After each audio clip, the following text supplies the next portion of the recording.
They say that I'm live. Whoop, whoop. I'm on Grandpa Barron's StreamYard right now. So can you guys see me? I am late, Poppy. I'm not late. Am I late? Poppy be late sometimes. What is going on? Can you guys see me? Can you see me? Everything good? Hello. Oh man, I see why Barron does it this way. I see why, guys. This is a little better. I just don't like my name in the corner. I feel like that's a little hokey, but it's fine. It's fine. Can you guys see me? You have to say yes. You have to say thumbs up. You have to say yes. Someone said, yes, we can see you. Thank you so much. Really appreciate that, guys. I mean, really quick. I saw my wife talking about it and said that Barron's stream is back up. It's now blurred. So an issue was certain things that he showed on a document. So it is back up. But again, this is what I brought up before. You know, he is being watched right now. Okay. So when I brought up before, and a lot of people push back, that if you're going to tag everybody and their mother under everything he does on X, they're going to start watching him. If they start watching him, they're going to start making sure little things like this happen. Right. Because this isn't quite out of the ordinary for what he's done in the past. You know, what he did last night. You got to remember, he just had a toe-to-toe with Blake, going back and forth. Blake called him despicable. That just happened. And then this happens. So you got to remember, it's just a little too on the nose there. But, you know, I just want to do that little shout out for Barron. And Barron, I hope you're doing okay. Hope you're not too stressed. But we have Candace Owens's former director. One of you guys in the comment section corrected me. You're like, what is this producer nonsense? He's the director. I apologize. We have the Mark explaining. We have Mark to explain all sorts of stuff for us today. If you guys have questions, please make sure to ask those questions. I have some questions from the members only. We're going to have this conversation. I think he's just here, unless he has something to go and do. We're just going to be talking about him, what he's been up to, and also just talking about things like we always do here. So shout out to everybody for showing up. Truly do appreciate it. Let's jump in. Let's jump in and talk to Mark. You're already saying hi, Mark. He's not even on the screen yet. You gotta wait for him to be on the screen. Hold on. There he is. Now you can say hi. Hello. Hello. I will say hello. They will say hello. Hello, Mark. What is going on, man? Hey, thanks for having me on. It's great to be here. Big fan of your show, and thought I'd come on, say hi to everyone. So hi, everyone. See you guys next time. Man, I mean, when you sent me that super chat and you were like, oh, we should stream sometime. I'm like, well, who are you? I'm like, I don't know who you are. I'll have to check you out. But I knew who you were. Right? We already had talked. So we already added each other on X and everything. So I was like, oh yeah, it's that Mark. It is the Mark, Yes. It's like a title of nobility like they give in England. Yeah, it's exactly. Like George Farmer himself bestowed that upon you. Yes, with Mark. A sword and everything. Yeah, exactly. From Lord to thee, I crown thee. So let's jump in here. I just want to make sure I got the other chat up because there's going to be a whole bunch of chatting. I want to be able to make sure I'm seeing people's questions as they pop up. Let me just see here. Are we in the chat here? I think we are in the chat. Perfect. Oh, there it is. Boom. Okay. Man, again, nice setup. Looks beautiful. Thanks. Yeah, this is Home Depot's finest moving blanket used for sound dampening. You look like you've done this before. Yeah. And then I have a single LED light with a folded up piece of diffusion on it. So real top-notch equipment here. That is top notch. Honestly, yeah. I mean, I've been at this for a long time. I barely know what diffusion is. I know what you're talking about, but I don't fully know what you're talking about. So it's okay. If you go back through Candace's episodes, you can determine the point where I figured out how lighting works. So wow. That's funny. Yeah. Yeah. Yeah. I know exactly what you're talking about, actually. Thanks. At a certain point, all of a sudden, it was like she figured it out of nowhere. I know exactly what you're talking about. Yeah. It's all right. So let's jump in. I mean, I know the first question people had was, how did you meet Candace? That was the first thing I saw somebody ask when I was in my members only. So how did that happen? So I began working for Daily Wire at the end of 2020. Got hired by them in LA, moved out to Nashville with them, and was tasked with building their facility in Nashville. And then on election night 2020, they announced Candace was joining the team. So I was excited about that. I'd been a fan of hers for a while. And so fast forward, beginning of 2021, she comes out there. She's going to do a weekly show.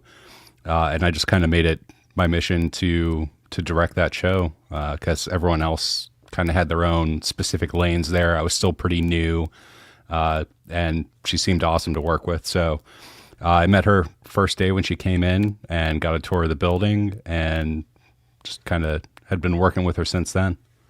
Wow. That's amazing. That's amazing. Well, especially like for her being so evil and demonic, for you to think that she was so great to work with.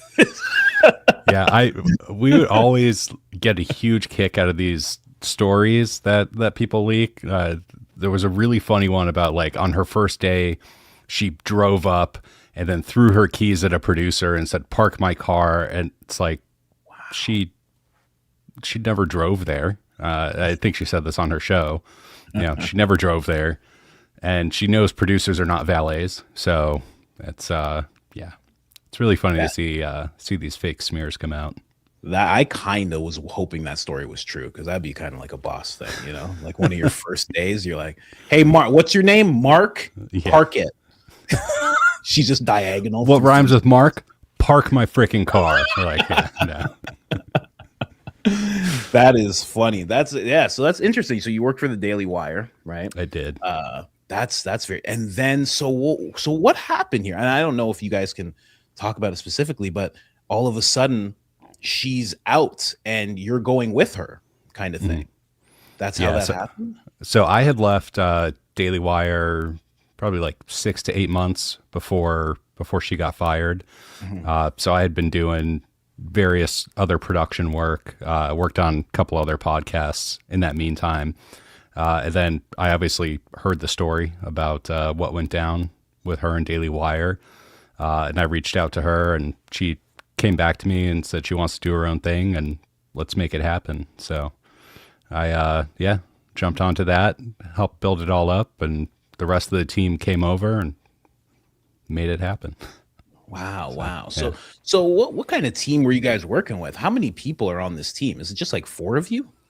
It was a pretty small team. I mean, obviously it's grown a bit, but while I was there, it was primarily me, Skylar, producer. We had a video editor, and then Savannah would run teleprompter, and that was pretty much it. I think there were a couple of people handling advertising sales, but day to day, directly in the control room is kind of that core group of 4 people. Wow. So, yeah. You can make a lot happen. I know so many people who want to start podcasts. Like 2 years ago, they're like, "I want to start one." And they're like, I got to get this. I got to get that. And they build it up into such an endeavor. And it's amazing to see what people are doing with just like a few people. Like, I know I only have myself, and now I have Lance, who's fantastic and works with me. He's probably somewhere lurking in the chat there, taking care of trolls. He's just running around. He's like crusader against trolls and stuff. But for you guys to take it to where you guys did in such a small team is remarkable. And it seems like all of the biggest ones operate exactly like that, which a lot of people don't really realize. It's podcasting. It's really like you need the right ingredients to make the special recipe, secret sauce type of thing.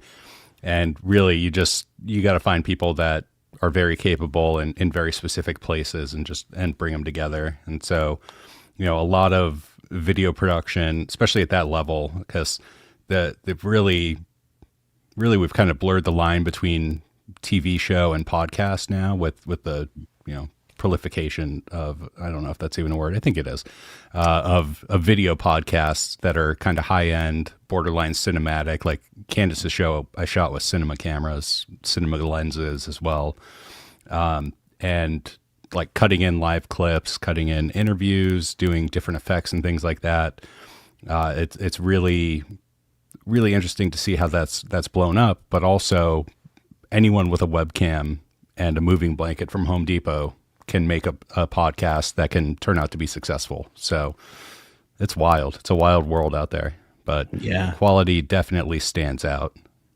Yeah, especially as you're, I guess, moving into, you know, where you guys are at with into the upper echelons of podcasting. The production really stands out. Like I've always done it with I have a camcorder, I believe, Nice. because I wanted to do it like Joe Rogan. I was like, what does Joe Rogan have? I was like searching his setup, and I know some people that know him, so I was like, what does he use? And I'm like, oh, he uses something that can just like record for like 3 hours at a time. I'm like, okay, I'll just get that, because I'm going to record for long periods of time.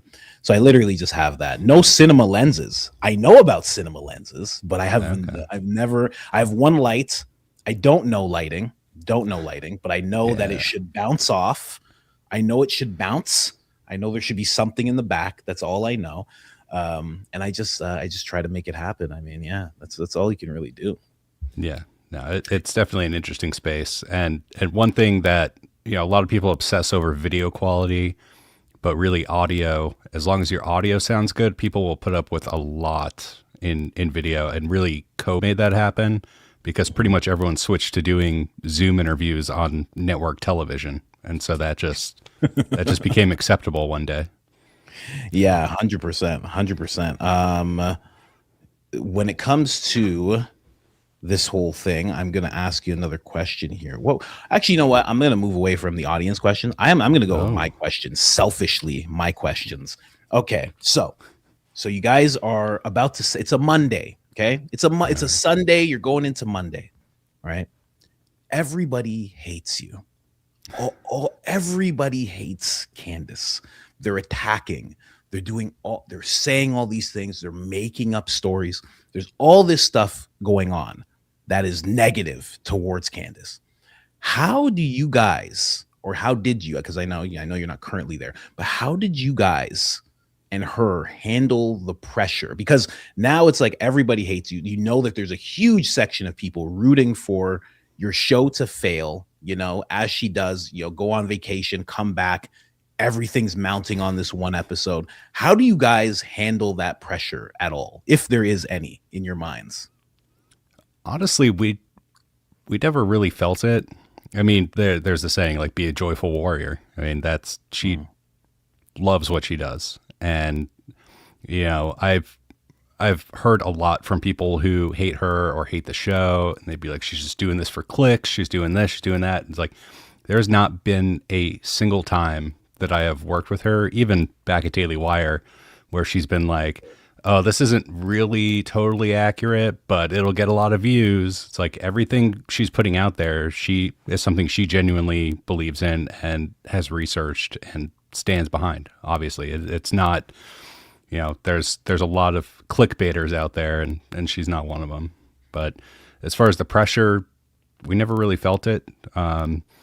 On occasion, you know, the threat level would escalate slightly, where you just kind of look around a little bit more. But yeah, day to day, there's kind of you know how they say there's background radiation. It's like that's essentially what it is. Like it's just there all the time, so you're used to it. Oh, okay. Yeah. That kind of thing. That's interesting. That's it. Because when I watch, and I'm like, oh, because I see all of the all the coordinated efforts, we'll call them, when it comes to her. And all I can think of, like, because I know she's on there, because I see her going back, she's battling with people on X sometimes, so I know she sees it. So I'm like, oh, how does she deal with that? Because it's so much. I don't you know, I envy it, but also don't envy it. It's one of those things where you're like, whoa, like that would be something, but then also it's like, it's very, very scary. So interesting that you guys don't feel it at all. I guess you're insulated in a sense, because you guys are just like with each other. You're just like, you know, you're just together, team, doing what you guys love to do. So yeah, it's just 5 people in a basement. So it's like, Is that a basement? yeah, That's yeah, a gorgeous basement. it is. It is. I'm not going to brag or anything, but I think the lighting and the lenses really just help bring out this. No, no, Probably.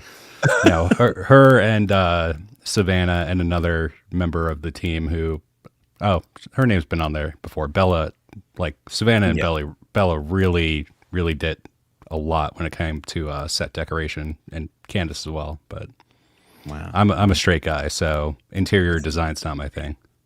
So I know my lane. Mark, can you help with this? No, I'm actually straight. Sorry. Yeah, really but sorry about that. I'll change your oil. You know, you got a flat tire. Help with that. Oh my gosh. Need me to reach something on a top shelf? I'm there. I still don't know how to do that kind of thing. I don't know how to change my own oil yet. I feel bad about it. It makes me feel terrible, man. I think about it all the time. I'm like, I can't do it. I don't know how to change a tire. I don't know how to change my oil. It's bad. I'm gonna learn. You'll get there. It's a lot easier than you think. Yeah, that's what I'm told. As my sister, as my wife's younger brother, my brother-in-law does it for me. Yeah, he tells me it's a lot easier than you think, and I just stand there just holding something for him, like I'm his kid, you know. Yeah, I mean, if you haven't been traumatized by not holding or by improperly holding a flashlight while your dad's trying to do something in an engine when you're a kid, it's like you haven't lived. Yeah, no, I never had that with my dad, so he caught me up on that, definitely, you know. Let me see here. What did somebody else say? Oh, they want to know if you're a journalist yourself. I'm afraid I don't know exactly what a producer does. Director. Well, director. So, I mean, you could say I technically helped produce. I mean, essentially, so Skylar is the executive producer of the show. And so the EP typically decides, you know, the total look and feel of the show and kind of where it's going to go with what they cover and things like that. So him and Candace work very, very closely on that. I'd say when I was there, I don't know the total dynamic now, but when I was there, Skylar absolutely worked a lot harder and a lot more hours than I did, going really deep into the stories. But I would also research things as needed, obviously airplane stuff for reasons, and yeah, just wherever I could help out. I dig into a couple of things. I don't want to get too into that. Yeah. And then directing is just what you see on the screen, essentially, just visual coverage of it, executing the show. Usually in a standard control room, a director isn't pushing any buttons. They're telling a technical director who's operating a video switcher to switch to whatever they need to go to. They're giving cues to the audio operator. They're giving cues to the video playback operator, to the camera person. They're talking with the people who make sure the streams are working. But in this instance, I did all of that. So there'd be times where I'd notice her camera slightly off, so I'd have to wait for a long clip and then get up and run into the studio and adjust the camera a little bit and then run back in before the clip's over. So you just that was more of my lane, but I did definitely help with some research, including beginning of September. I went out to Stanford University to go into their archives and look at artifacts from the Stanford prison experiment, because that was something we were looking into at that time. Wow. Yeah. Wow, that's interesting. I don't know if my wife and I did an episode on that, but we're definitely well versed in it, because we used to, like, we would have a show that we would do together called Date Night Conspiracies, and where we would just like kind of talk about like just random wild things that were on our minds. And one of them was the line experiment, and that took us to a place where we looked into that whole Stanford experiment. You know what the line experiment is? I don't. The line experiment is this guy, he walks into a room, all the other students are actors, and there's 3 lines on the board. There's line A, line B, line C. Line C is clearly shorter than line A and B. And when people say which one is, when the teacher says which one is the longest, everybody says C. Person after person says C, C, C. And they keep on doing that. And he is now looking around like, are these people crazy? Like, what's going on there? And then after some time, he falls into it and says, you know what? Just so I can stay with everybody here and not be the one out, I'm going to say C. And he starts saying C as well. And it gets into this like whole conditioning thing. So it's right along with like that prison experiment. Yeah, social proof is a huge driver of human behavior. And I think there's also an experiment where there were a bunch of CIA agents and one normal person in a room, and they handed out an apple and they're like, this is an orange. And everyone's like, yes, this is an orange. And then the one normal person's like, yes, this is an orange. It's like, you don't want to be ostracized. Yeah, you don't want to be the odd one out. That is exactly why, kind of tying back into, you know, what's been going on. That's exactly why the coordinated efforts happen, because they're trying to show you this is how you think. This is how we all think. That's why they all say evil and demonic at the same time. That's why they all say crazy at the same time, because they're trying to give you this wall of exactly what you said, social proof that makes you go, well, I don't want to be the one to support her or him or whoever, you know, so I'm going to go along with this. I heard she was evil and demonic. I saw a clip and then that's it. And your decision's kind of made. That's what they're depending on. Yeah. It's a manufactured consensus. That's exactly what it is. And I've done a couple of streams. I'm kind of dabbling in the YouTube thing. Did 2 live streams, a show called Mark Explained. And I talked about a book called Influence by Robert Cialdini. And this is one of the books that woke me up the most because he talks a lot about these different tenets of how to manipulate and persuade people. A lot of it in this book is through the lens of sales, but it is applicable everywhere. And Cialdini actually went on to work on Obama's campaigns. I believe he worked on Hillary's campaigns. I noticed his work, kind of his fingerprints a lot during 2016. Whenever Trump would give a speech they didn't like, they'd say Trump's dark speech. They use those words like dark, demonic, evil. And so when you see those types of words that are meant to generate a feeling within you, you see those popping up, that's a real indicator of someone trying to manufacture some consensus on the internet there. And it's so much easier now with AI and bots. You just click a button and off it goes. You can have your own color revolution if you want. Yes, exactly. That's I've that was when I first started this channel, like 3.5 years, or sorry, when I first started this podcast 3.5 years ago. That was the one thing that I would focus on quite a bit, is trying to point out all these things that were happening. And it was because a good friend of mine, my friend Hanoch was like, he's actually the guy that taught me about politics. And he'd be like, you should know about this stuff. And I'd be like, I don't really care about this stuff. I'm doing Uber Eats and my life is not great. And he's like, well, let me tell you about Democrats and Republicans. he's like, you know, you have time. He's like, just let me explain it all to you. And he was like, do you know who Saul Alinsky is? And I was like, I don't. And he's like, do you know the book Rules for Radicals? He's like, listen, he's like, you will have a deeper understanding of what's happening if you read that book. He's like, I really suggest that you read that book. And he's like, get it on Audible, whatever. And I ended up listening to that book many times, you know, just to see what was happening. And again, the reason that I'm always now calling out what I see on the conservative side of things is because I was seeing it happen on the liberal side of things for so long. And that's where I started first pointing it out. And now it's like, you're seeing it all on both sides. And I'm just like, oh man. And obviously it was probably always like that, but I feel like it's ramped up quite a bit, especially I think one of the factors that did ramp it up a lot is Candace. That was a big mask off moment for a lot of people because they had to just get very blatant about it. And when you know about Saul and you know about the Rules for Radicals and everything like that, it stands out a lot more. But even if you're just a regular person and you just see 9 people all at the same time saying the same thing in unison, it stands out to you. You're just like, what's going on? Like either I'm about to see an actual demon when I go to this lady's channel, or they're like just making something up here. So yeah, and it really has real world implications. Yeah, I mentioned we never really felt the pressure of everyone hating us, but we were definitely aware of security threats. I mean, There was, the gentleman who, I use that term very loosely, in New Jersey, who was charged with trying to plot an accession attempt on her.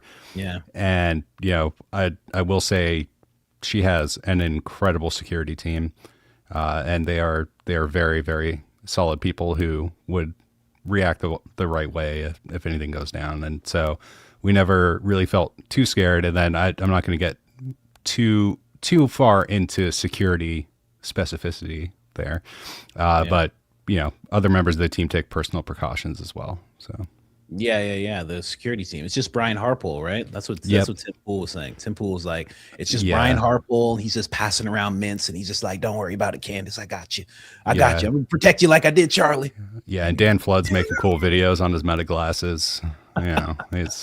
It's all solid people. Yeah. Top men. Yeah. High precautions for Candace. Apparently, that was such a funny story when I heard that. Tim Pool's just like she has the same security as Turning Point as Charlie. I was like, what?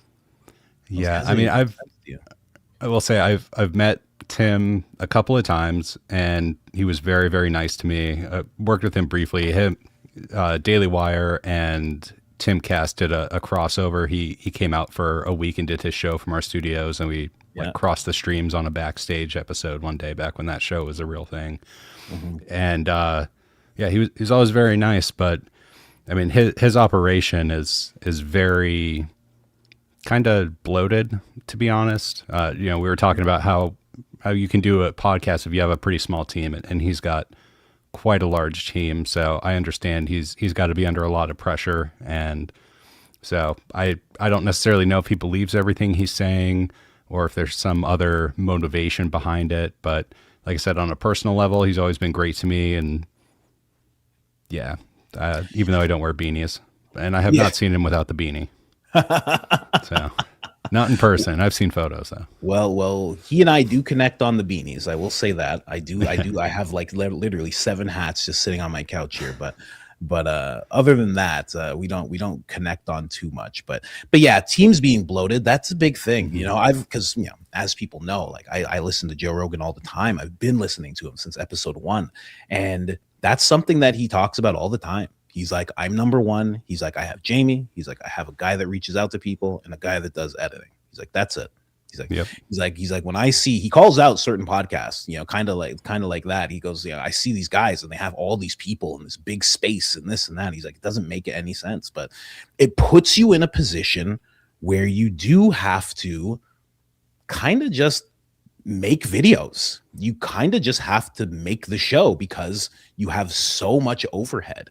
Just so much.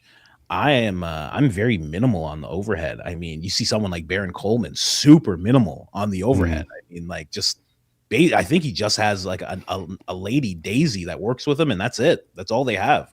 And he just turns it on, and he just, at one point he had a 5-screen setup, and he just does his thing, right? It's it just makes way more sense. But yeah, I do think that there is I know Tim's been nice to you, but I will say I do think there is a financial incentive to what we've been seeing, and of course could not prove that, allegedly, maybe, perhaps, as we say on this show, but it does seem that way, especially when you're calling Candace to see you next Tuesday and you're screaming and you're banging on tables and stuff. It's like, this doesn't really make sense. This seems like you're trying to make everybody else who's watching it upset. Like you're trying to, again, manufacture something as we're seeing it all. So, yeah. Well, and I get it from the perspective of, if you have a staff, you have people and their families that are dependent on you and your success. And exactly. So there's other pressures that come into effect there. Like I've never been in a position where I've had to sign the front of a paycheck. But there's definitely a lot of responsibility that comes along with that. And, maybe people will be pushed into doing things that they wouldn't ordinarily do, but you get in this mentality of like, it's for the greater good type of thing, which, also kind of plays into a tenet of influence. It's the us versus them mentality. It's a unity mentality. Mm-hmm. It's like, do you want to be on the good side? Do you want to be on the bad side? It's for the greater good. It's a crazy world out there. We need more Yeah. people to wake up. So thank you for doing Yeah. what you do. Oh You're man. helping. Yeah, I think I don't know. I would do this anyway. Like I always Mhm. say that's the key to content. Like make it the thing that you would like do anyway for free, like just with your friends. So this is just literally what I talk about. Like I'm kind of a fun person to be around, but eventually we're gonna start talking about this. Yeah. Eventually I'm gonna bring up Saul Alinsky and I'm gonna be like, do you understand what's going on here? Like when Rachel Maddow cries, it's made up. She's trying to make you cry. You understand? Like I'll get into that like if I'm sitting with my friends. So Mhm. so I do it, but you know, I think it's all just I talked about this yesterday with Lance. I don't know what do I call Lance? I'll call him my director, my handler. Lance is my handler. Okay.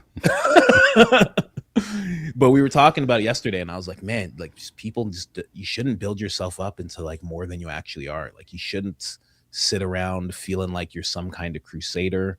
You know, you get into that mentality you just brought up with Tim. You get into that mentality of like the us versus them, and this you become like this caricature of yourself. And I never want to do that. So it's like I'm a guy who makes videos, and that's it. Like I try to be, you know, I guess that's being humble. I don't know, but like that's what I want to be. So if people are waking up listening to the stuff, that's fantastic. I love it. If they're having fun, if they're laughing, if they're gaining information, all of that's good. But like I'm gonna leave this room and I'm gonna have to change a diaper and pick up some toys and yeah, normal person. Yeah. Strive to Yeah. be normal, you I know. I think that's one of the things about Candace that upsets them the most is that she's doing it for the love of the game. It's like this is stuff that she would normally talk about. She's covering topics that she's personally interested in. And since she has her own platform, she's not beholden to anyone. You know, they try to go after her advertisers, but I mean, her show is a very popular show. So there's a lot of people that want to advertise on it. And she can kind of do what she wants. If she just wants to up and take a week off, she can take a week off and come back, and the audience is right back there with her. And that really upsets these other people that have big YouTube channels that are just constantly trying to feed the algorithms like, oh, I need to optimize what time I post today. And if I don't post at least a 5-minute video every 26 hours, I'm going to lose subscribers. Like she just does it and the audience is there, and that pisses them off. So I think that's another piece of it. Yeah, definitely. I definitely feel attacked with what you just said. You just attacked me, like the 100%. That was me that you just imitated. I'm like, well, I'm great at impressions now. if I could do 10-15 shows, many people wait and they watch. Yeah, that's definitely me. But you're right. I mean, that is the thing that could put people in an envious spot, especially when they're, I don't know, I would say like being positioned to be against her, you know? Yeah. But that was one of the cool things that I noticed about her is that at one time she just started talking about Blake Lively and Justin Baldoni, and I'm into that stuff. You know, I'm shameless about it. I'm into the Real Housewives and the drama. Like, you know, my wife got me into all that stuff, so I'm into it. But I was like, how is she talking about this? I'm like, oh, this is weird. Yeah. I'm like, I was already following the Justin Baldoni stuff, but I was like, she's talking about this. I'm like, this is odd. I'm like, I just heard her talking about Kanye and Harley Pasternak or whatever that guy's Harley name Pasternak. is. Yeah, and handlers. The trainer. Yeah. I just saw her talking about that. And now she's talking about this. I'm like, oh, that's interesting. Very interesting that she can do that. Yeah. That's what I it's strive all connected. for. That's what I strive for. I strive to be able to just talk about whatever I want gradually. You know, I was talking with Ian Carroll and he's like, you're at that point. He's like, you just have to do it. He's like, just go talk about whatever you want. I'm like, I don't know. You know, it's hard to let that kind of thing happen. So I definitely understand what a feat it is to do that. And that brings us to another question from the audience. They ask, Mark, is Candace Owens as open-minded as she seems?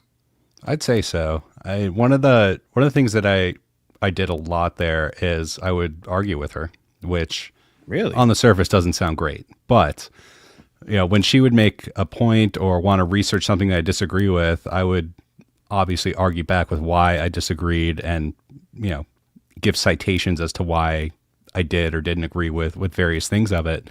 And honestly, that was so good. She enjoyed it because, these are the arguments that the public are going to make towards her once it comes out.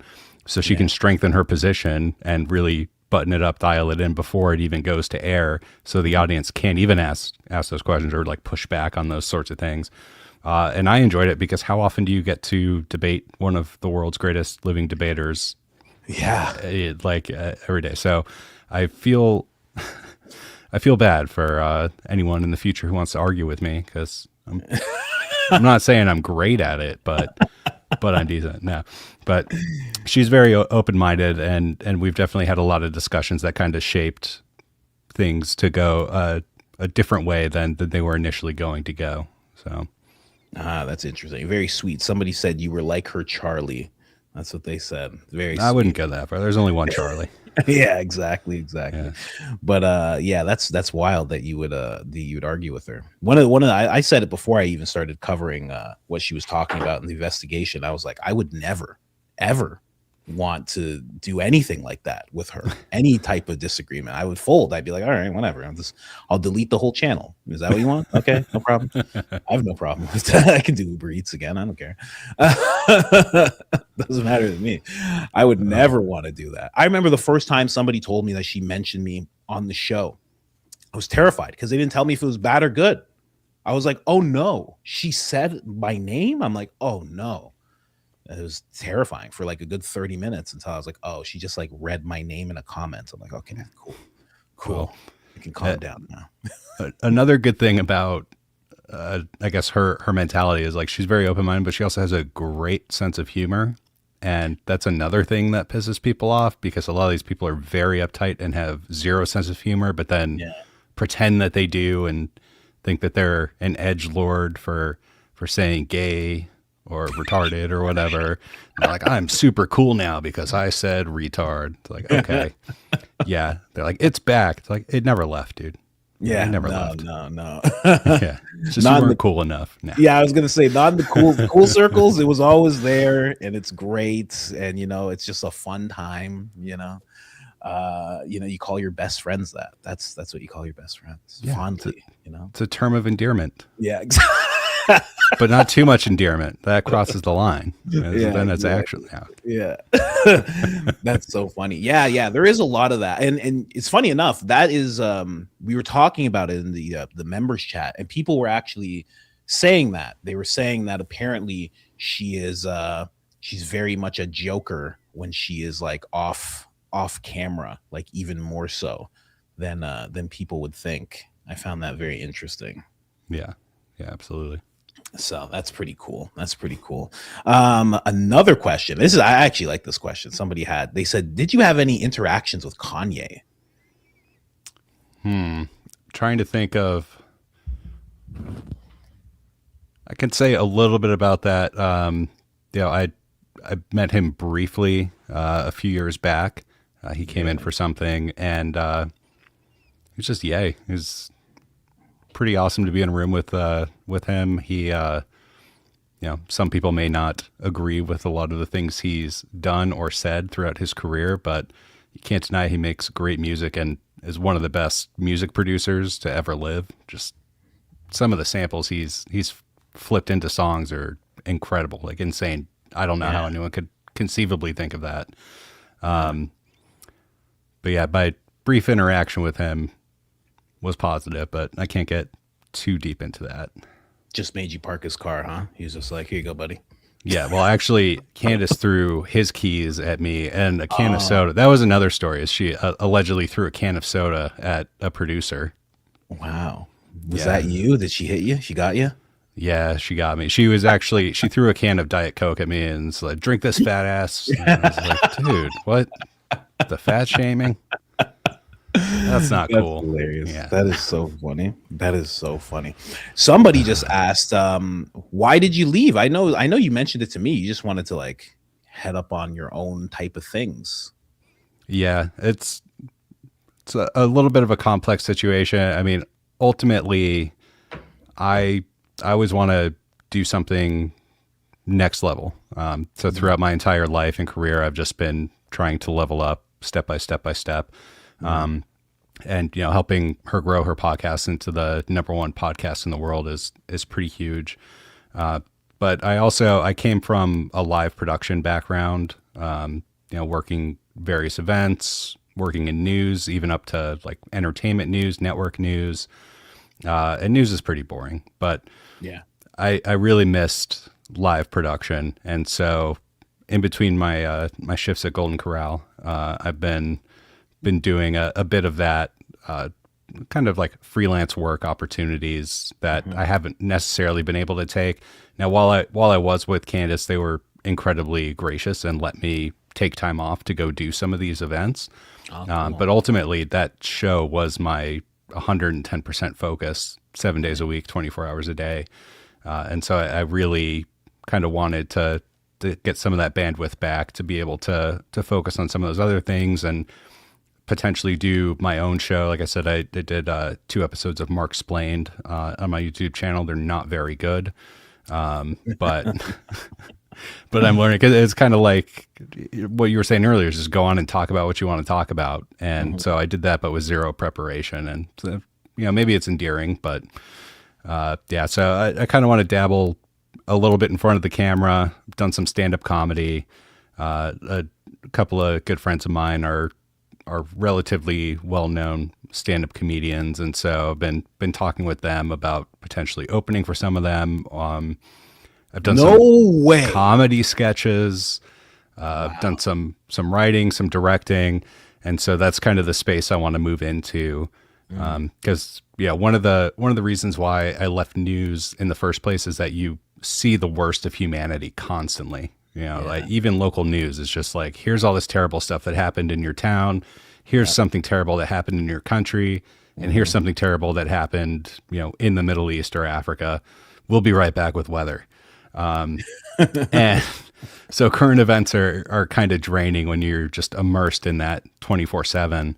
And so, I will say that I'm very proud of the work that I did with Candace. And I'm very proud of the work that her and her team are currently doing now. I think it's incredibly important. But I really missed doing live, big scale productions instead of being in a converted HVAC closet in a basement, huddled over a little switcher, doing looking like a 1920s telephone operator back there, just doing all that stuff. So it was very, very fun and very rewarding, but I missed the old days. So kind of pushing into that, and then also leveling up with being in front of the camera as well. Yeah. That's cool. Yeah. So basically, because somebody just asked again as you were explaining it all, are you watching the show? You will encounter this as you get into this whole thing. So basically, you just Candace's show is a 200% all hands on deck, no time for anything else operation, and you need a time for other things, obviously. Yeah, and especially just opening for someone in comedy alone is gonna make it so you're not able to be 200% in on Candace. 100%. Yeah, and open mics are one thing. I've done a couple of those that so I got some laughs, but really an open mic, you're just in a room with a bunch of other comics that are waiting to go on stage who hate anyone who's funnier than them, and so they're not going to laugh at anything. You can't really gauge how good your content is in front of that sort of crowd. So it's tough. It's very tough because it is a bunch of other comics, especially if you're in a bar, then it's other comics and it's regulars who don't like the comic night. They don't want this guy there. That was always my hardest. That was when I would focus in on one guy, a lot of like crowd work when you're doing the open mics, but like I'd find that regular and I'd be like, I'm going to make that guy laugh. And like by the end of the set, get that guy laughing. And it's like, okay, I know I had something here because the other comics may not laugh. Some of them are supportive because they're your friends and everything. But I got that regular who definitely didn't want any of us here to laugh. And I'm like, okay, I have something. There's something here with this 5 minutes that I just put together. Somebody just said in the chat, I found my second soulmate because you said all the things that I like to do. Especially when you brought up comedy, I was like, that's what like my end game, like talking about level up, my end game is I want to be doing this show. I love this show, and I Mm-hmm. love doing it live, which was part of actually leveling up. I decided to start doing it live so I can work on my comedy chops through this. It's a little harder, it's a little different, but there is something to talking in front of camera live, trying to make people laugh live every day for a few hours a day, that really helps you build up your chops there. But my end thing is I want to do live shows. I want to do a show that is like my podcast, where I'm ripping on people, ripping on culture and news and stuff, and I'm doing it in front of an audience. And then at the end of it, but also give them a real stand-up show where somebody actually opens. I do my whole thing, like they get an actual stand-up experience, but it's my podcast at the same time. So that's what I started thinking about. So now I'm looking at the analytics, which cities watch the show the most, which have the most monthly listeners, and we're zoning in on that. It's oddly enough, it's LA and New York City. But I guess things change as the show has like changed. I don't know, because it's like those are like more progressive places, but they have their pockets of like they want to hear people say whatever they want kind of thing. Yeah. Like huddled in the corner with headphones on, listening to the episode. Like I don't want anyone to know. Yeah, exactly. So yeah, that's my idea. So as soon as you said you know some guys and you're opening, is one of the guys Mark Normand? I do not know him personally. I met him once. I saw the picture. I saw the picture and I was like, oh, do these guys know each other? I'm like, oh man. No, I wish, but one of my good friends is also friends with him. So I'm 1 degree away at least. That's cool. But yeah, no, he's one of my top comedians, all-time favorites. Really? Mark? So good. Yeah. Mark. I mean, first of all, he has a great name. Yeah. And yeah, secondly is just his style is great. The way his brain works is very similar to mine. That's something Candace would say a lot, is like, I don't understand how your brain works and like how these connections are made, because she'll say something and then I'll make an extremely obscure reference to it and just bring it all back around in like half a second. It's just like, I don't even understand what happened. But so Mark Normand seems very similar. Same with Theo Vaughn, but I saw some of his stand up a while ago and I don't know, it was interesting, but stand up is hard. I think he's really great on his podcast. And that's a concern that I have about myself, is like, I don't know how great I'd be doing stand up, but I think just off the cuff riffing on a podcast, I'm much stronger in that than standing on stage with everyone staring at me as I try to make them laugh. It's it's different, but it's very much the same.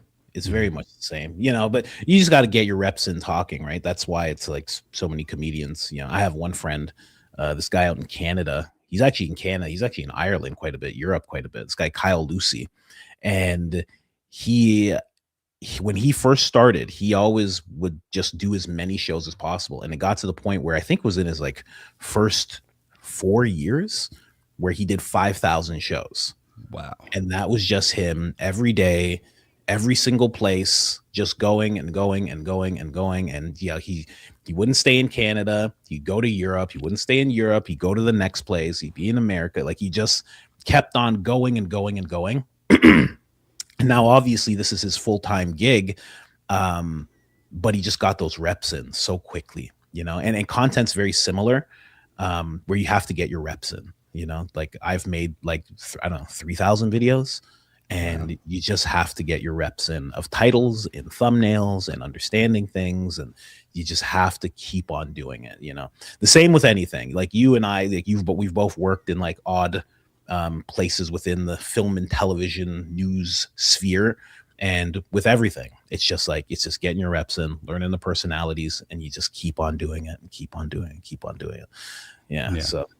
So you can do it. You can definitely do it. I figured that you were like, I didn't think you were a stand-up guy, but I was like, oh, this guy, I saw the picture with Mark and I'm like, this guy's for sure thought about doing stand-up. That's what I thought as soon as I saw you. Absolutely. So that's cool. Do it, man.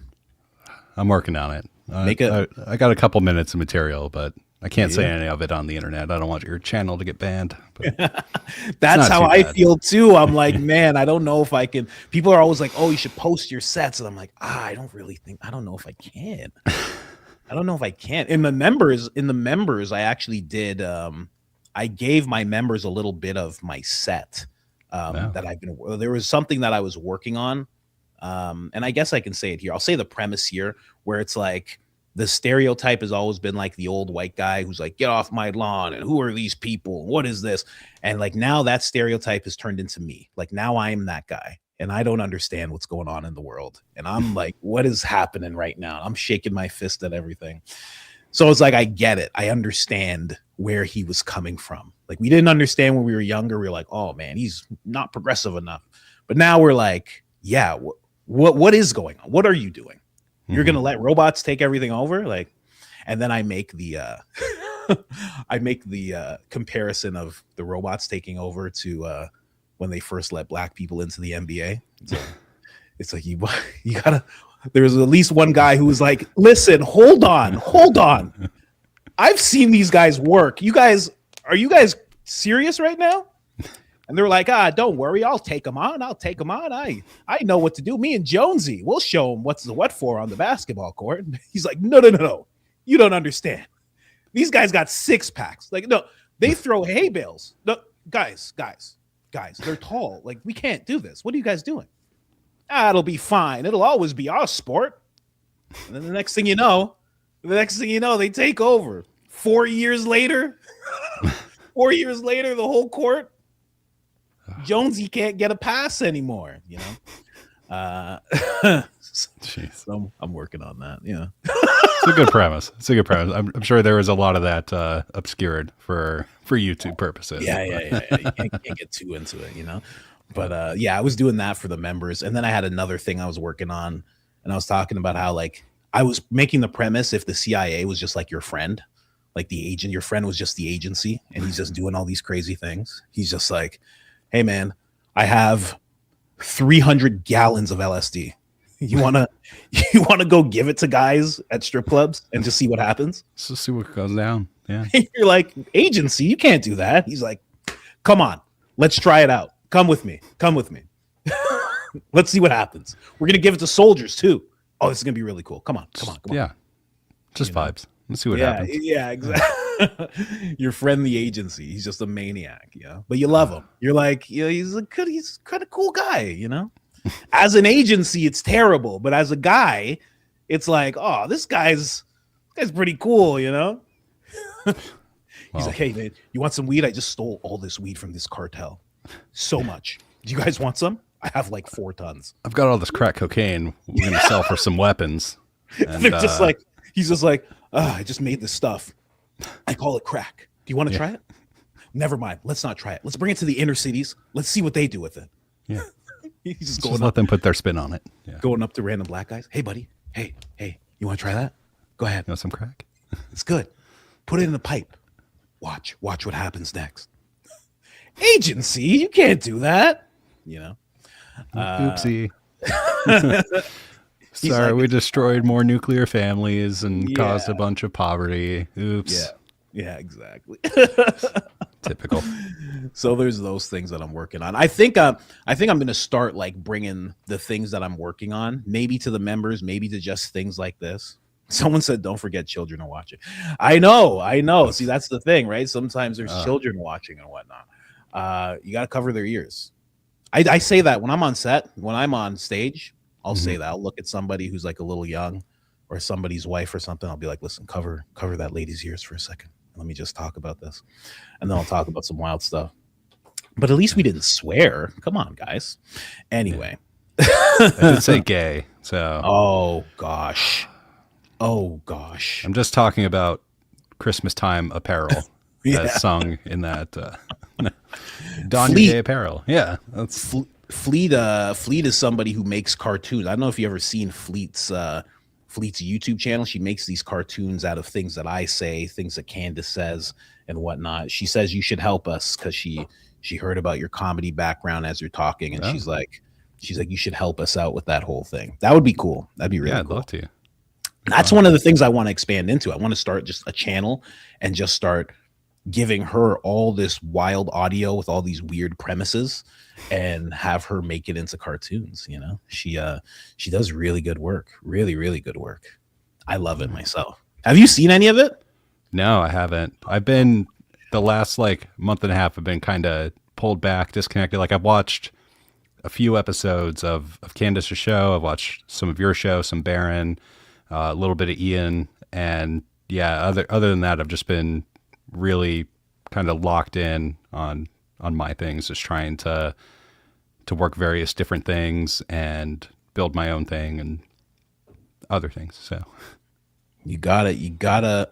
If she has it up, oh, it was on X. Now it's not here. Is this it? Oh, the train wreck. So she does these really weird things, right? So this is literally just me talking about some stuff, right? And she takes it and she makes it into a thing. It's really interesting. Shout out to Fleet. She's in the chat right now. So this is just for educational purposes. This is not for any type of bullying purposes or anything like that. Let me just preface allegedly.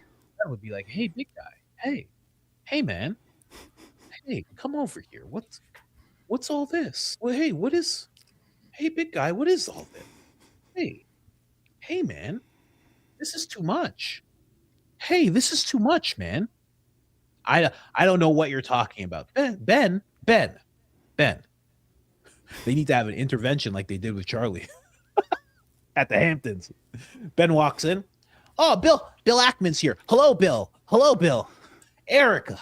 Oh, this is fantastic. Jack. Matt Walsh. Get back to work, Matt Walsh. This is so nice. Everybody. BB's here. Oh my gosh. How's everybody doing? Why do you guys all look so concerned?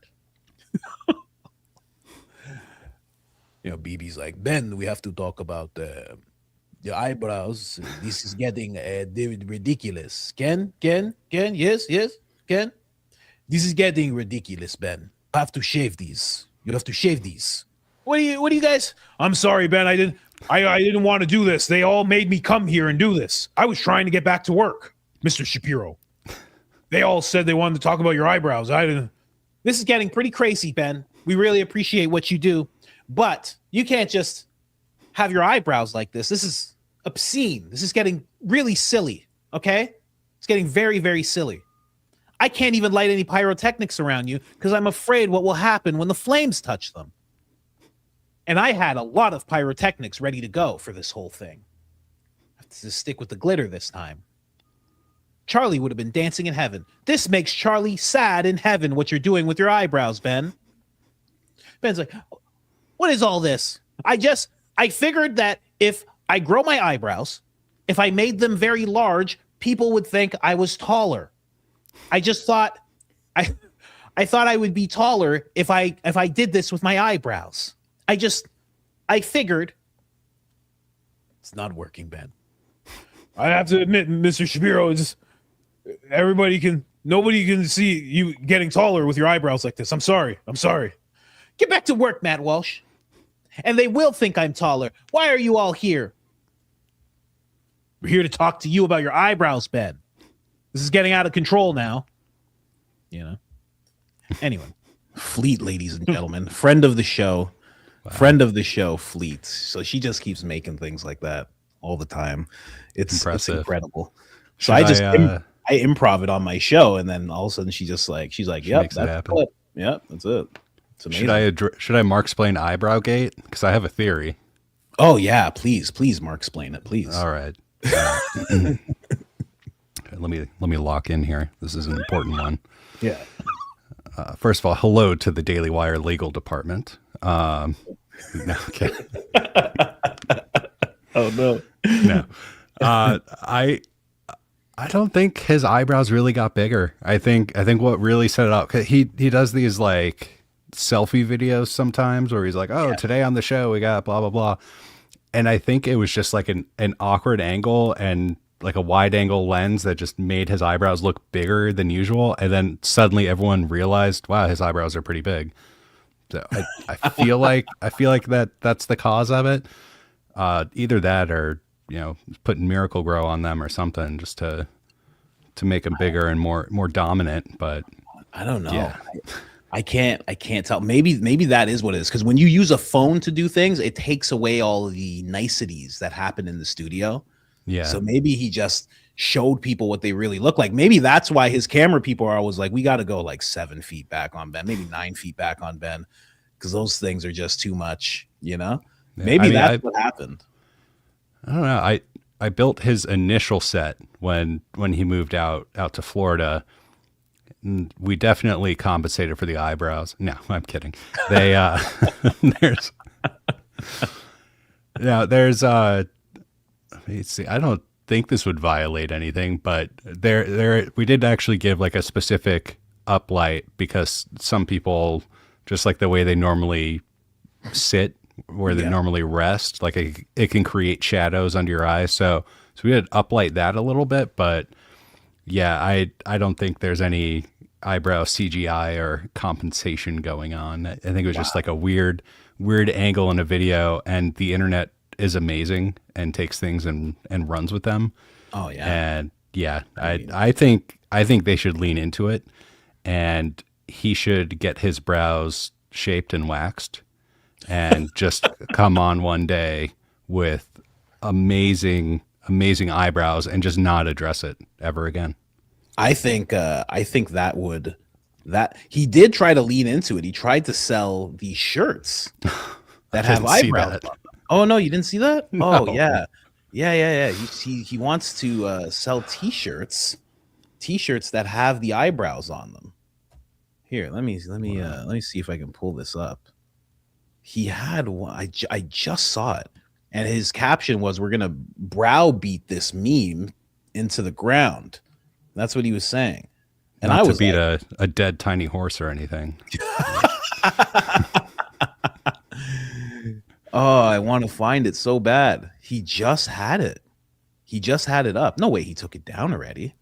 No way. But the thing about it is, because it's just eyebrows on a shirt. See, I made the joke, and I shouldn't have made the joke so soon. I should have waited to at least for him to just get them out there.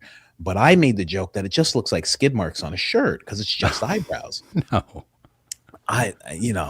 It's things I improv here. Okay, it's not my fault. I don't plan these things. When I say them, it was just improv, and it just popped out, and I was like, "Oh, that is what they look like." So I kind of ruined it, but I think he'll sell some shirts. I think he will. I think he's still okay. Let me see here. Does he have the shirts? Come on, he had to have pinned it. He didn't pin it? Oh, there it is. Boom. There they are. There they are. So He didn't pin it. He plucked it. I'll see myself out. Yeah. There they are. Wow. Yeah. There you go. There you go. He's gonna be selling those shirts. What, are those like little wrinkles under the eyebrows? I think so. I think that's what's going on. Somebody said Ben should grow a unibrow. Yeah, that would be the thing to do, I think. I mean, you got to do something. You got to do something to lean into it. It's a bit much, but yeah, that's what he's doing there. But yeah, I mean, they couldn't possibly be real. I was saying that the last time because I was doing this whole eyebrow gate thing where I was talking about them. I'm like, it can't possibly be this big. There's no way. And I think you're right. I think it's just you're not used to seeing him this close. Mm-hmm. You're not used to seeing him that close up. You don't see him like that, really. That's got to be edited. That looks like that's. It can't be. It's Wait too and see. much. It's way too much. But it looks very. See, that's where we're at with AI, though, because Yeah. even the wrinkles on the forehead go with the eyebrows. Yeah. I mean, this is Groucho Mark level here. This is out of control. he should. I'll make an extremely obscure reference to a cartoon that aired for one season in the early 2000s. So if anyone gets this, we're friends. He should talk about how in Hollywood, no actors actually have eyebrows. They're just completely shaved off so they can put them in post-production to make sure they have the right facial expressions. And he should just blame his post team. What cartoon is that? What cartoon is that? It's an extremely obscure reference that's on the spectrum, and What's it called? What's that cartoon called? I want to see if anyone in the chat figures it out first. I highly There's doubt no anyone way. will. There's no way that those are there's 6K in the chat. My apologies. I have to interrupt for just a second. I know Black Poppy.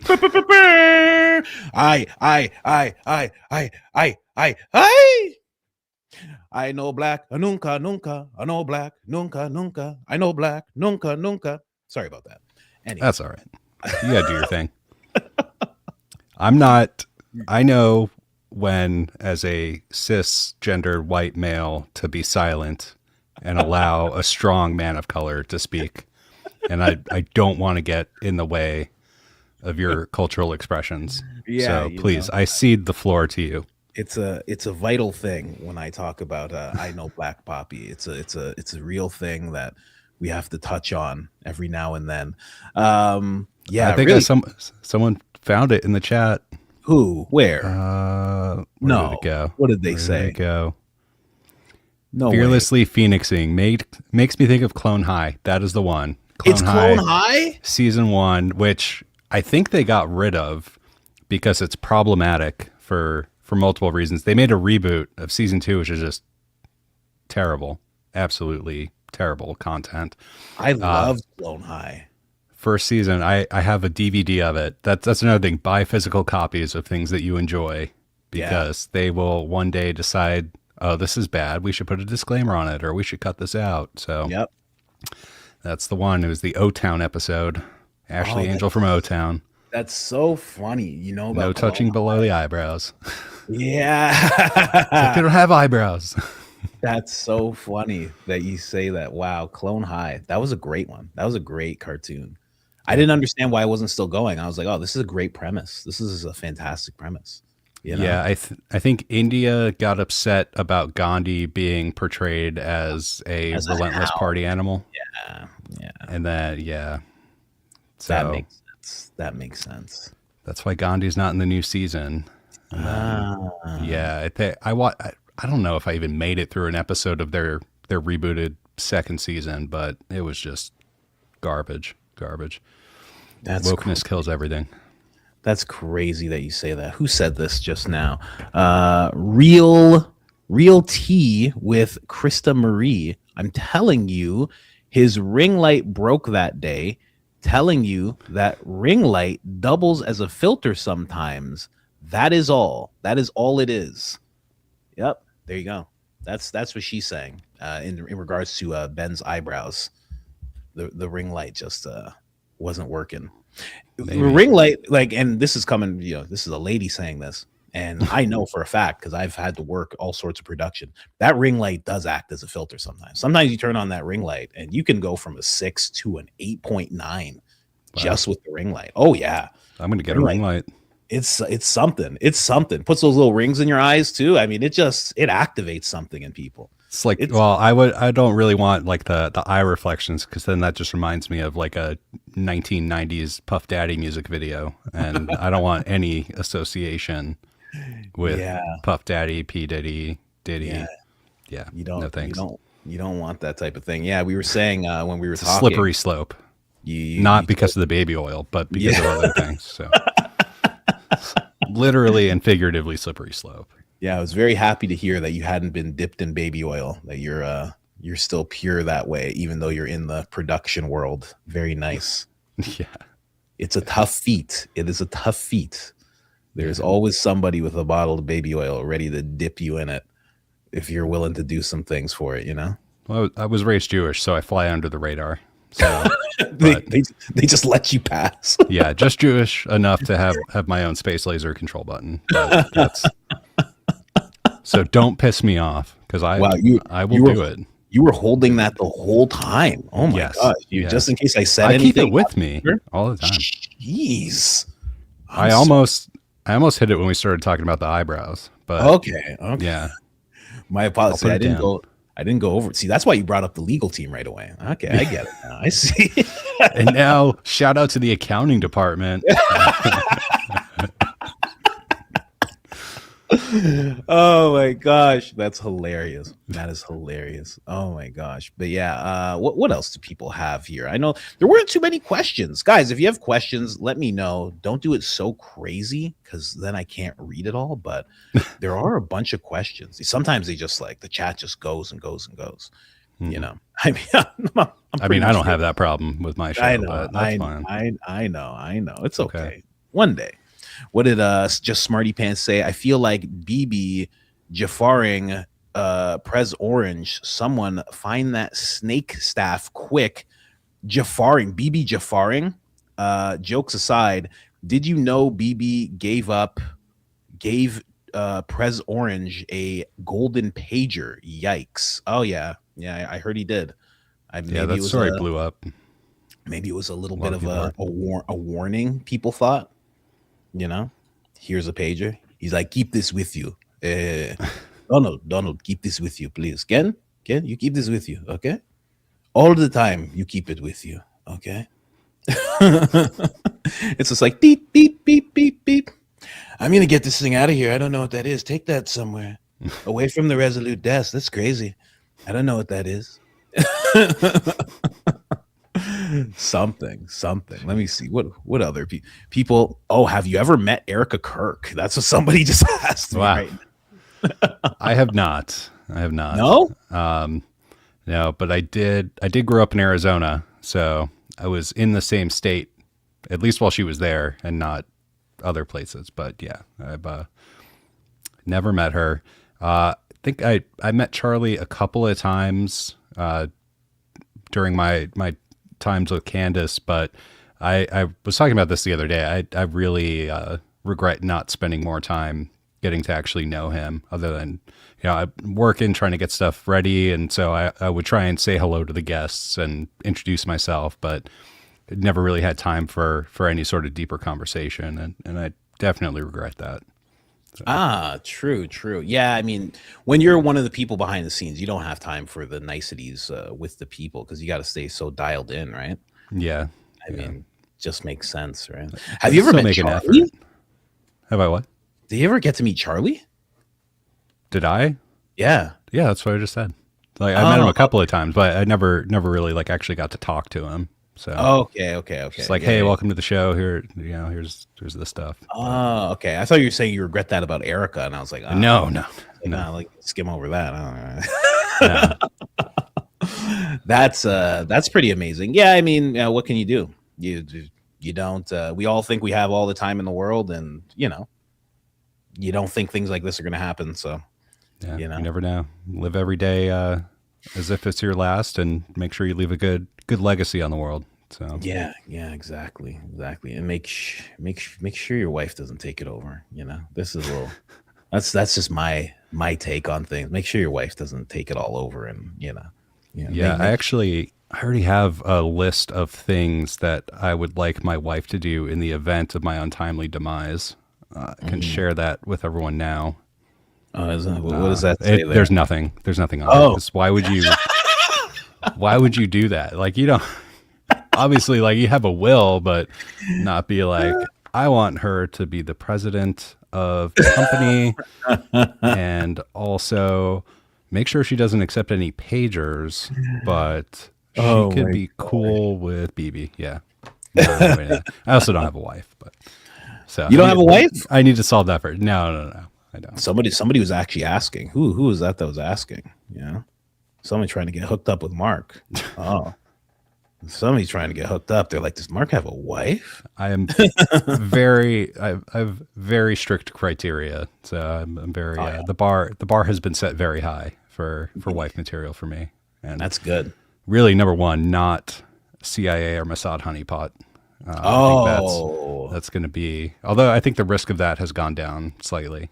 Yeah. with my career change, but I don't know. I had this Russian Ukrainian looking model. She was trying to hit me up, and all of a sudden, I don't know. I left the show, and now she doesn't really call that much anymore. I don't know. She said her friend had a private jet and an island and some sort of charity work that he was doing, and maybe she just got swept up in that.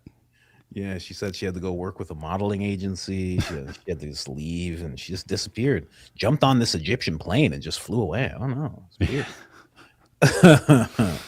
That's Jeez. amazing. Yeah. There's a lot of that weirdness going on. A lot of that weirdness.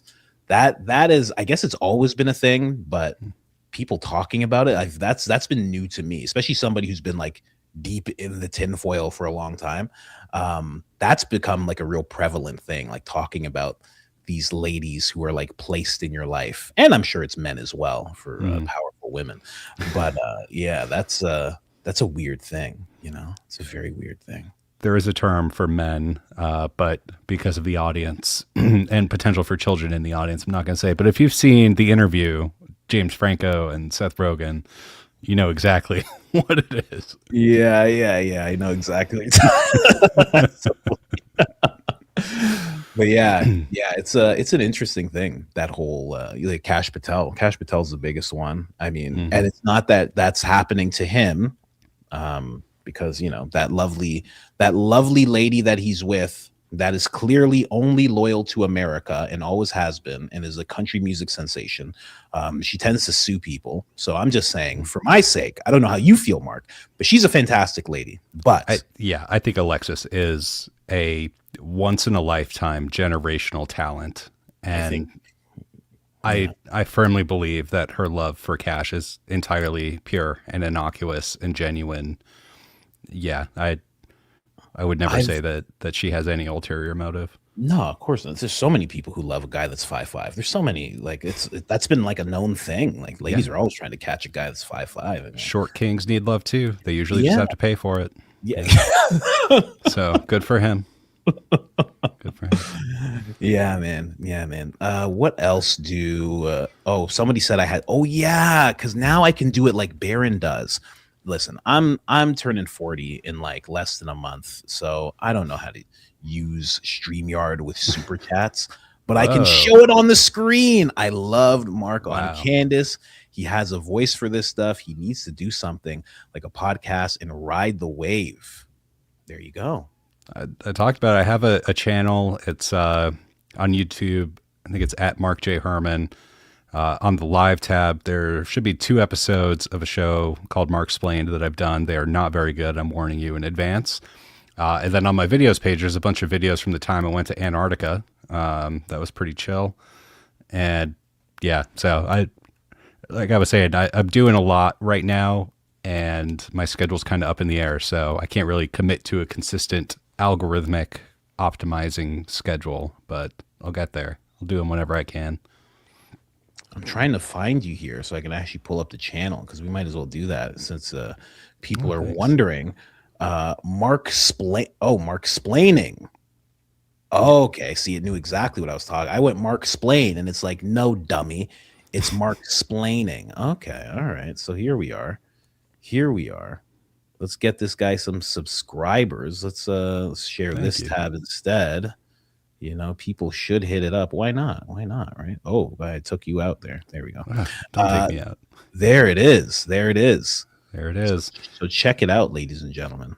And I have Instagram and X/Twitter, whatever it's called now. Mark Explained on those, but there's really not much on those. So trying to build something while also building like 50,000 other things at the same time.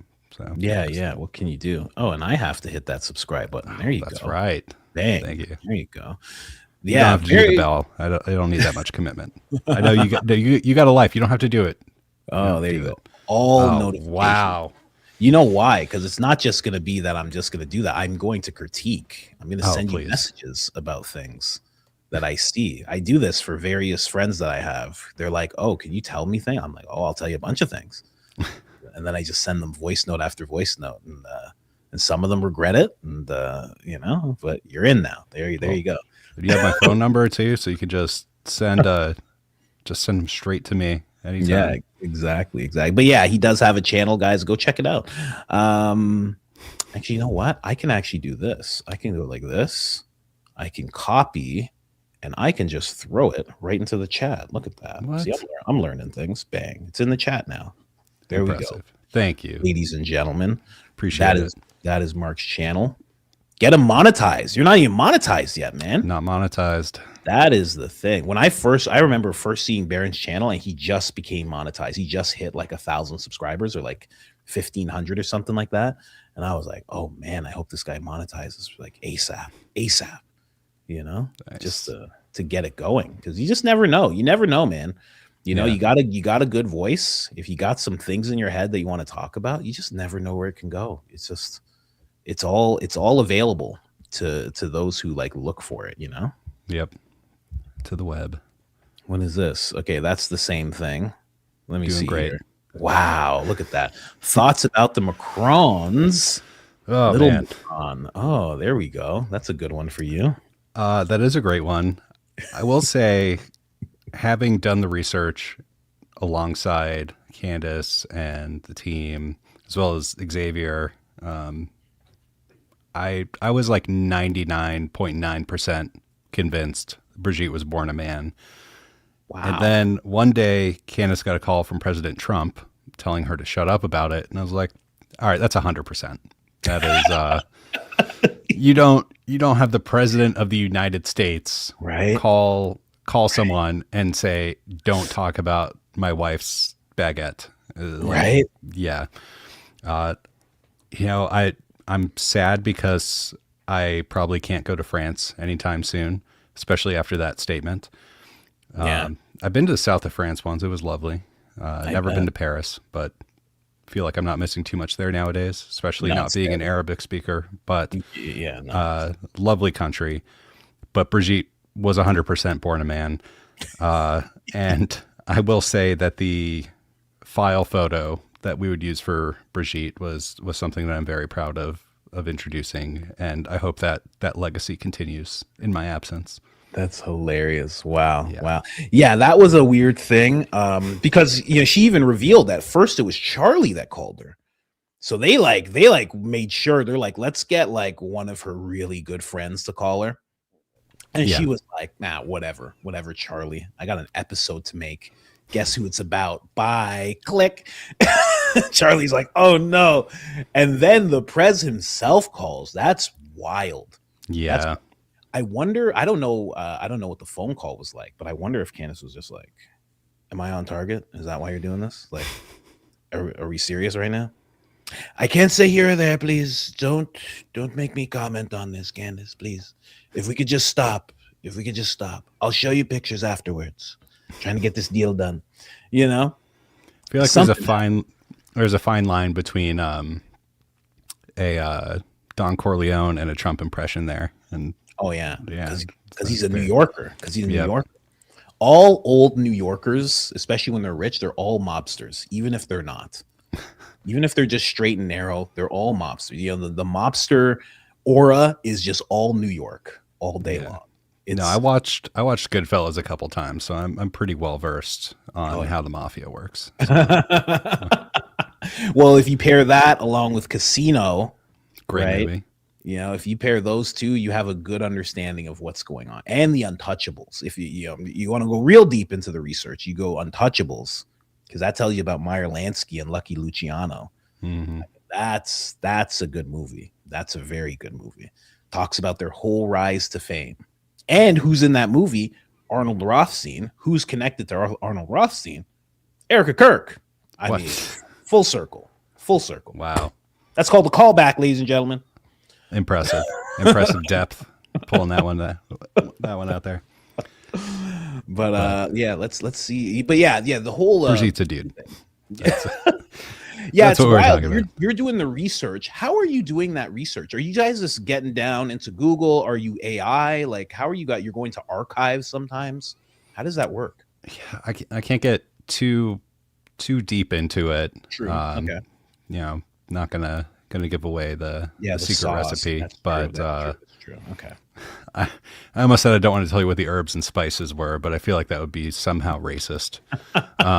But there are a lot of physical documents that we saw and photographs and people pulling things from various archives and providing them. And it's very compelling that Brigitte Macron was born a man. And Yeah, one of the attacks that I've seen a lot is like, oh, she's getting sued for it, and I mean, I don't really think anything's gonna truly come of that. I will say I would love to testify if the Macrons want to put me on the stand and have me explain under oath why I felt it was appropriate to show a photo of a 1980s alien puppet in a poorly fitting wig and dress. I would love to explain that. So I'm sure you guys know where I live. You know my contact info. That's Hit me up. wild. That Yeah, is well, wild. That is wild. Oh go man. for the low hanging fruit there. But I mean, you're right. I don't think anything's going to come of it. I think that's I mean, I know that's a way that people just, they intimidate you. They silence you that way. That's usually what that is. If they can, and Candace even brought this up, they'll try and, squeeze you for, all the money that you're making through that process. The process is the punishment. Yeah, exactly. Well put. Exactly. So, yeah, I don't think much is going to come of that. But when I first heard that story, I was like, yeah, that probably happens all the time. I don't know. Like, it doesn't even seem like, I guess, again, like I'm always looking into just wild things, right? Really obscure, you could say occult, esoteric, weird, tinfoil. I'm always looking into this stuff. So there's a whole community of people who were like, yeah, all of them. There's a community of people who are like, all of them, all the famous ladies that you see, they're all guys. So they were like, yeah, of course, Brigitte. They're like, of course. Like, what do you mean? Like, look at what's her name? What was her name? George Bush's wife, George Bush Barbara Jr.'s Bush. mom. Yeah, they're like, look at her. There you go. This happens all the time. It's like it's a thing. It's a thing that people talk about often. So a lot of people weren't doubting it. But I did think that series was wild. I remember listening to that, a lot of it with my wife, and my wife was like, what? She's like, what? Because she would overhear the Candace, listening to Candace, and it would be like Justin Beldoni and like it's Brigitte, and she'd be like, does this lady just talk about like whatever? I'm like, yeah, she does. And I'm like, the views don't go down. I'm like, the views stay the same. Like, people are interested in whatever she's talking about. Interestingly enough, that is where I aspire to be. That if I decide to go on a rant about somebody being a dude or a lady, that everybody is just like, okay, they're like, tell us all now about I'm getting a call from the president of the United States. Could you imagine? That'd be the weird. What was that like for you guys as you guys were doing? Like, how did it feel? Like, you can't talk about the process of the research, but how did it feel as you guys were kind of uncovering something like that together? I mean, it was amazing because no one in America was really talking about it. I mean, Xavier and a few other journalists in France whose names are escaping me right now did a lot of the initial heavy lifting on that. And they have paid significant prices for that. Luckily we're in America, so they, can't mess with us to the level that they mess with them. But I mean, it's amazing because you could see the public like, whoa, this is crazy. And then a little bit later, this is interesting. And then, wow, that's a dude. So like to see the perception shift like that is awesome because we're providing facts and we're providing information based on what we're finding, and kind of we're helping people reach a conclusion, but people are also making their own conclusion based on it. And I think really the hardest part about it was the several months that I couldn't tell anyone that Trump called her. Yeah. Like that. Yeah, because I remember that day. She's like, "You're never gonna believe who called me this morning." And why? Oh, she actually relayed that to you afterwards. Yeah. That's wild. It yeah, that was the hardest part for me. But I don't know. I really enjoyed doing the deep dives. Researching is very, very fun for me to do. I will say, speaking of potentially trained people in politics, I will say I don't see a lot of evidence for the Michelle Obama theory. I know people might hate me for that, but How dare I know. We have a I've show seen- on, gentlemen. I've seen the I really video. apologize. I've seen the video on Ellen that everyone points to, and that initially convinced me. But then I had a thought. They said it was a mic pack, which, working in production, that does make sense. You would clip it on the inside of someone's, like the back of their pants, and if it fell down, it could swing between their legs and cause an impression on the pants that looks distantly phallic. But I really just applied this logic to it, is like Michelle Obama knows that they are going. I'm not sorry. I will say that might be a dude. I just haven't seen compelling evidence of it. I'll go that far. Well, you But, know like, what? When it comes to what you're talking about, it's been enhanced. I saw it when it first came out, and I see what people show today, and it's been enhanced. Somebody has enhanced the looking of all of Yeah. that. If I'm doing my gesture here, somebody has. You're giving Michelle a lot of credit there with using your entire arm. But be careful how high you lift your arm as well. We're on camera. I'll give you a pass for what you've done so far. But I will say, when someone of Michelle Obama's status is on a national show like that, it may look like, oh, we're improvising. We're just deciding right now that we're going to get up and dance. Like, no, every little thing is choreographed and potentially rehearsed.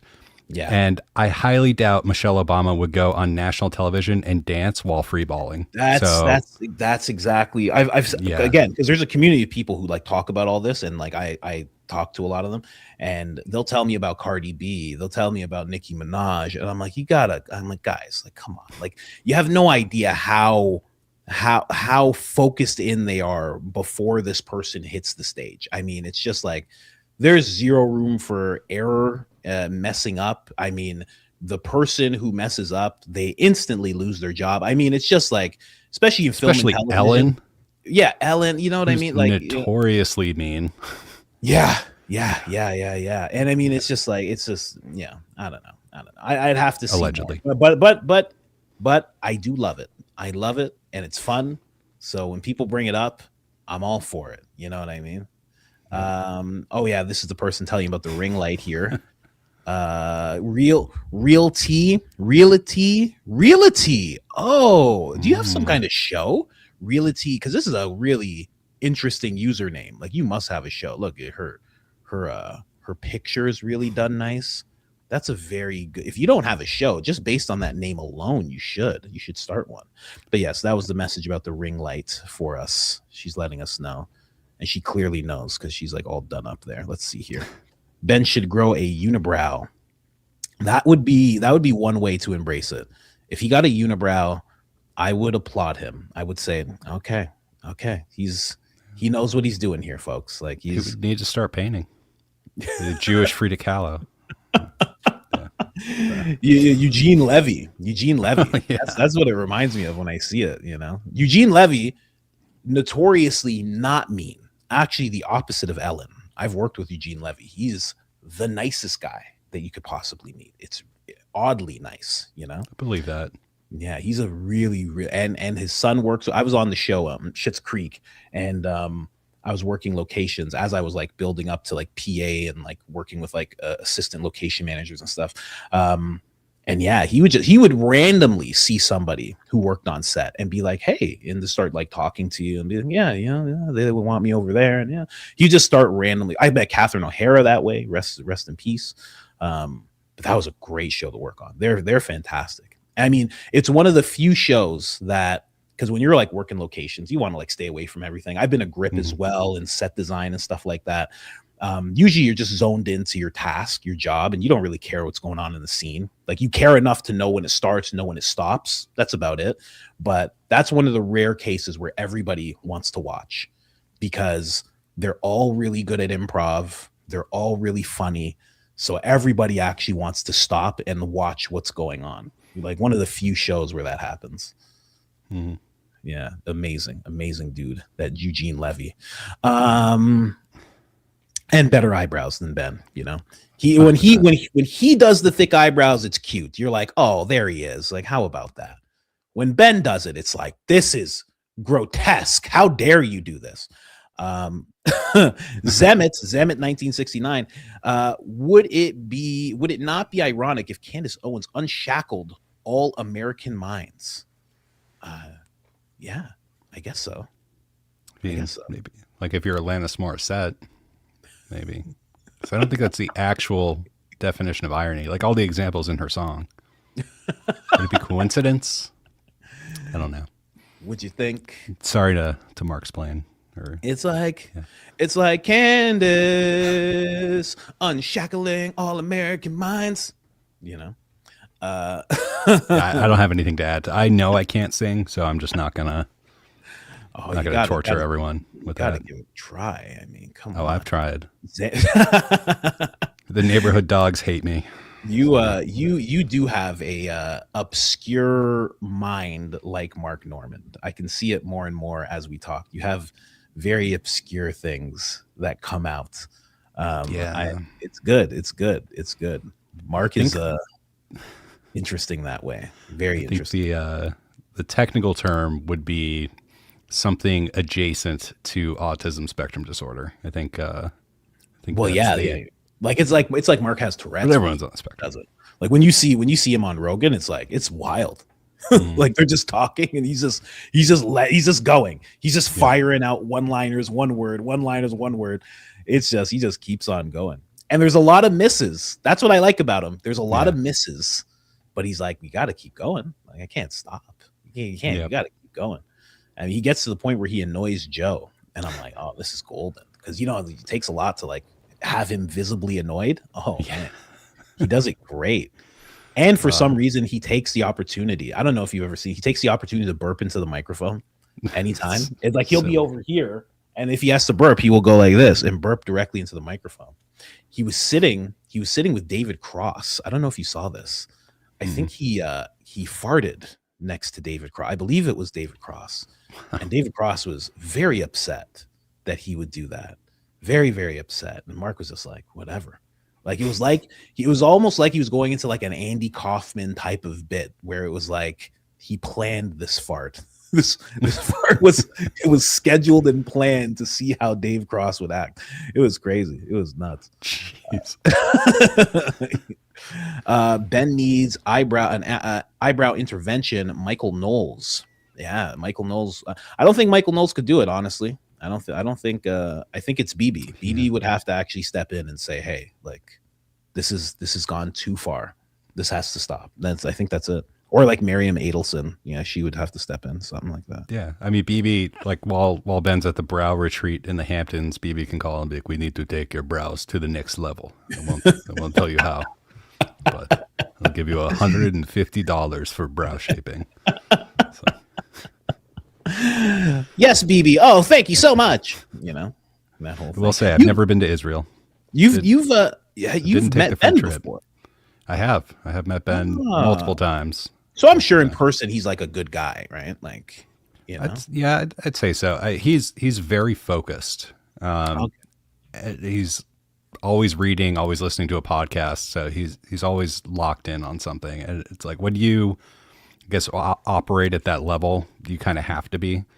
And so he's great on camera and does some informative shows at times. But you know, I typically, I don't know, like I've said before, there's a lot of people that I'm friends with or friendly with that I don't agree with. And I think that's a good thing.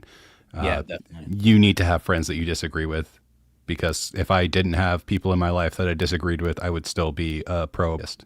So it's like you can't grow as a person if you're just listening in an echo chamber to people feeding back your opinions to you. And it's sad that the internet has caused us to lose nuance. Everything is either black or white, this or that. There's nothing in between anymore. So yeah, hopefully we can change that.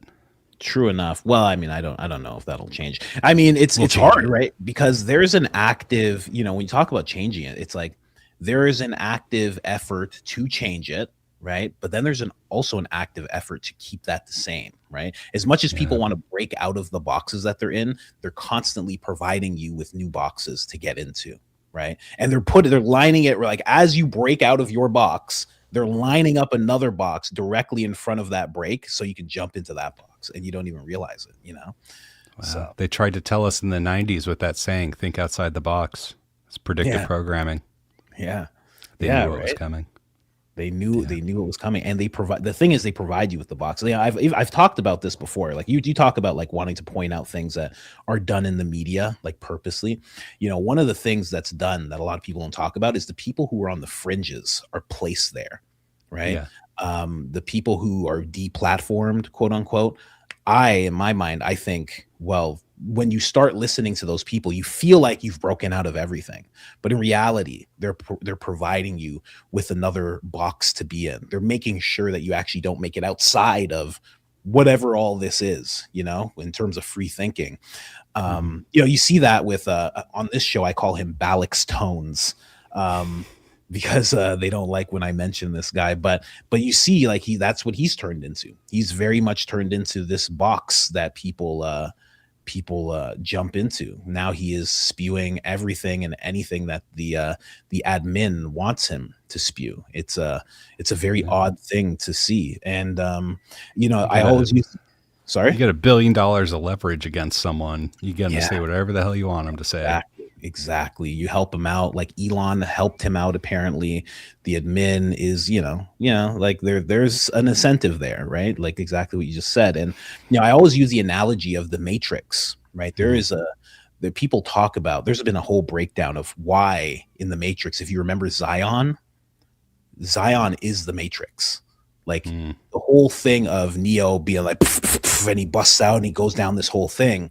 They say that happens because him as a battery, a human battery, was not providing the proper output. He was glitching out. So they go into this next stage of programming where they're like, okay, we need to keep this guy in check. We're just going to give him the illusion of the fact that he is broken out and he's now with Morpheus and he's talking with these people. He has a choice of red and blue or whatever. Well, I think it was red and blue.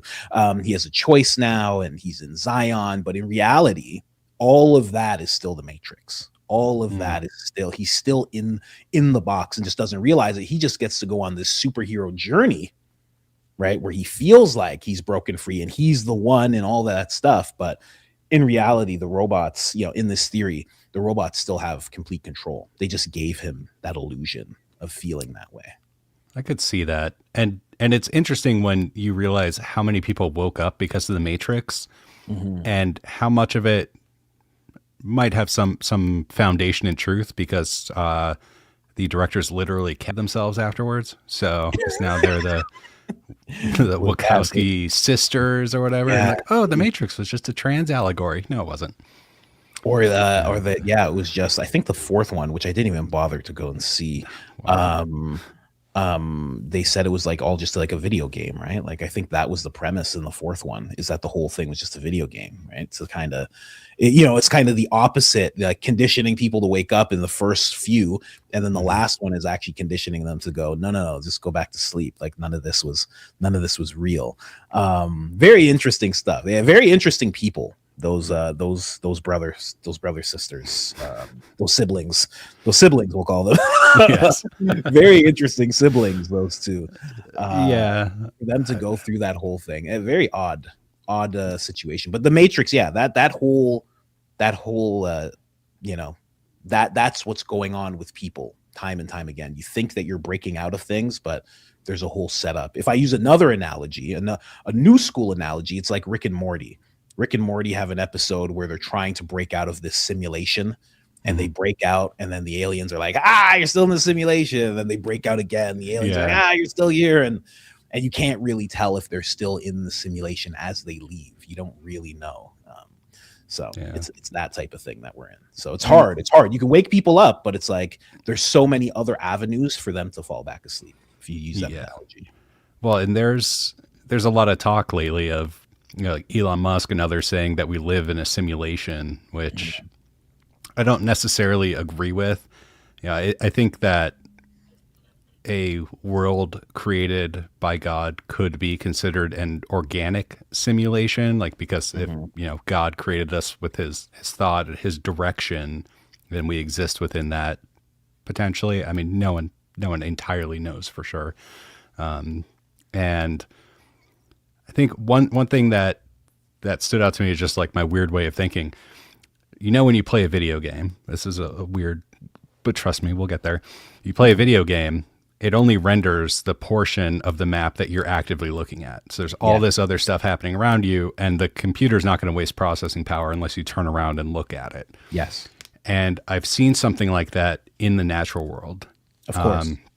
It's called the double slit experiment, which is not a college pastime. It's actually a science experiment where they shine light, photons of light, through two slits, hence double slit.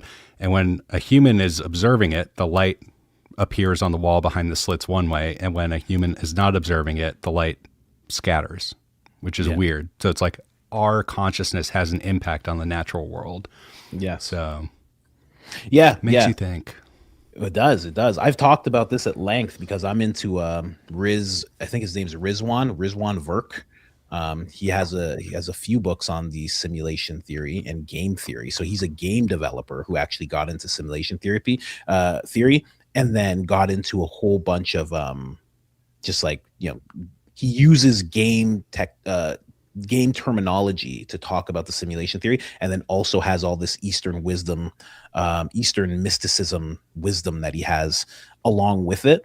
But when it comes to like that whole game theory that you're talking about, like even aside from the double split thing, you kind of see it in the natural world in terms of what you do.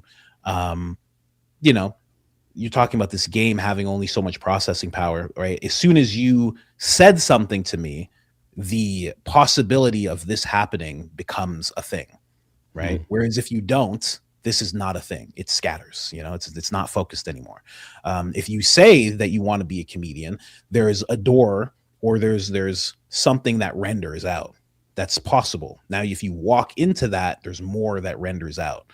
And if you stick with that, there's more that renders out as you keep going forward.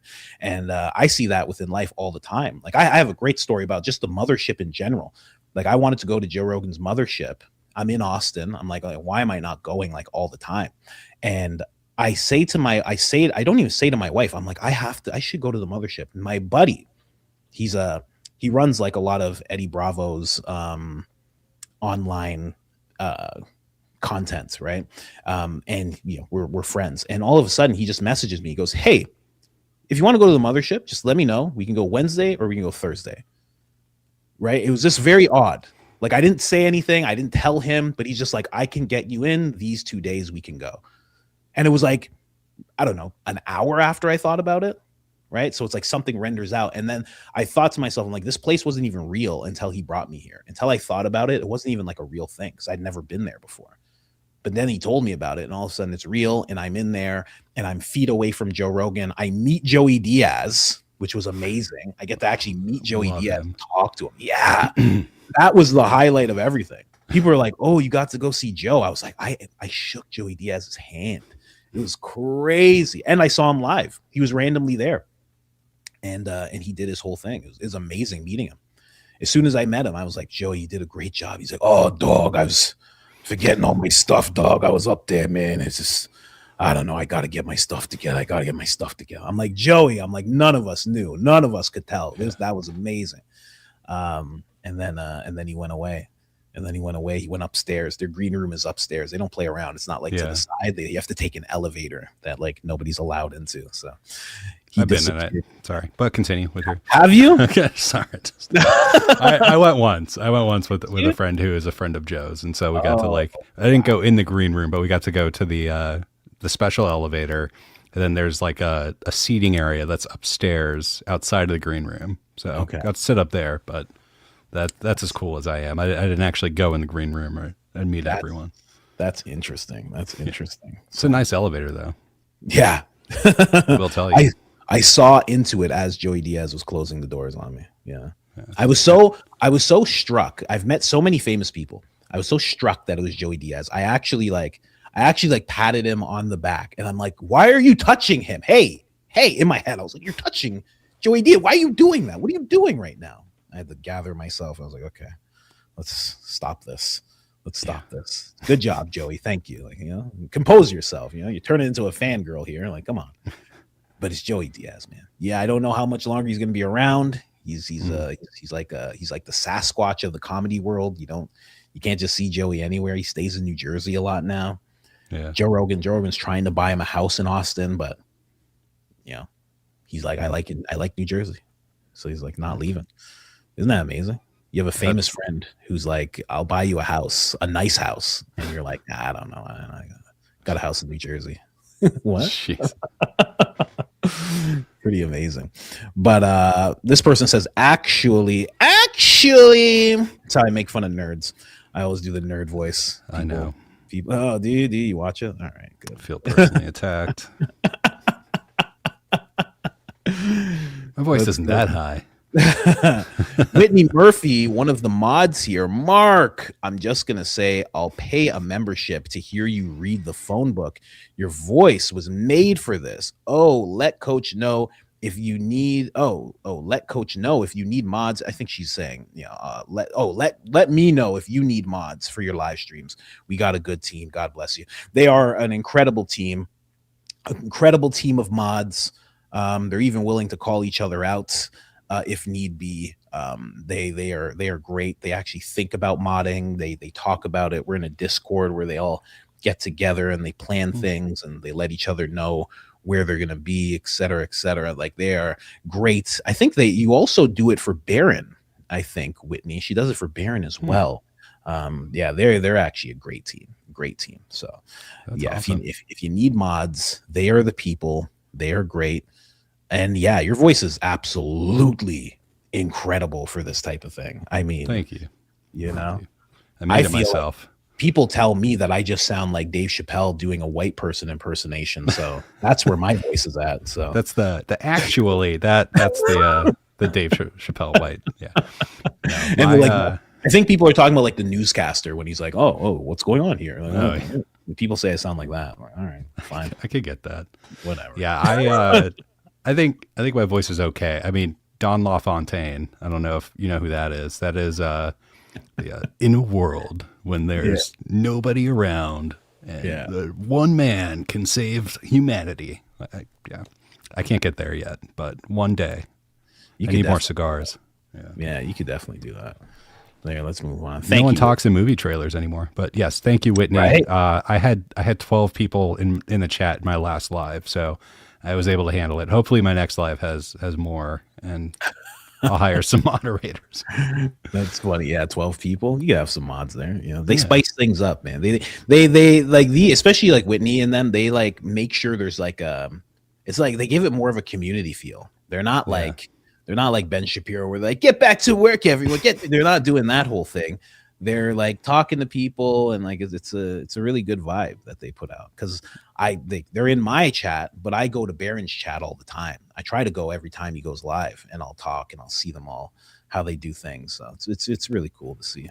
Yeah, I dabbled in moderation. So while I was doing Candace's shows, directing and audio and playing clips, I would also moderate the chat on the members website, and try YouTube. I could never keep up with, but I would try on Rumble sometimes as well, and then also talk in the members chat. So miss a lot of those people. That was a good time, but I like multitasking. I would weaponize my ADHD to really just be able to do all those things at once. Yeah. That's actually a good question. I've seen many people, I think even Whitney has asked this question. Why doesn't Candace have mods in the YouTube stream, in the YouTube chat? I don't know. I mean, there's no, I can't say that. Never mind. But yeah, it's no, there's nothing that I really can't say. It's just, I don't want to get too much into the inner workings of in the inner workings of things. Yeah. But I know YouTube has some sort of like basic auto moderation, like a basic level, but it's also a huge amount of people in those chats. So it's very difficult. It's crazy. When that chat gets rolling, it's not. I'm so surprised when I say something in that chat and people are like, coach. I'm like, how did you even see it? Yeah. Like, it just breezes by. As soon as I put it in, it's gone. Yeah. Like, how do people even catch it? And that's after we found out about slow mode. Yeah. Yeah, her chat is wild. But yeah, that was something I've noticed a lot of people asking that question, like, why doesn't she have any mods? I always figured it was because she was like, I don't care, let them say whatever they want. Like, yeah, you know, because usually people have mods because it's like you don't want people getting real negative in the community. You also don't want them like really like slurring out on the person who's talking, on the talent, quote unquote. But I feel like Candace is just like, whatever, I don't care. Yeah, just go. Well, and that was kind of the approach I took with the members chat. Is I think I maybe banned one person the entire time. Just, I mean, people are paying to be there. I'm a huge believer in freedom of speech. And I believe that most people can be reasoned with. So we would debate some of these paid plants that would come in and try and cause trouble. But it's, freedom of speech. People are paying to be there. If it gets really bad, I think the person I banned kept like spamming links and there were multiple warnings, but Yeah. I don't think you should just silence people because you disagree with them. And no one in there was saying anything super terrible, but Yeah. YouTube chat, I never looked at, but I mean, To do that in the members one is a little silly. I mean, I know there's still a lot of people there, but it's a little silly to do it there. I've had people do that. I've had apparently there was like some smaller streamer who was sending people to my chat to like promote his. Like he was actually verbally saying, "Hey, go there and say this." I was like, that's so weird to do. I'm like, you could literally just contact me and I'll be like, "Oh, let's shout out this guy." Like, I don't care. Like, I'll like pull up one of your videos. Like, just message me. But instead, he did it this weird, like backhanded way. I was like, this is so odd. I'm like, you don't need to do this. Like, whatever. So we don't allow those guys to say that stuff. We enforce when it comes to that. The enforcers. Yeah, exactly. I'm sure the hairline on Tim Pool is comparable to Dan Bongina's. That is a very, very good. Whoever came up with that, very, very nice. I mean, didn't have to mix many, it says a whole bunch. You only had to change one letter. I mean, there's no fat on that joke. That's just perfect. I call him Robo. I call him Dan Bon Robo. That's what I call him because he has a hairline like RoboCop. That's I used to like his show when he initially started, but yeah, he fell off pretty quick and then became the most, or as I'll call him, the first ever female associate director of the FBI. Because I heard he spent a lot of time in his office crying, complaining about stuff. wow. Not not the best look. But he probably absolutely could kick my ass. So Dan, please don't do that. Possibly. I mean, you said you're 6'4", man. You're 6'4". You're a big guy. You're a big guy, man. I am, but he's he's got more mass. He might. He's getting older. I don't lift. We can't let these older guys, these older podcasts, we can't let them push us around anymore. There's a changing of the guard happening, It's true. We got to shove him in a locker. Yeah. But him going back to podcasting, to me it seemed like he was getting reassigned. Because right away his main focus, instead of coming back and being like, let's get into like the news of what's going on, his main focus was just like these black pillars and these doomers. I'm taking this movement back. It's been hijacked. And then of course his focus is Candace Owens. So like within the first week you come back, your focus is Candace Owens and black pillars and doomers. It was so apparent what he was doing, Yeah. Tell me you're a psyop without telling me you're a psyop. Yeah, it was just like, what is this? Like, why are you doing that? Like, it's just clearly he got reassigned, and there's so many of those guys. I was telling my wife, when the left, quote unquote, was in power on X, because they had that whole thing going on where there was a portal with the Bureau and, they were just like, ban this account, ban that account, blah, blah, blah. A lot of times, a lot of these more progressive accounts, they were just like screaming about things, screaming at you. They didn't like what you were saying, et cetera, et cetera. I found it's really ramped up now that there is this conservative movement of like coordinated people. I find it's ramped up more than before. Before it was just like these blue-haired spacer kids just yelling about things. And it was just like, whatever, they were just like butthurt about everything. Now it's like you got people who are like literally working for the Department of Defense who are like making podcasts and being like, let me tell you guys something. This is crazy. Yeah. And I'm like, there's so many, like they're all ex-military or working for the defense. They're like Bureau adjacent. I'm like, this is so wild. There's so many of them now, like tons. I'm just waiting for Dan Crenshaw's podcast to start up. I'm sure he's got one. Yeah. Oh man, that is going to be something. That's a story to tell you off air. Yeah, you won't see it coming. Trust me. Neither did he. But I will say If a you're lot of right? a lot of this I think could be traced back to, I want to say it was the National Defense Authorization Act of 2012 or 2013, that it was just an addendum that was in there that legalized the use of propaganda on a domestic audience. So we're paying for the United States government to do these sorts of things. And you could see in that 2012, 2013 timeframe, that's when a lot of stuff really ramped up. Even around that time, maybe a couple of years before, I don't know if you remember Occupy Wall Street.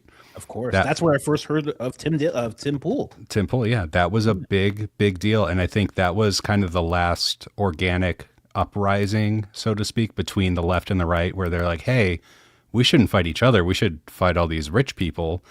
And then if you look at the Google trends, you could see searches for racism and stuff like that.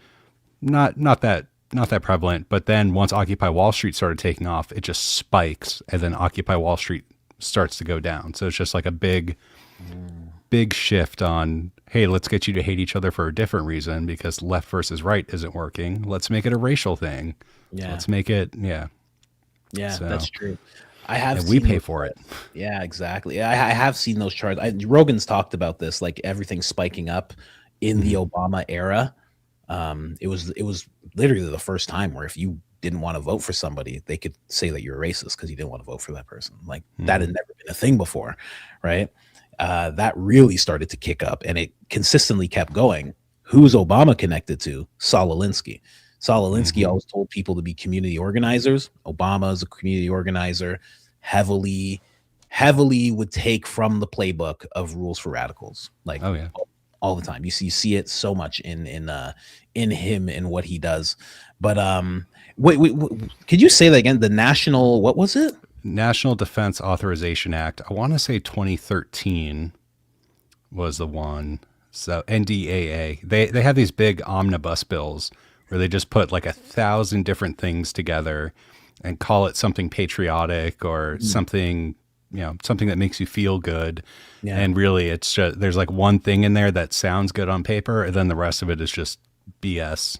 So does this have anything to do with the Smith-Mundt? I think there was something called the Smith-Mundt Act or Mundt, something like that, because it's around the same type of thing, and it is 2013, this act that I'm talking about, and it did give authorization for, basically there's always been a front-facing news for the nation where the other countries see. There's all, like Tucker Carlson's dad actually famously was a big part of Voice of America. Yeah, exactly. That front-facing news that the rest of the world would see. And then with the Smith-Mundt authorized, I think it was called the authorization as well. It got turned the other way, and all of a sudden they were allowed to do that same thing to the citizens.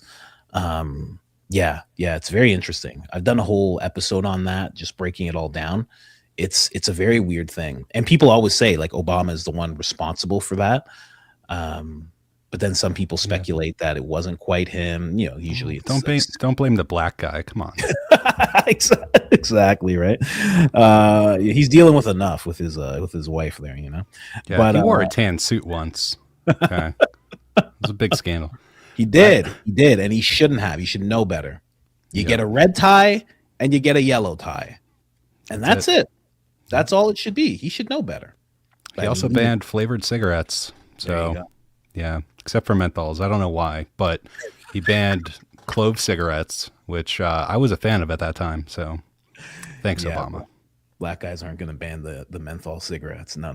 That's so weird. No. That's he has to protect that vote. You mess with a menthol cigarette, that vote is gone, buddy. That vote is over with. That's a second term act there. Yeah. But that's very interesting. I have to look into that to see. But yeah, it's definitely, you can tell that that's what's happened. Like, again, I call it out all the time. Like this guy Graham Allen, who's like Candace's like premier hater.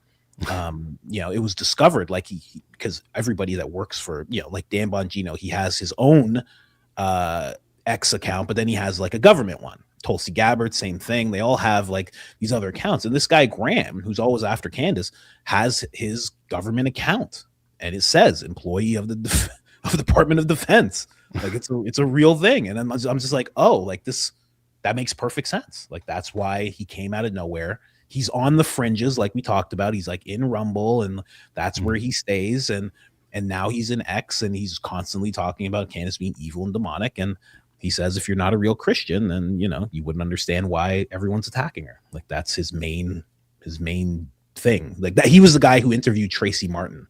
So when Candace talked about Tracy Martin, he decided to do an hour-long interview with Tracy Martin, and it was literally the whole interview for an hour was literally like, so is Candace a liar? And she'd be like, well, yes, she is. And he'd be like, okay, this is what I've been trying to tell everybody. I mean, like, this is blowing my mind right now. She started talking about things. He goes, do you have verifiable sources? She goes, yes. On this topic, I have verifiable sources. He's like, this is blowing my mind right now. This is what I've been trying to tell you guys. It was a nonsense interview, but he was just like, we're debunking every single thing Candace has ever said. And we're doing this with Erica's best friend. Like that's how we do it. Okay. The government has a long history of using agents provocateur, or maybe it's agent provocateurs. I don't know if it's like the plural for attorney general, or it's attorneys general, but they definitely put people in to stir things up. I mean, you saw it with January, where their denial of that was very specific in saying that there were no federal employees authorized to be at the Capitol. It's like, okay, so you mean that there were people who weren't officially authorized, or they weren't employees, they were contractors? Like, just it's that sort of language, lying without lying. It goes all the way back to Red Squads, right? Like that's where it all first started, that type of thing. Red Squads infiltrating like just every little movement, and that still happens, but they're not called Red Squads anymore. They just do what they do, but there used to be specific terms for them. That was Red Squad. That's how they got into like the Black Panther movement and basically every movement, the anti-war movement. They would always send these people. They were like bots, but they were real people. They're bots that would come into a room, but there was like actual people, and they would cause dissent and keep tabs on things. And I don't think that stopped, honestly. Thanks for the coaching, coach. We have 0 overhead at the Shadow Band Jaguar Alpha, and no ads ever. And I guess this is a platform of sorts. This is a platform that they want us to know about. Okay. All right. Or a channel. Maybe, I checked if it was a channel, and it wasn't. And they're saying that they have 0 overhead and no ads ever. So I'm assuming that it's a platform. You got to get more specific, man. You keep giving these like, this person has commented before. You got to, what is it? Just tell me what it is, and I'll talk about it. Get some. You don't have to be cryptic about this, or maybe you do. I don't know. From the Daily Wire days to the new Candace Owens show, what is the largest differences behind the scenes from your perspective? How has the show evolved?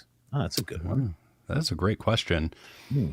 Obviously the size of the team definitely shrunk. I feel like the quality of the show got better. And really just the freedom of, like, oh, we don't have to go on exactly at this time. We could go a little late.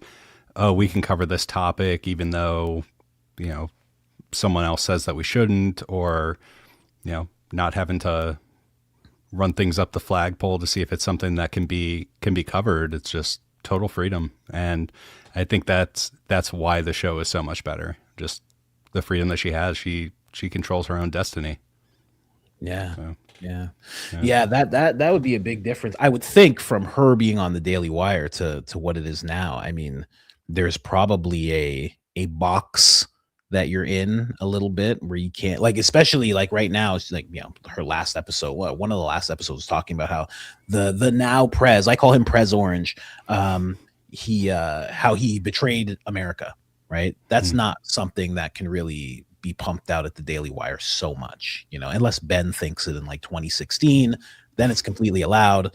But nowadays it would not be allowed at all. So yeah, it's interesting, the freedom. What I noticed, and I don't know if this is true, and I don't know if I'll ever be able to like know this from her, but it seems like she banished all attachments to her that were holding her back or caging her up or trying to handle her the same way Ye did. Ye, like a lot of people don't realize, like Ye like, yes, he kind of just went nuts, but also he wanted to get rid of certain things that he didn't like, certain contracts. And you can't exactly just break a contract, but if you go nuts and you say a bunch of terrible things, the company that's attached to you just goes, well, we're gonna just dissolve this. We're not gonna do this anymore. And that's what he kind of did. Everything's been broken free. Like, it's very odd because now he's completely independent. So now if it's clothes, if it's anything he does, he still has the amount of clout that he had before, but now it's all just him. And he decides how everything works. Whereas before, the Gap had a say, Adidas had a say. You know, they were all kind of holding on to him and letting him do things, but not letting him do things. So it seems like she followed the same type of path. And it was interesting. The reason I say that is because it was around the same time that she started becoming close to Ye. So I was like, oh, did she like learn something there where she was like, oh, I think I have to break free. And I think this is the way to do it. Because she's completely independent now. Like you said, like there's freedom in that. Yeah. I mean, by that point, she'd been friends with Ye for a few years. I think, I mean, most contracts have a morality clause in it. So, you know, I don't think she was trying to get out of anything. She was just doing the shows that she wanted to do and talking to the people that she wanted to talk to. And I'm not going to go too far down that path. It's poor form for me to do that. But yeah, I mean, there was nothing intentional there with her trying to stick one to them as far as I know, or anything that I've seen or heard. It's interesting. I wonder sometimes, because Miley Cyrus actually did the same thing. Yeah, Disney owned her name. Wow. So right around the time she was having this dispute with Disney, how they owned her actual name, she was like, oh, well, I'm going to start twerking and I'm going to start dressing crazy and I'm going to start sticking my tongue out everywhere and like partying with these like down south Atlanta producers and doing everything that Disney is just like, okay. Like eventually Disney's just like, take it. Like, it's not worth anything now. Like, look what you've done to this name. And then as soon as they did that, she was like, I'm normal again. Hello, everybody. I'm sure the powers that be weren't too upset about her, you know, furthering the cause of degeneracy in society. And, you know, they were probably happy about it, but at the same time, they're like, we can't be attached to it like this out front. Like we work the degeneracy in through all the movies and cartoons, but she's being very outright with it, you know? It's like moving money from one pocket to the other one. Like, exactly. Can't be seen doing it. It's fine to have the two pockets, but you can't be seen doing that whole thing, right? Can't be the puppet master. Yeah, exactly. So I wonder sometimes. I see a lot of celebrities do stuff like that, you know, to break free, and it's pretty cool. It's pretty cool. I mean, you gotta do what you have to do for freedom. I have been home with my kids all week on spring break. Got to catch the live every day. Love watching you, and thank you for all you're doing. Thank you so much. Unless that was pointed at Mark there, you know, maybe it was. Yeah. No, I'm just assuming it was me, but that's all you, Coach. That's all. Thank you for what you do as well, Mark. There you go. Oh, thank don't you. Don't want to leave Mark out there. I'm just some guy, but thanks. But a great voice, apparently. Yeah, fantastic voice.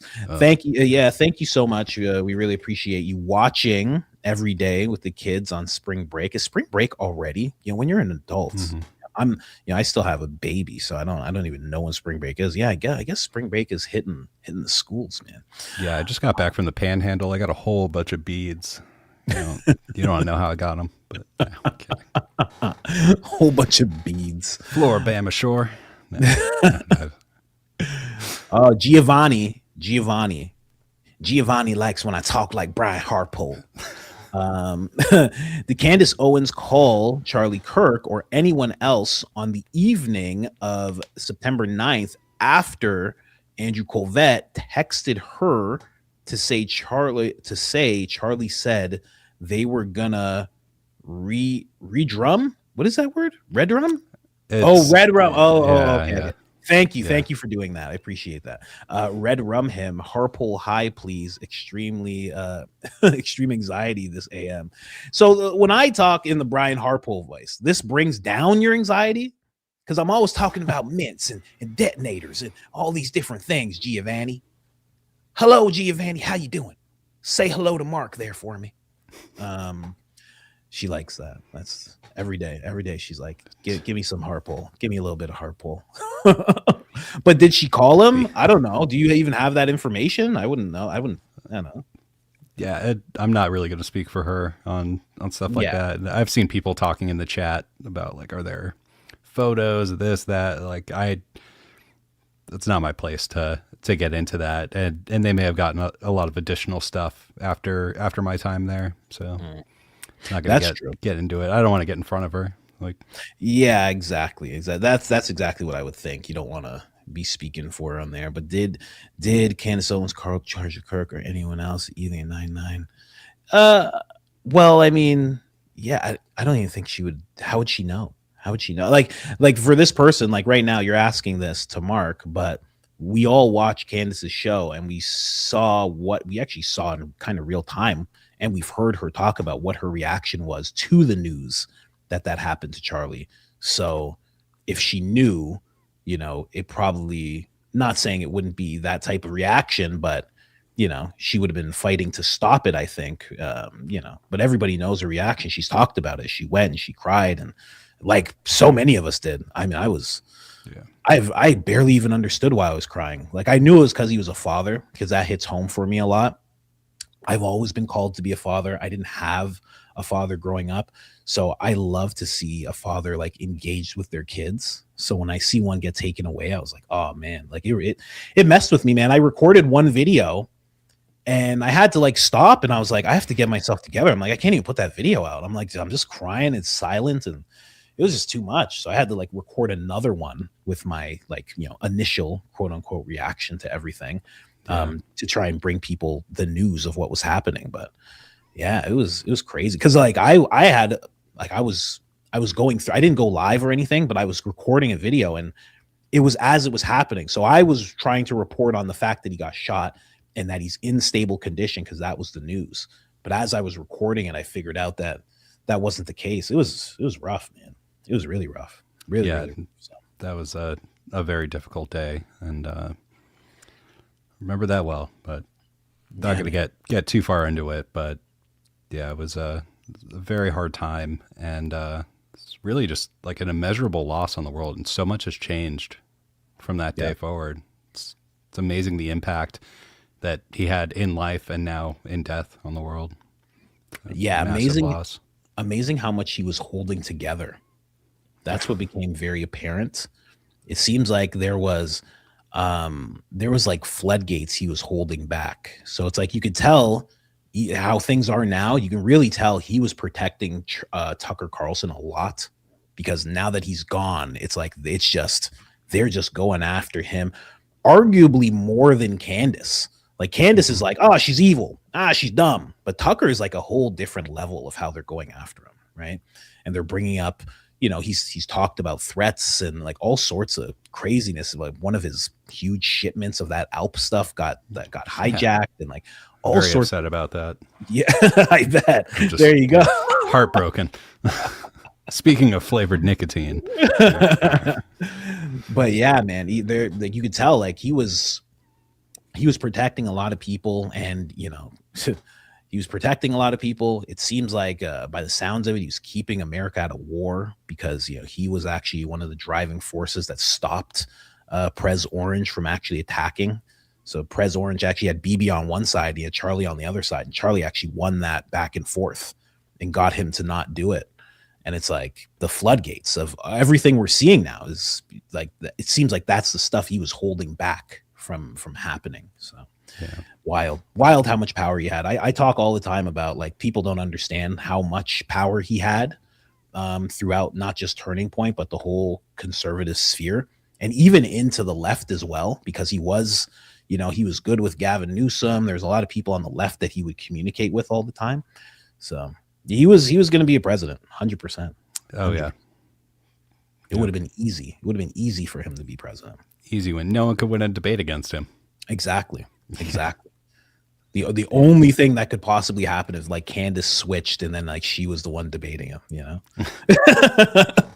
That would be the only thing where he'd be like, oh no. But yeah, man, it was easy. I mean, yeah, terrible loss. Yeah. To to change direction briefly, I see someone in the chat is upset that I called Dan Bongino the first female assistant director of the FBI because he cried. And crying is not about gender. Sorry, crying just made me think of it. He's overly emotional, and no matter what anyone says, women are inherently more emotional than men. So that was the picture I was trying to paint. You know, so many times people forget, Haters. like, you know, when somebody, like, if somebody's working with, see, people forget this about Candace. Sometimes people forget Candace is like conservative. They just forget. Yeah. They forget like all the stances that she has had and still has. What do you think Mark's gonna be like? What do you think Mark's gonna say? He's been working alongside this lady for how long? How do you think he's gonna be? Come on. I'm heavily filtered right now. Just gonna put that out there. She has seen unfiltered. Yeah, exactly. Coach, don't you dare hoodwink me. You are great. I always talk about getting hoodwinked. You know, current admin hoodwinked me. Cash Patel hoodwinked me. Dan hoodwinked me. They all hoodwinked me, man. I was making videos. I'm like, you guys don't understand how epic it's gonna be with Cash Patel in this position.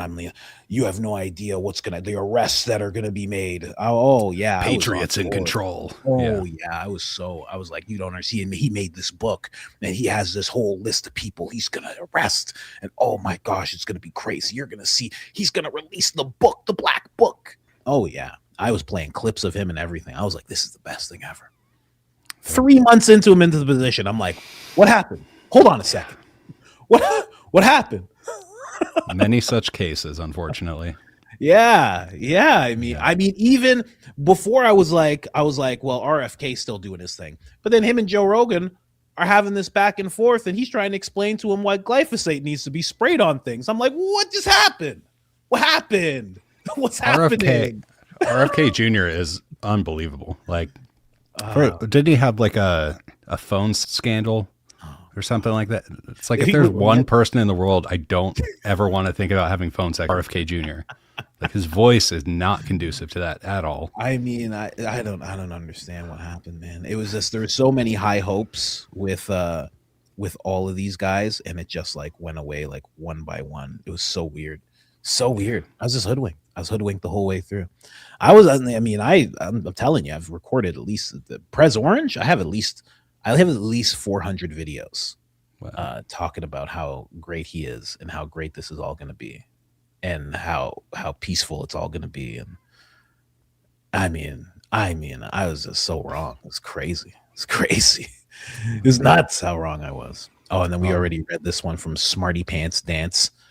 I feel like BB is Jaffaring. Yeah. The jokes BB gave.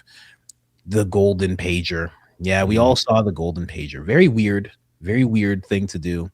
But that whole situation's weird, you know. Figured out BB has a key to the White House, and that's why he's there like every week. He has a key. He brings his laundry. Yeah. You know about that? Like, one of the things, if you do a state visit, like if you're a visiting dignitary, the White House does your laundry for you. It's just like, because you come in with like maybe a couple changes of clothes, and sometimes you have to stay long, so they'll clean them for you. He legitimately brings bags of dirty laundry to the White House and has them do it. So that's crazy. Fun fact. That is nuts. Oh no. That is crazy that you just told me that. I can't believe that.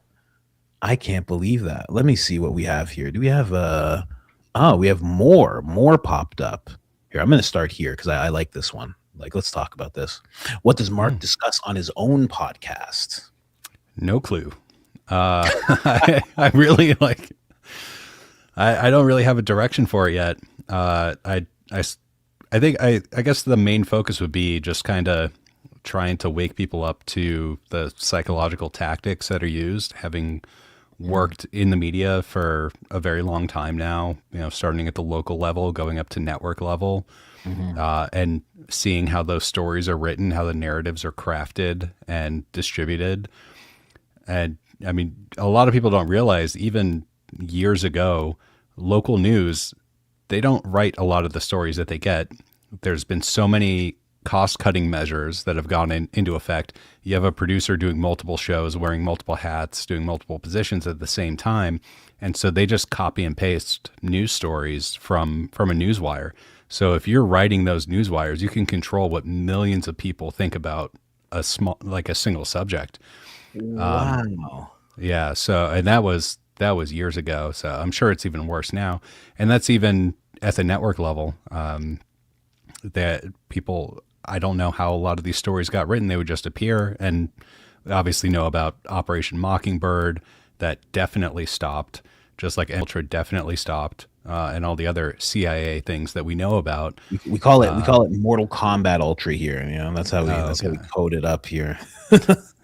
Sorry, I hope that you're like, this sorry, isn't a fatality for your channel. I literally, you're like, I worked for Candace Owens. I don't know what you're talking about. Right.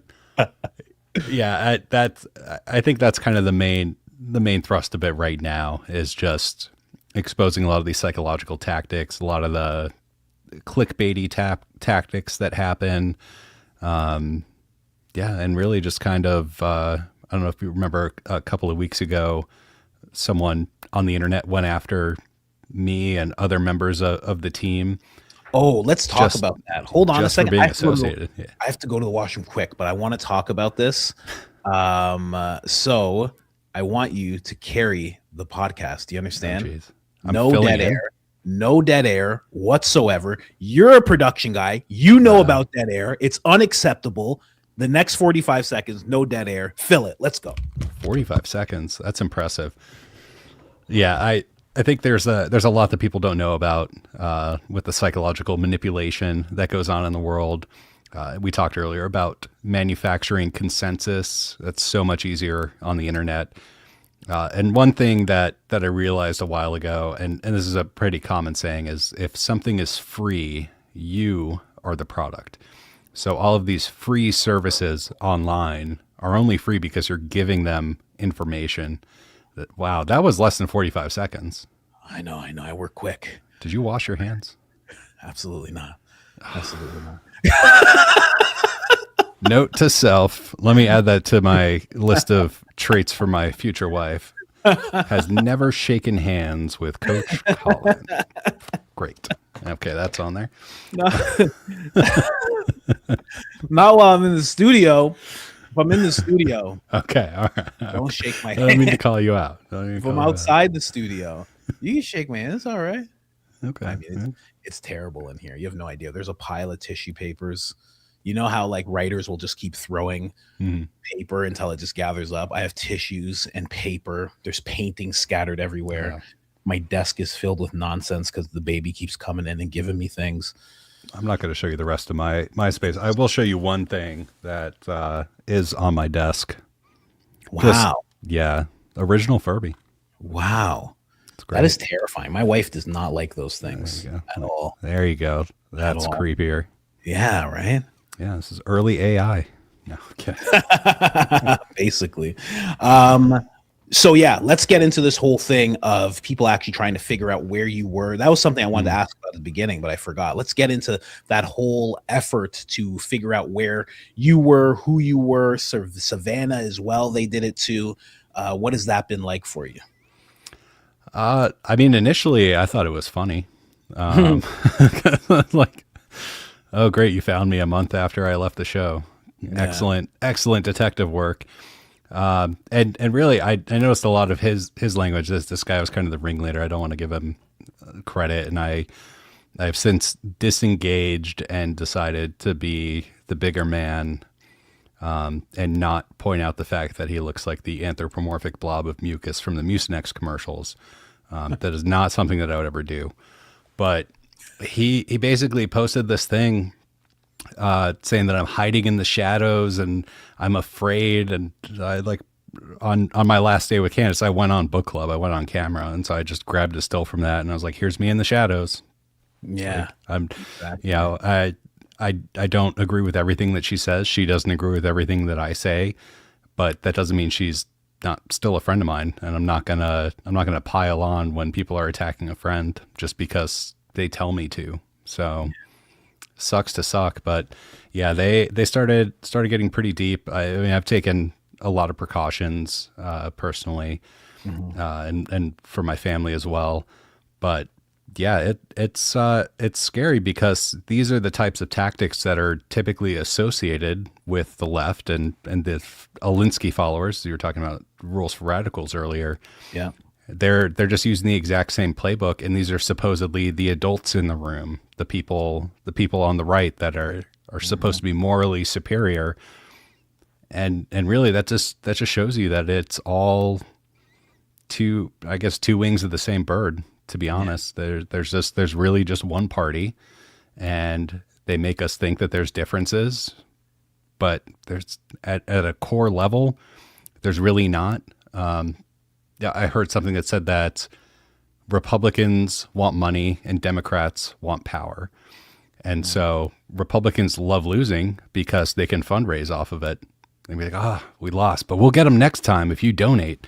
Text whatever to donate in Charlie's legacy, and like all this crazy stuff. And so they're using those exact same tactics, and they didn't really get close. I also, am very careful about what I put out on the internet, and what I share with friends and peripheral friends. But yeah, and then I just decided to disengage, and then they unfortunately started going after Savannah, which is ridiculous because she is very, very sweet, very, very nice person. And she's honestly wasn't really, I can't think of a time where she ever like wrote anything that went on the show. Like she helped a lot with the show. She helps a lot with Candace in Candace's personal life, but it's just to throw her and her infant under the bus and her husband. It's just, So I'm glad that's pretty much stopped as far as I can tell, but it seems like the money ran out for that particular operation. It seemed very coordinated. I was saying earlier, you can notice these words, the demonic, the evil, stuff like that. I kind of noticed who was saying that sort of thing first at the beginning of that week, and where it kind of came from at that point. So I think that they may have been at least peripherally involved in the operation, so to speak. 100%. But yeah, I'm not going to go too far down that path by naming names. But yeah, it was an interesting experience. I thought I had seen enough.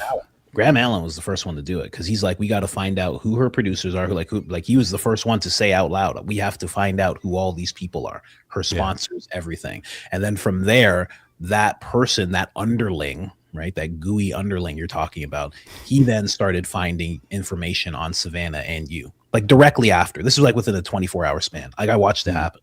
I just woke up. I woke up one day and I was like, hey, who's this fat ass? No, okay. Yeah.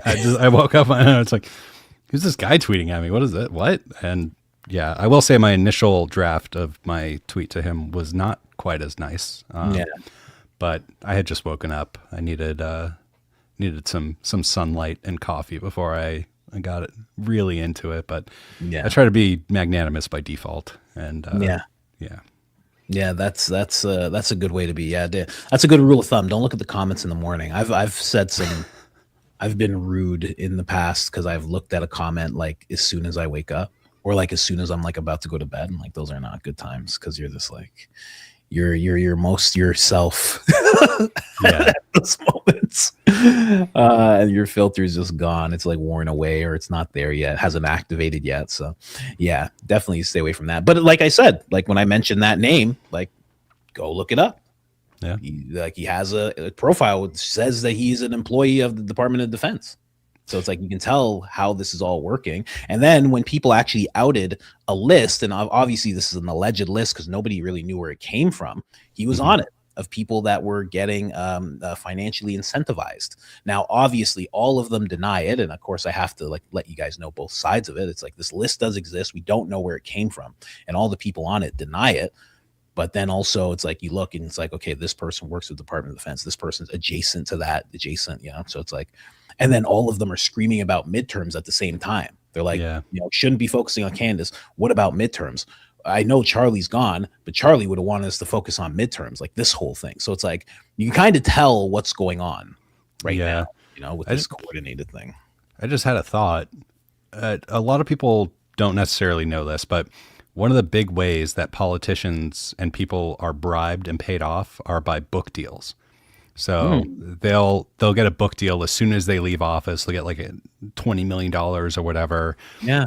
And that's essentially a bribe for something that they did in office, allegedly. I wonder if kind of like because all these people are like, I'm not doing that. I'm not getting paid for this. No one's not giving me money. I wonder if the modern day form of that is faking engagement on X posts so they can get higher creator payouts through X. It's like funneling money that way. I wonder if that could be a potential way, because a lot of these people, I mean, one of the guys that was coming after me, he talked about me and Candace nonstop on his X account, and then I look at his YouTube channel, he's not talking about that at all. Yeah. So it's like he only talks about it on X. Yeah. So I wonder if that's a new way they're bribing people. That's why I said, like, it's very much ramped up when you look on X from what it was when people were saying it was so corrupt and everything. It's ramped up dramatically from what I can see. And you're right about that guy, because I looked into his YouTube channel as well, and I was like, oh, I'm like, this is weird. And there's no following there, there's no traction there or anything. I was like, oh, this is odd. But it's like, for me, you're going to see me fighting for traction on this platform, because this is what I do. Yeah. This is where the incentive is for me. For him, for some reason, it's not there. And I know about X and their payouts, and it's not good. It's not good. And if you're a creator, you know that the place to be is YouTube. It just is. Yeah. It just is. I've seen all the payouts everywhere. The best place to be is on YouTube. Hands down. It's not even close. It's not, the second is not even close. Yeah. So it's like, I know, I can tell by the numbers what these guys are getting paid, whether it's on YouTube, whether it's on Spotify, whether it's on X. I know what these guys are getting paid. So it's like, where's your incentive to be so knee deep into this all the time? You know, my buddy Lance actually did a little research into this account that you're talking about. And I think it broke down the fact that it was like some ungodly number of Candace tweets. It was like 160,000 or something. And like they were doing the math and how it would have been like X amount of posts every single day, like just over and over and over again, all about Candace. Like, why would you do that? Like, where's the incentive for you there? Well, and I would get notifications whenever she would tweet, and so I'd see them instantly, and there's already comments written on them. Like that's bot activity. Yeah. But Twitter by itself has not always been compromised or controlled. But it really has never been profitable. And so you kind of have to think, how does it survive? You know, while you were gone, I said, you know, if something's free, you're the product. And I want to say, if it was, again, 2012, 2013, whenever the color revolution in, I want to say Egypt happened, the Arab Spring, that was organized via Twitter. And I feel like that was kind of a proof of concept for a lot of the platform manipulation and just ideological manipulation we're seeing in the United States now, through consensus manufacturing and consensus breaking on social media platforms. And, you know, I had really high hopes with Elon buying it. You know, I love a good dad joke, him carrying a sink in. But I mean, I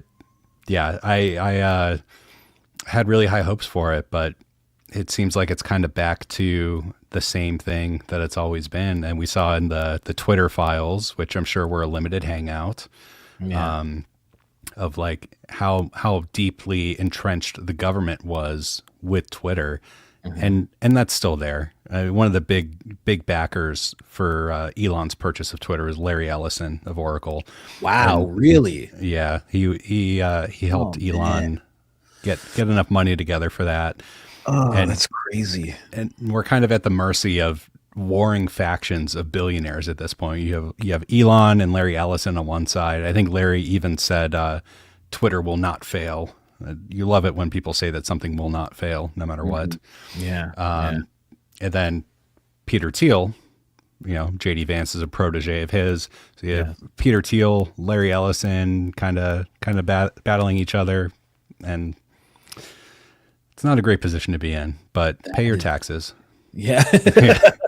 Of course. Of Give up your rights, course. citizen. Yes. Of course. You don't want the show to stop. You have to keep going. But but that's wild. That's Larry Ellison. So he has a big stake in X and in TikTok. Wow. I don't think he still has a stake in X. I know Elon didn't have $44 billion cash, so he had to get money. Like he had to borrow money from people. I think those people have been paid back at this point. With I feel like XAI now bought X. I don't know. Complicated business, folks. I don't know. That's interesting, man. That's interesting. That's wild. I didn't know that. But yeah, it makes sense. I don't think it stopped it. I'm saying I don't think. I'm looking at it. I can see it. I've seen the switch from admin to admin, and I'm seeing it ramp up. At least before, well, I shouldn't say at least before, it was like just people who were like working like when Harry Sisson got outed for like getting paid by Pallet Management, and Pallet Management was getting paid by the DNC. Like at least it was like weirdly like adjacent. This is just like, hey, I'm a part of the Department of Defense, and I got a podcast here. What's going on, guys? I got a nice hat. I like to hunt too. What's going on, everybody? And everybody's like, wow, cool, ex-military, America. Yeah. And it's like, man, I don't know, man. It's weird to see. It's weird to see happen in real time like this, especially when you're one of the people that like calls it out.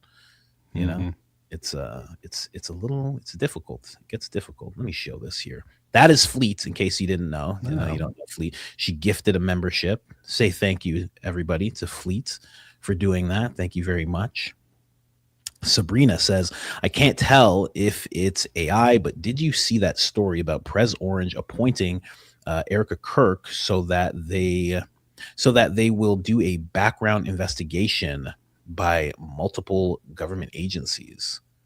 I don't know if there is. I don't know about that last part. I know she was appointed to the U.S. Air Force Board of Visitors. I know that's a real story. That is not AI.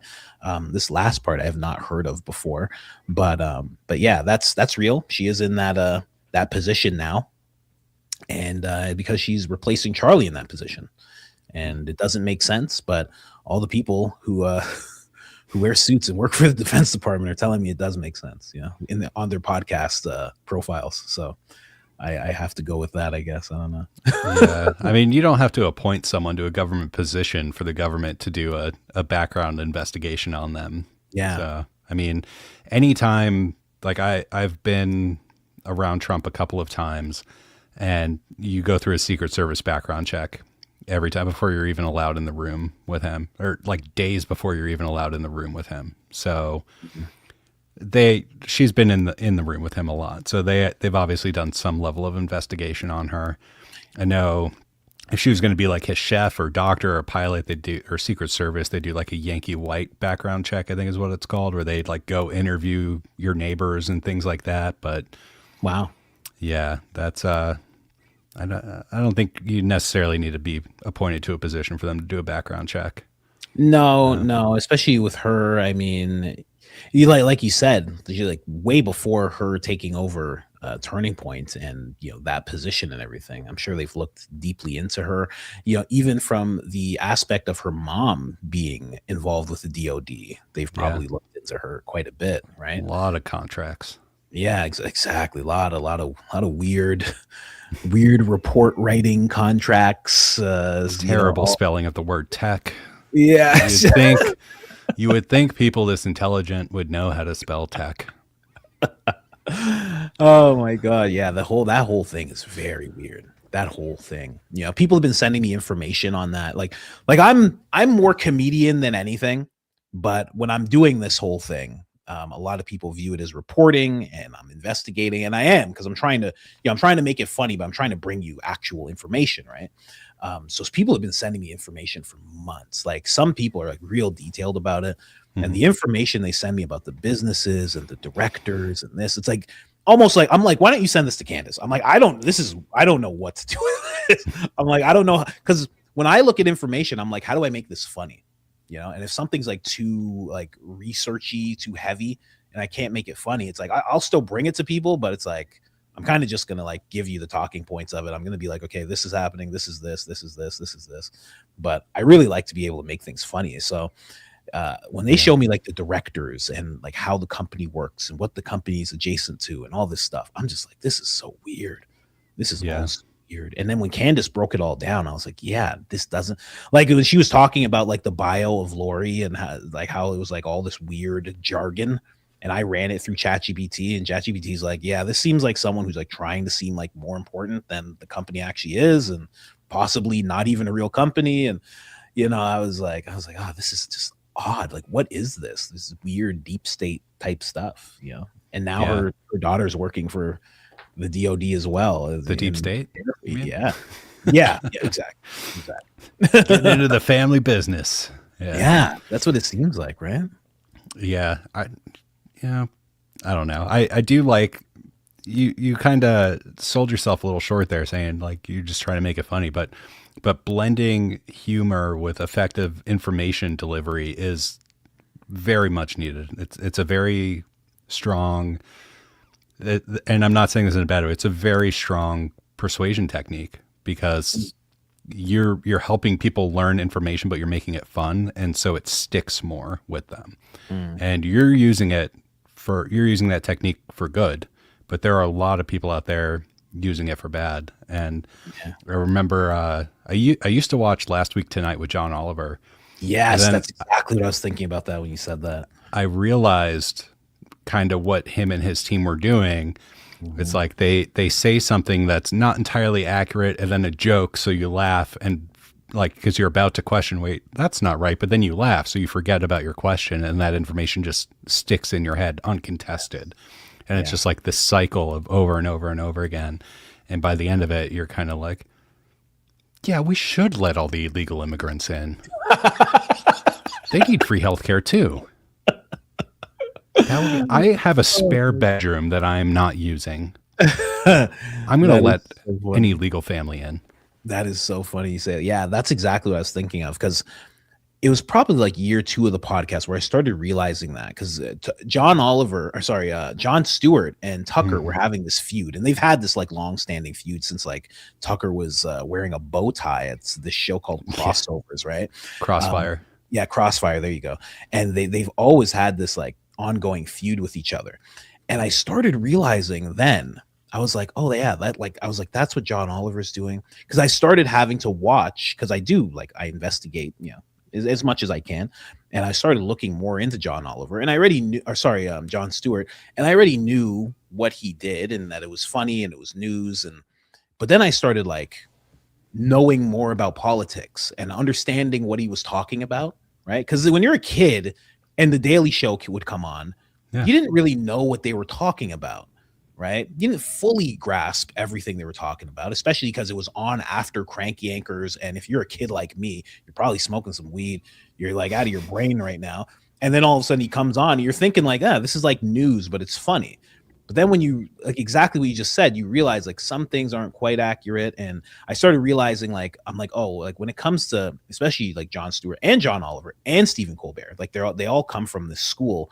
And I noticed what they would do is, I would always say I would break it down like they tickle the left and they stab at the right, right? So they talk about both sides. They cover both sides, but they like tickle the left. They don't really go at the left super hard. And then they really jab at the right. They really go hard at the right. I always noticed that. And then I noticed who he was interviewing, and I noticed who he would have on his show. And I was like, I'm like, this is deceitful. Like what's happening here, the way that they're doing it. Like I love it, because I do love the whole comedy and blending the news and the cultural. I love that. That's why I do it. But yeah, I never liked the way they did that. And Jon Stewart has more integrity than John Oliver. John Oliver is just like, I mean, it's almost to the point where he's like making things up. I mean, it's weird. It's weird to watch. Really weird. Well, I mean, there's a reason why we have a country. And yeah, I mean, 250 years, and I'm not surprised that someone from over there is trying to subvert our democracy. You know, he's a little late.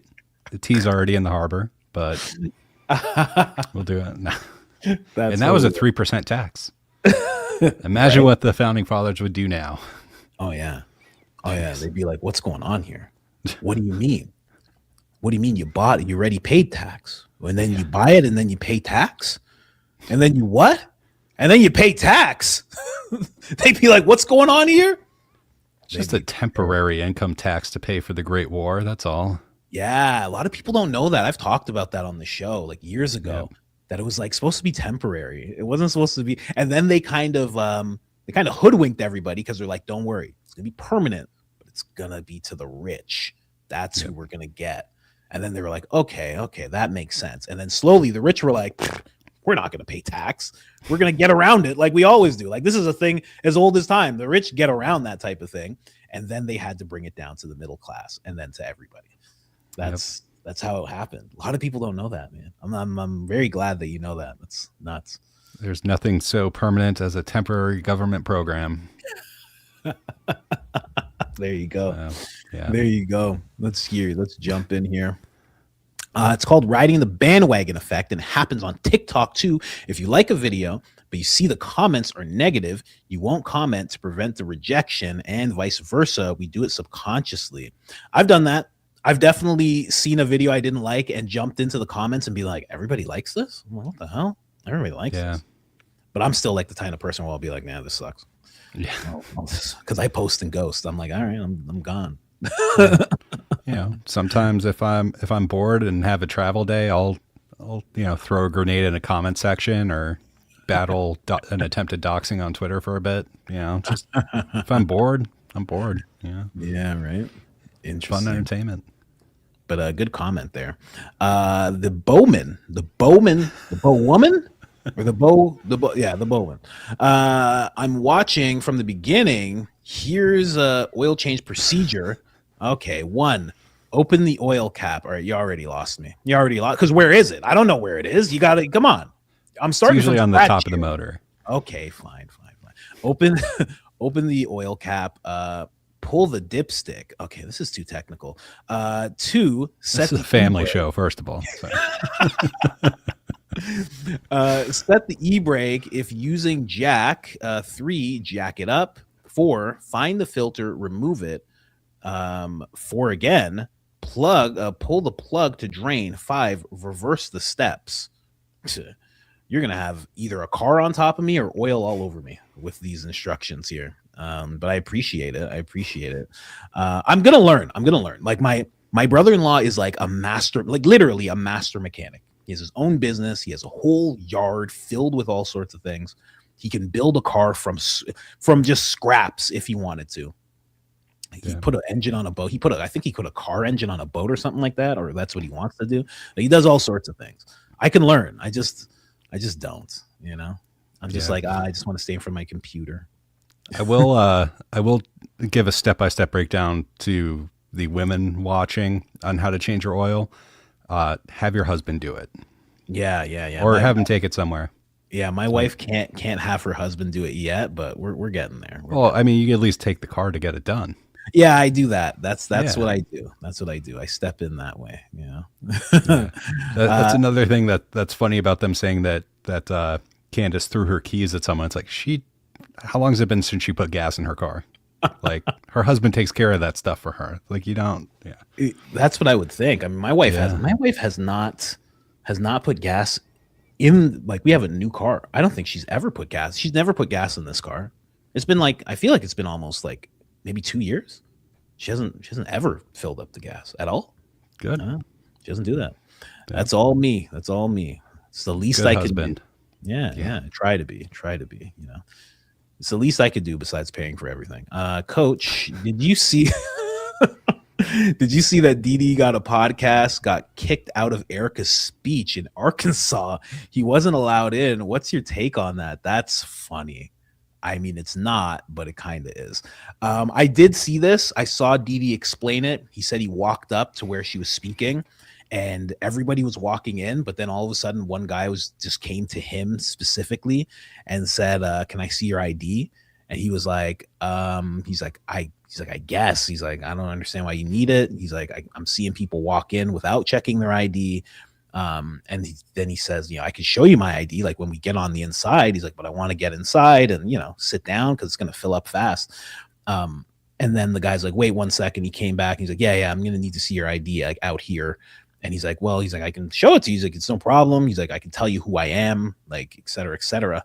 Then the guy went back again and came back out and he said, hey, just so you know, we're at capacity. You can't come in. And he's like, and I'm still watching people walk in and be seated. I was like, wow, that is interesting. So I don't know if they knew who he was. Dee Dee's black, by the way. So I don't know. Some people Well, are it's racist to speculating. ask for ID. Yeah, right.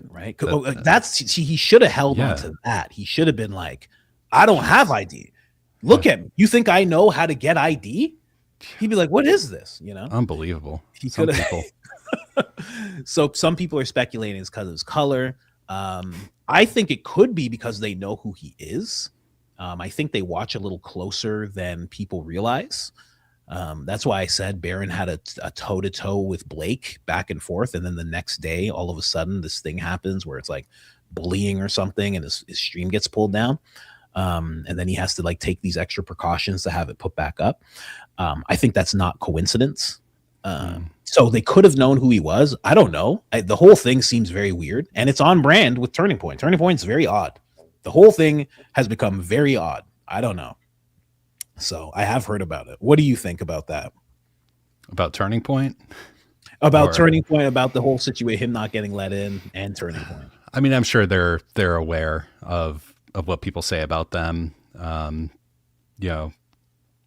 not going to give a specific example, but I know sometimes these types of organizations will have lists of people that are persona non grata, kind of try and keep them away from events as much as possible. I don't know if that's the case for Turning Point, but it would make sense to me that an organization of that level that is suffering from this sort of, I guess, PR nightmare, to put it lightly. Yeah.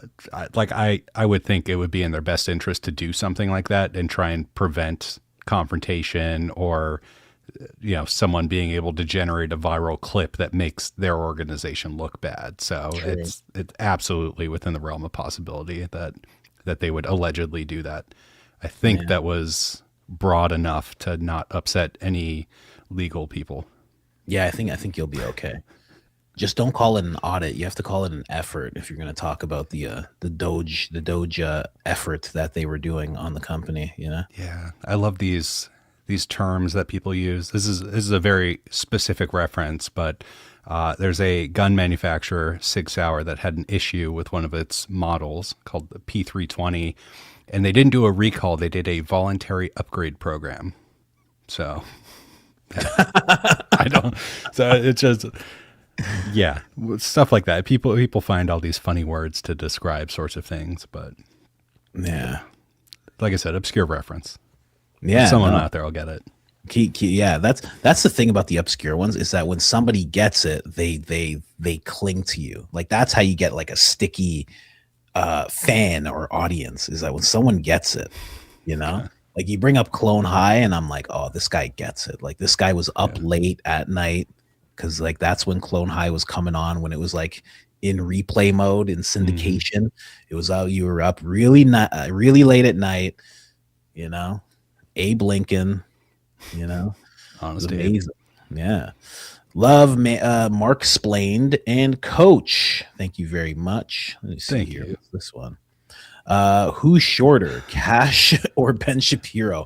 I don't know. I think Ben Shapiro is, honestly. I think I have a photo with Ben, but he was like, I was like, oh, let's do this funny thing where you stand up here and I'll squat a little so he looks taller than me. So I don't have an actual. Yeah, of course. Oh man, that's great. One moment, let me find that. You should post that. No, I don't want to post that. That's hilarious. Yeah, I probably shouldn't show it on here either. But, yeah, he. I feel like Ben is 5'9" ish. I remember there was like a video where some guy's like, "Are you really 5'9"? And Ben's like, "Are you 5'9"? He's like, "Yeah, I'm 5'9". They like the guy comes on stage and they're the same height. Yeah, I don't want to go too far down this and sound like a height supremacist or anything, but I kind of am because I think That's tall great. people are great. Yeah, how much did he pay you to say that he's 5'9"? Was that a lot? Was that like a good check? I hope you got paid a good chunk for that. You know, I can't discuss that. Okay, So, all right. no, there were no payments for that. That's out of the goodness of my heart. Yeah. He's nice to me. His team's great too. Ask Mark if Candace is golding onto, or I mean, I think you mean holding onto info she hasn't released yet. He can't tell you that. I mean, duh. Like, I mean, if you've watched her at all, you know that she isn't like day one. Here's everything I have. Yeah. She's very methodical about letting people paint themselves into specific corners and, you know, establish their narratives so she can come out and be like, actually, here's this that counters that. Wow, So, that's interesting that you say that, because so many people in the audience, her audience, this audience, a lot of overlap, they say that exact thing, that she does that purposely to let people kind of like back, like, yeah, they like weave their web, and she's just like, okay, here it is. yeah. So I mean, like I said, I've been out of there for over a month now, so I'm sure there's a lot more that her and her team have gotten since then. But I mean, I remember early on people were like, why aren't you just releasing everything at once? And I feel like a good chunk of those people are, I guess, opposition, trying to just get her to get everything out there so they can get past the story. Exactly. You know, that's, if you're going to take a negative PR hit, just rip the Band-Aid off as soon as possible. And then with the 24-hour news cycle and the instantaneous nature of social media, you just turn it over quick and move on to something else. So just bury it. Yeah. So her actually keeping the investigation alive really upsets them because they can't just move past it. There's still so many unanswered questions. Yeah, it's true. That's very interesting. Because I keep saying that. I'm like, she's like the Kubrick of podcasting, the way that she does it. We have not seen anybody do this this way in podcasting ever. This has not been a thing. Like, I watch podcasting interviews, like I've worked behind the scenes, in front of camera. I watch this space very close. It's the space I've dedicated my life to. There's never been anybody who's covered anything the way that she does it. This wasn't in existence before she started doing things like this at all. So I think it's very masterful. That's why I compare it to Kubrick, because, you know, Martin Scorsese once said about Stanley Kubrick, because they were asking him like, who's the best director? He's like, I'll say this. He goes, when Stanley Kubrick makes a movie, we all sit down and we learn. That's what Martin Scorsese said. He's like when he makes a movie, class is in session. He goes, yeah, and this is the guy that made Goodfellas, you know? Yeah. He's like, when I see him make a movie, I sit down because it's time for me to learn something. And that's how I feel podcasters should be looking at her. When she does an investigation like this, everybody should be learning how to do this type of thing, because you're not supposed to give all your information out in one go. You're not supposed to do that. There's supposed to be, the same way I try to make things informational and funny, there's supposed to be this thing of you being entertained while learning this stuff day after day. That's how it's supposed to be. And also, if she gave it to you all at once, this is what I always say about like Whitney Webb. Whitney Webb will make these like incredible like reports. They're like really dense, but they kind of just go away after she's done them, like her books and stuff, because it wasn't super entertaining, right? Although she's an incredible researcher, she's like this real talent, but the way that she packages it and just puts it out, again, it just gets buried, right? Because the social media just comes and goes bang, bang, bang, bang, bang, bang, bang, bang, bang, and that's it. It's just gone. And that happens within, that can happen literally within 72 hours. You could take a year to write something and it will be gone from people's minds within 72 hours. So you really had I don't know. That's just me. I notice that things have to be entertaining, and they should be, and you should be happy that there's people doing it that way. Yeah, absolutely. So she's holding on to info she hasn't released yet, to answer your question. Yeah, long story. Yeah. It's what about Big Mike? We already talked about Big Mike. Yeah. Jeez. That's so funny. what's the number one funniest things that's happened to you or unexpected moments you've had working with Candace while on air or about to go on air? That's a good question. It is. And it's going to be kind of a letdown because I don't really have a specific answer to that. It's, yeah. I mean, funniest things. I can't give a specific example, but there have been multiple occasions where we are all set to go live and then some sort of news story breaks or something comes out. We just have to throw everything out and totally start all over again. I don't know if people would call that funny. Like I enjoy that because I'm a big fan of a challenge. Like I like solving puzzles. And so challenges like that are like a puzzle that I need to solve.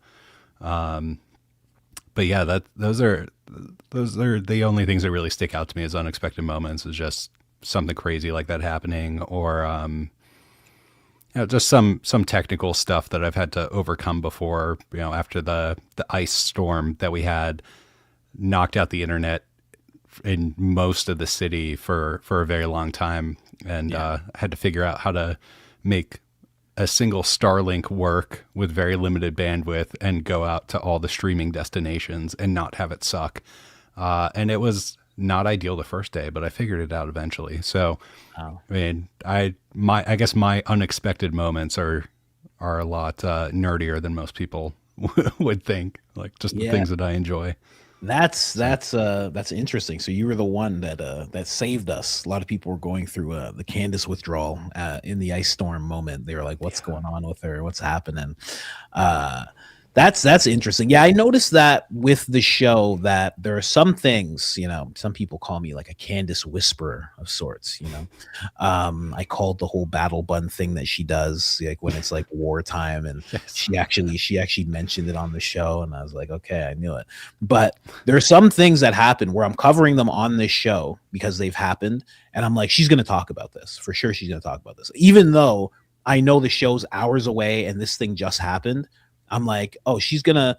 I don't know how you guys do it, but I'm like, oh, she's gonna work this in somehow, because I notice you guys will operate with a lot of brand new information when it comes to things that have just happened, whether it's in the X sphere of things or just general news that correlates towards turning points, or in the Charlie investigation.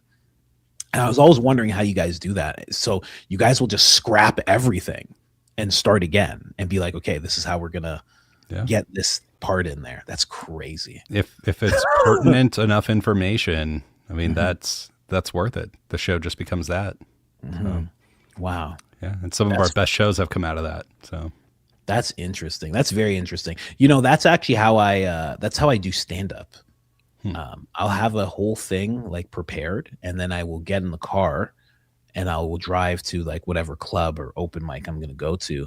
And then I will say it. I will be like rehearsing it. I'll be thinking about it. Usually I record myself. I'll be listening to myself say this whole set. And then as I'm listening, some tags will come out to me. And then as I'm listening, I will start talking, like as if I'm doing stand-up. I'll start talking and I will come up with something else. And I'll be like, oh, maybe I should bring that up in like the first 2 minutes. And then by the time I get there, something will happen in the club that everybody has seen. And then I'll be like, oh, well, like I'll just push all that to the back and like I'm going to focus on this thing now. And I'll just scrap all of it. And it's like, if I get to it, I get to it. I have it to fall back on in case what I'm thinking is funny right now isn't. But I do that many times, and it's ill-advised by most comedians. Do not do that. So it's crazy that you guys do that with on such a high rope that you guys are on, a tight rope actually. Sorry. Yeah. Well, I don't know. I've said before in other venues, like I really, really love the pressure of. I mean, I remember the first time we had 100,000 people watching live.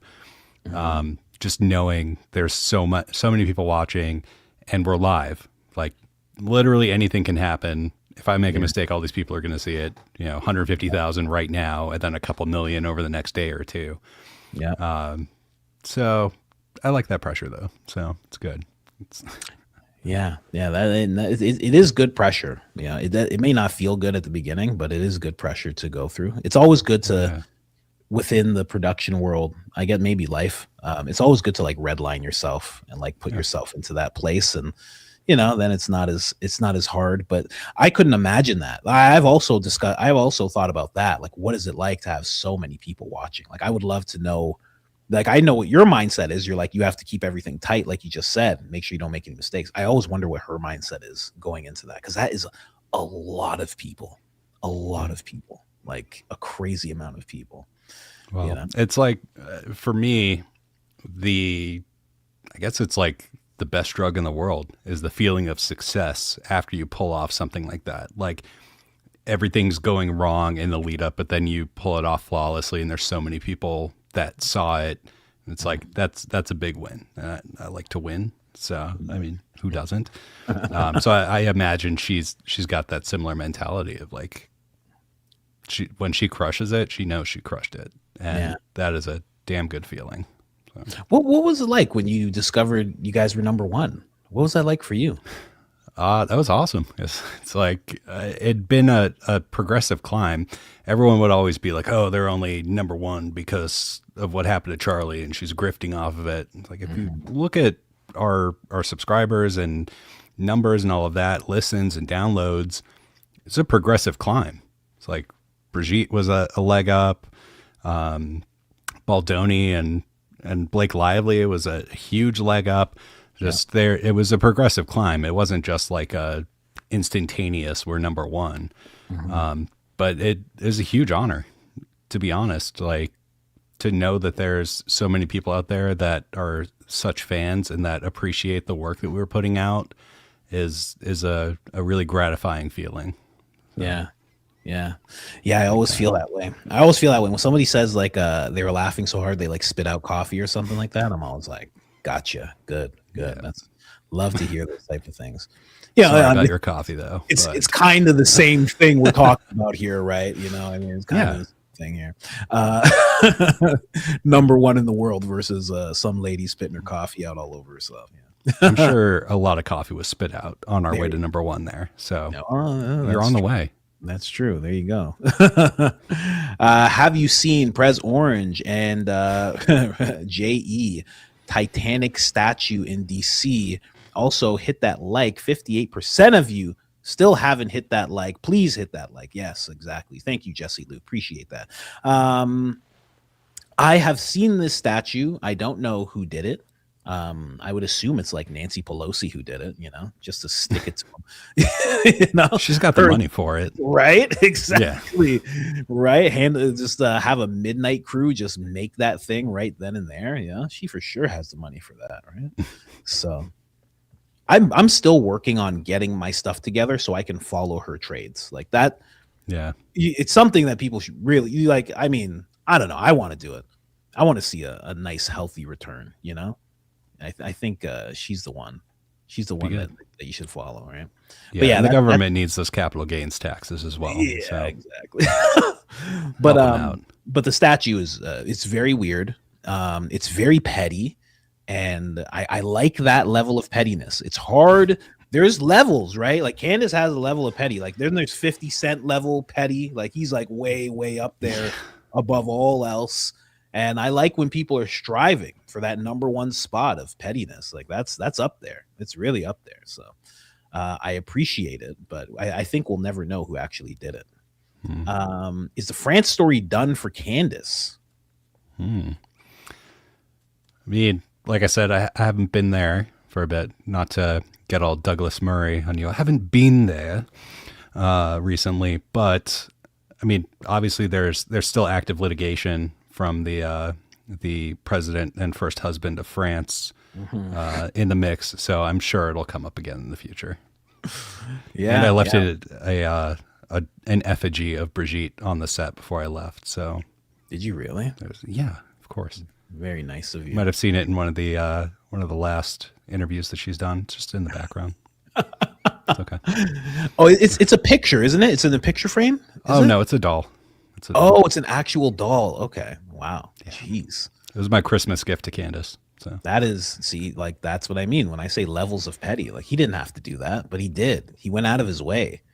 He spent money on a doll and made sure it was seen by millions of people. I mean, that is there's levels to this game, you know? Yeah. Fern Johnson, what is the fave conspiracy? Did we go to the moon? Oh, yeah. Of course they're asking that because you worked for Candace, right? Of course. I will say, I think we went at least once. I don't know about every time, but a lot of the counter arguments don't really resonate with me just from my history and, television. I know that there's obviously space and that we are capable of putting things in space. I've personally interacted with satellites throughout my time, not hung out with them, had a beer with them, but I've pointed dishes at and had to track satellites in the sky to downlink various things. But yeah, I think we went at least once. I don't know about every time. Oh, wow. Yeah. But how much did they pay for that? Was that a lot? You should have told me. I could have got in on that. Can I still get in on that or no? No, unfortunately, they're out of funding on that one. But check it out, sir. You can go be monetized now. Go check out your number. Right. Up there. You're like at 1,200 subscribers. There you go. Appreciate it, everyone. Thank you very much. Now I actually have to do a show consistently. Yeah, you should, man. You know what to do. You'll get into the rhythm of it. You'll get into the rhythm. You already know about staying consistent, how important it is. You'll be able to jump right in there.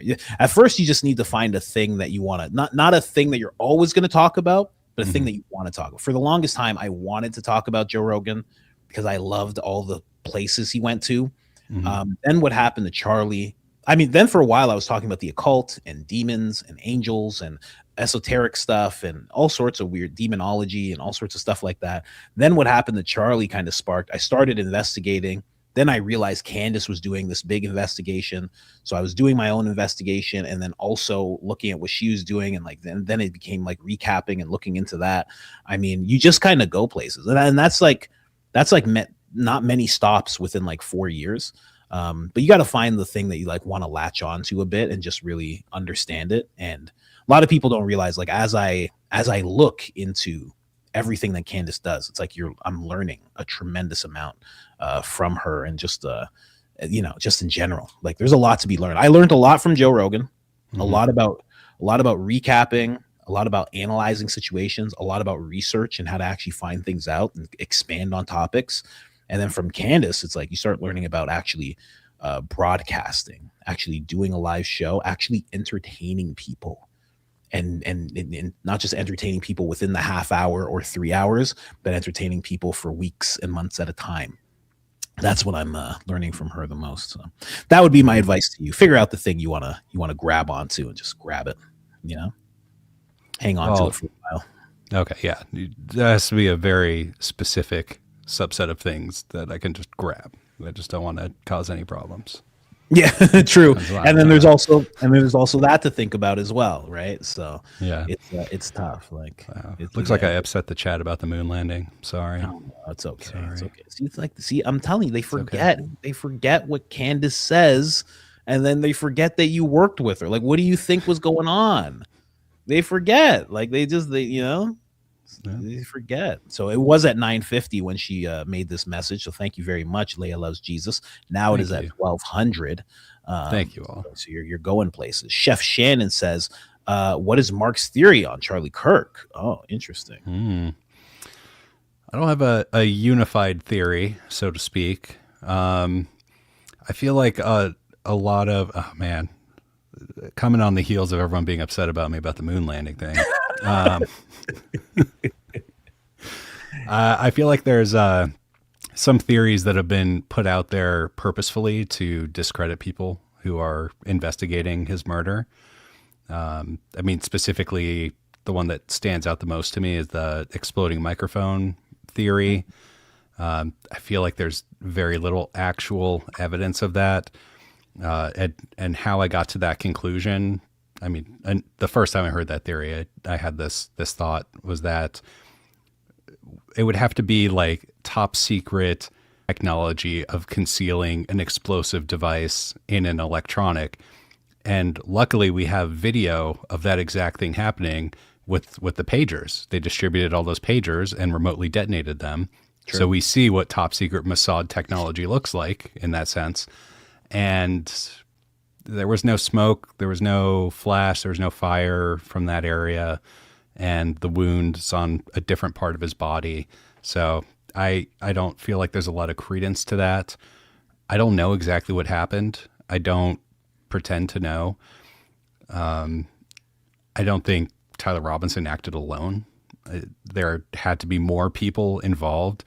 And, it came out that there were, there was multiple, what was it, like multiple DNA profiles on the murder weapon. Yes. So it's like clearly he didn't act alone.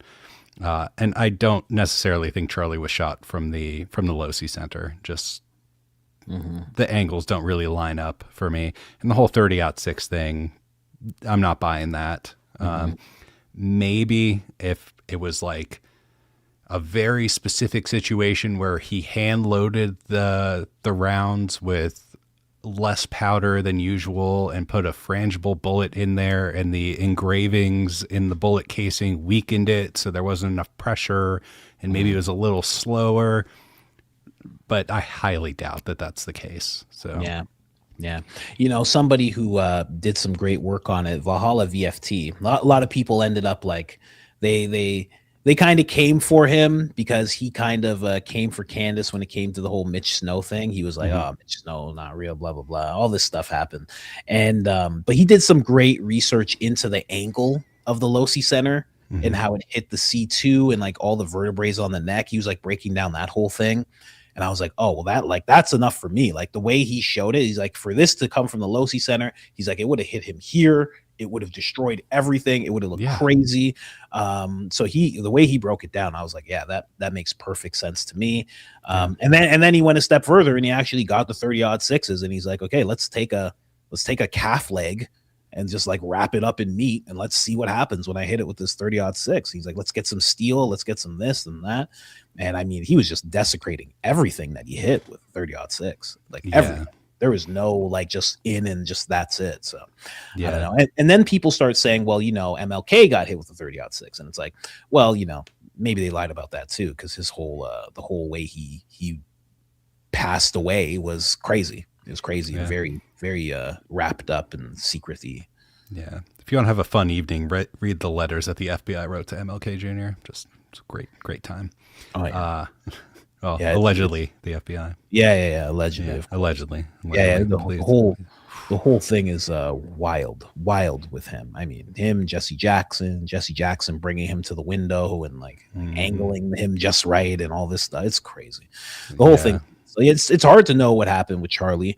But yeah, I'm with you on that. Like I've done so many videos on this. I mean, it's just impossible for Tyler to have if we're talking about Tyler at all, but some people aren't even like they're not even like entertaining Tyler anymore. But if we're talking about Tyler at all, he had to have some people with him. I mean, just the breakdown alone of what it would take. I mean, just the Losi Center or that courtyard being announced. That courtyard wasn't truly announced. They said UVU courtyard for weeks before the event. I believe 2 weeks, maybe 11 days before the event. Or maybe it was like 2 weeks. So they announced it, but they said UVU courtyard. UVU has 2 courtyards. So when people say he's been planning it for about a week, he would have to have made 2 plans, not knowing which courtyard it was. Or somehow, through whoever would have known which courtyard it was, he would have had that information from them. Right. Yeah. So it's like if he acted alone, he would have been like, okay, UVU courtyard. He would have made up 2 different plans. Right, to figure out, okay, if he's at this courtyard, I'll do this. If he's at that courtyard, I'll do that. I mean, and then on top of that, like if you want to say, like they didn't announce the courtyard, then 24 hours before they actually announce which courtyard it's going to be. So it's just like the whole thing's weird. The only way he could have done it is if he had assistance. Like I don't know who knew what courtyard it was, whether it was Turning Point or just the people at UVU or maybe even the UVU police. I don't know. But only so many people had actual access to which courtyard it was going to be. Yeah. So at the very least, he would have to know those 3 sets of people that I just mentioned. Somebody had to have told him in order for him to plan. Somebody had to move that tent just the right way for him to be able to take that shot from the Losi Center. I mean, there's just so many things at play. There's just way too many things at play. Yeah. And back to the theory is like, what else did I see? he was electrocuted through his microphone. That's another one that I saw. Yeah, Baron was big into that one. He went deep on that. And I don't buy that, because Charlie was not, like, the chair that he was on was not on the ground. It was on cases, and so electricity needs a path to the ground. So if it enters through his hand, it would need to go across his heart and into the ground to actually be fatal in most cases. But also, like, really just kind of the overarching point that I want to get to is, if you're going to go through all this trouble to kill someone through all of these different methods, potentially, while simultaneously trying to convince everyone that you shot him, and you have a 0-fail mission that has to happen on that day, at that location, at that time, you cannot fail that mission. Why introduce all these different variables? Why not just shoot the guy? It's like path of least resistance. I mean, feds have been shooting people for a long time, allegedly. And yeah, what's this red laser that just showed up? Yeah. But it's like, I think Charlie was shot, not by a 30-06, not from the Losi Center. But beyond that, I feel like a lot of the other theories are being purposefully amplified to try and kind of rug pull people with a big discrediting at the end. And really I think their intent is to shame people into compliance in the future. Yeah. So, Makes sense. Yep. Miriam says, what is your observation regarding Candace's hairdo? I already laid this to rest. Did you hear? Yeah. It's a thing. Her hairstylist is very talented and reads the room. So Yeah, right. Yeah, it's interesting. I was calling that out for a while. I was like, oh, the hair is back. I'm like, it's going to be a wartime episode. Let's go. I was watching it for a long time. And then all of a sudden she said I was right. She's like, I didn't. She said George showed her. I was like, George saw the show and saw me do it. I'm like, oh my God, this is terrible. George. Yeah. Hello, sir. My lord, my liege. Good day to you. Man, let's keep going here. What a fun show. Thank you so much, Brian. Appreciate you. Is this the one I already saw? Oh no, again, realityed. Yes, my pod is here in YouTube, but stream live on all 5 platforms, plus upload to pod platforms. The whose side are you on? We respectfully disagree. What does that mean? Do you remember that? Whose side are you on? I don't remember. Don't recall. It's been a long morning. Man, I'm so time sorry. has definitely flown, but I'm loving it. I know. I could be here all day. I know. I learned this from Joe Rogan, to make time kind of like all wavy and weird with people. It doesn't actually feel like you've been sitting there for as long. It's a technique. It's a technique. Yeah. And we didn't even have to take hallucinogens. No, not at all. Not this time around. Illustrations of Motherhood says, does Candace have or seen a picture of Erica Kirk at Fort Huachuca? Oh man, why would I say what she has and what she doesn't have? I'm not going to speak for her. You can't do that. That would just ruin like a crazy episode. Are you kidding me? It'd be an incredible episode. It's gonna ruin it like that. I can't confirm or deny anything, and I mean, really, like I said, the only person who can speak for Candace is Candace. So I'm not gonna wade into those waters there. Yeah, true. That does make sense. Let's keep going here. Who do we have here? Notion and Potions. Must watch. Jason of, what is this? Archix. Archaics. There you go. For simulation theory, most read person on the internet. Amazing chronologists. They can make a channel of me mispronouncing things just like Candace. That's gonna come when I hit the big time. That's gonna be the thing they're gonna use. How did you know about my second channel? Yeah. That's crazy. Damn, your team is good. Yeah, right. But yeah, no, I haven't heard of this person, and I have not read anything, even though he's the most read person on the internet. I do apologize for that. But I'll look into it. I love reading about simulation theory. It's a real fun time. They must have sent that while we were talking about the Matrix and stuff, you know. Mhm. Lisa or Lizica. They like when I mispronounce. I don't even know if these usernames are real anymore. They love when I mispronounce things. You know, they're just throwing curveballs at me all the time. I've done that in the past. Is Shapiro Not to you.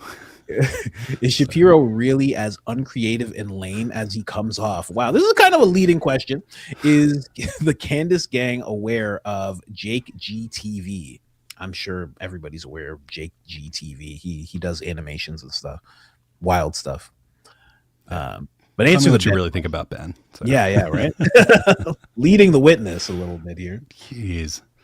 Yeah. Now he, like I said, every time I've worked with him, he's always been extremely focused and locked in. It's very intelligent, even though I disagree with a lot of what he says.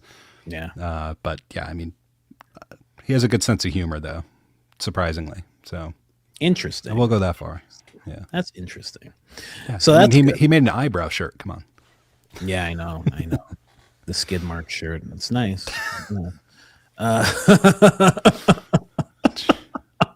That's what it looks like. You can't have two brown scrapes on a shirt. You can't do that. There's wrinkles. That tells you. If that shirt, if you give your wife that shirt and it's like sitting in the hamper half off, she's gonna be like, "What did this guy do to this shirt? This is terrible." Right? It's gonna cause a fight, you know. Show her Candace's daddy's home. Oh, show him? You mean him? You know, Mark here That's is a hostile man. misgendering. Yeah. Show that lady you're talking to this song I like. Daddy's Home, a song by Fleet. I can't play that whole song, but you know, Fleet and Lance, they keep giving me copyright claims every time I play one of their songs for you guys. You know, It's automated. yeah, I think it is. They have to dispute it. They literally have a music distribution company that's helping them. I mean, people are becoming artists just based on making songs with these. Like, it's incredible what they're doing. I mean, it's just wild. We were talking about the other day. He's like, yeah, one of our songs got like 80,000 views on like Spotify. I'm like, what are you talking about? Like, it's just nuts. What, like, they can become music artists out of nowhere. It's so weird what's happening, man. It's amazing. Well, Yeah. I talked about it, I think, on my first episodes. Like, there's this whole ecosystem that has popped up from Candace's shows. It's amazing. Oh yeah, 100%. Yeah. Candace economy. Yeah, exactly. Sir Max Ruby, can you give a list of topics you would like to see covered, but no one is looking into? A list of topics no one's looking. For me, the top one is Kensington, Philadelphia. I would love to see like Dave Smith visit Kensington, Philadelphia, and Candace as well. I would love to hear their thoughts on Kensington, Philadelphia, and the state level government and why they're not doing anything to solve it. It's like literally an open air drug den. It's crazy what's going on in Kensington, Philadelphia. So I would love for people to talk about that more. And I can include myself in that as well. I've done some episodes on it before, and those episodes, yeah, I've covered it a little bit, but you know, I interviewed a guy once who's from Philadelphia, and he was talking about how he knows he's worked in that place. Like, they try to do work in that place, and it's very hard because the people are very addicted. You know, it's like Skid Row, like times 10. It's like huge, and he was just saying how hard it is to actually get people help, and you know, the mayor, state level, like, they're just not helping.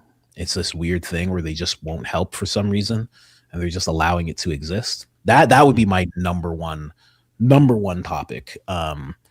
Yeah, that would be mine. Number two would be like all the 350 most wanted people on the terror watch list who tried to enter America through Canada. I would love to know about how that how that supply chain works. How did they get into that country? How did they then make it to that border? And I would like to know about more. That's all I can think of. I really just have one. I touched on a little bit on my show is the Section 702 authority. I'm sure you're deeply familiar with this, all of you listening. That is the statutory ability of the United States government to collect all of our information and store it. And essentially it's warrantless wiretapping for everyone. And that is coming up for a reauthorization vote next month. And so I'd like to do a deep dive into that, but I'm having a hard time finding a way to properly explain it in a way that makes sense to people who aren't like me, who just spends hours and hours reading security white papers and leaked, fed documents about various intelligence capabilities. And it's also just hard to grasp mass surveillance at that scale. But I think that is the ultimate end goal of Palantir. Like 702 intercepts are kind of their crown jewels.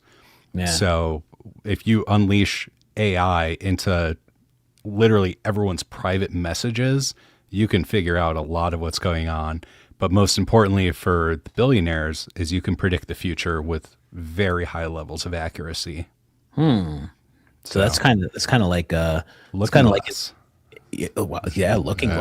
I was gonna say it's like that scene in Batman where he has all the screens of everybody. I think it's everybody's phones and every camera, so he like knows exactly like what's going on. And then it almost gets into like a Minority Report type of thing, if you remember that movie. Oh, I remember. Yeah. So interesting.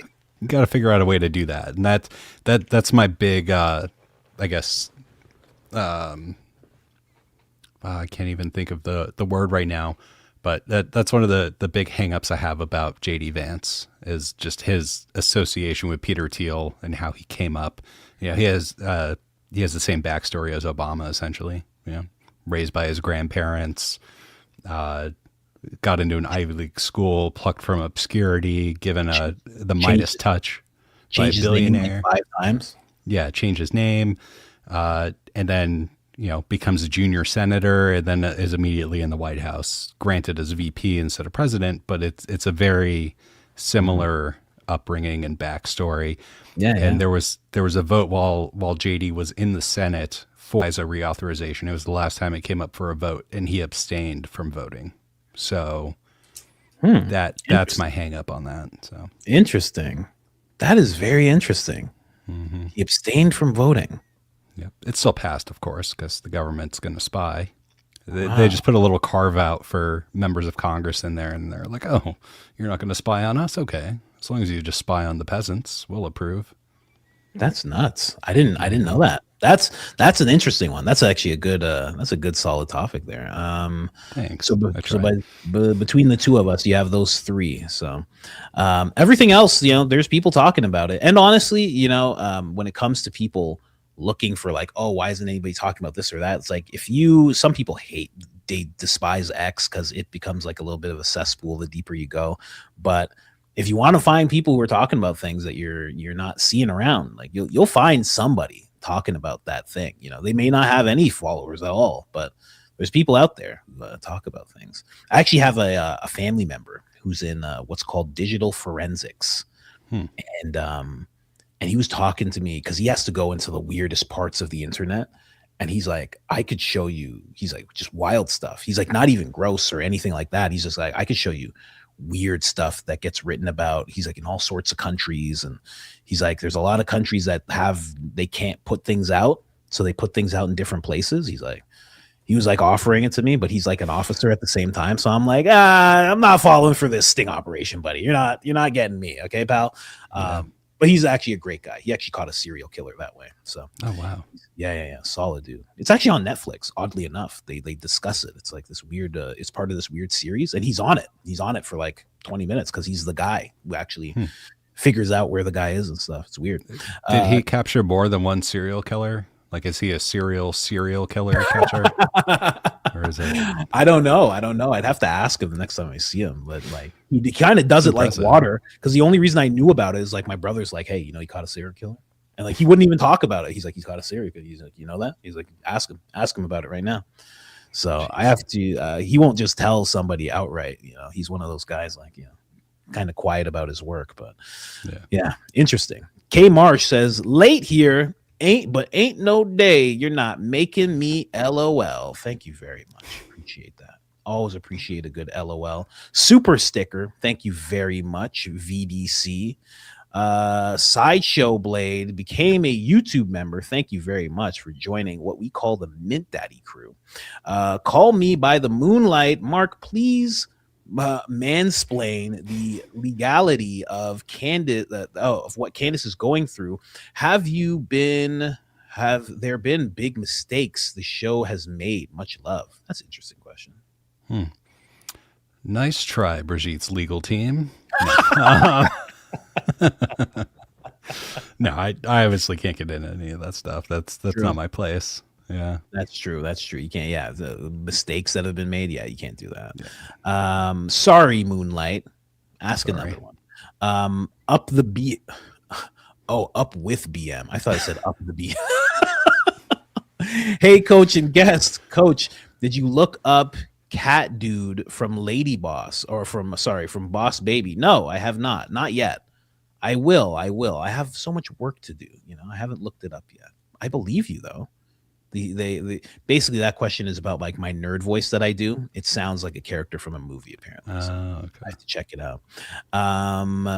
This one here, what was it like after finding out you were the #1 podcast? I mean, that's mega star level. Was it intimidating? What has evolved in your personality / character while and after the Candace show?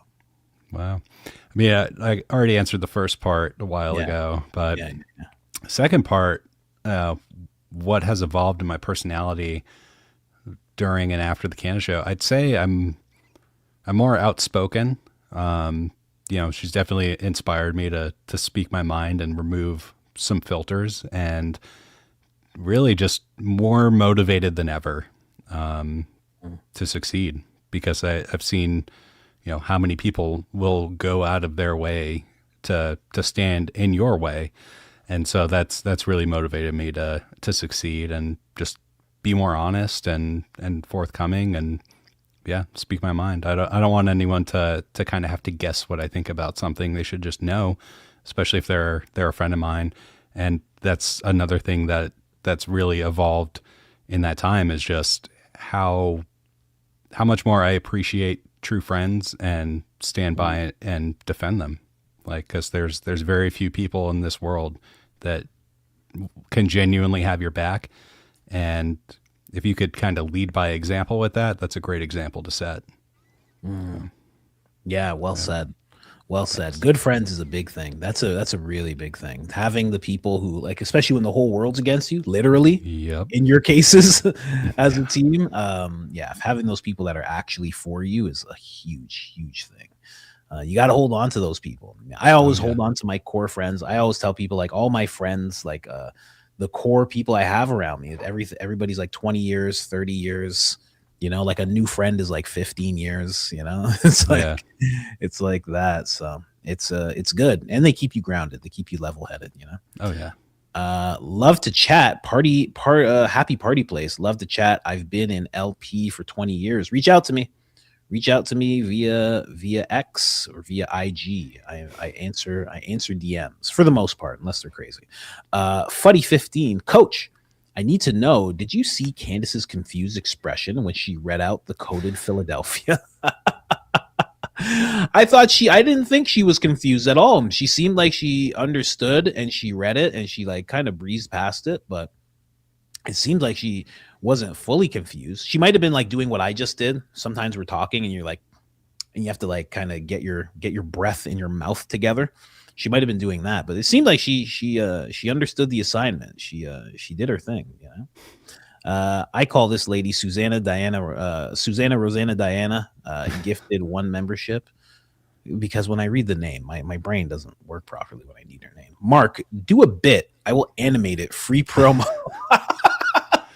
Wow, just on the spot. Jeez. Do a bit right now.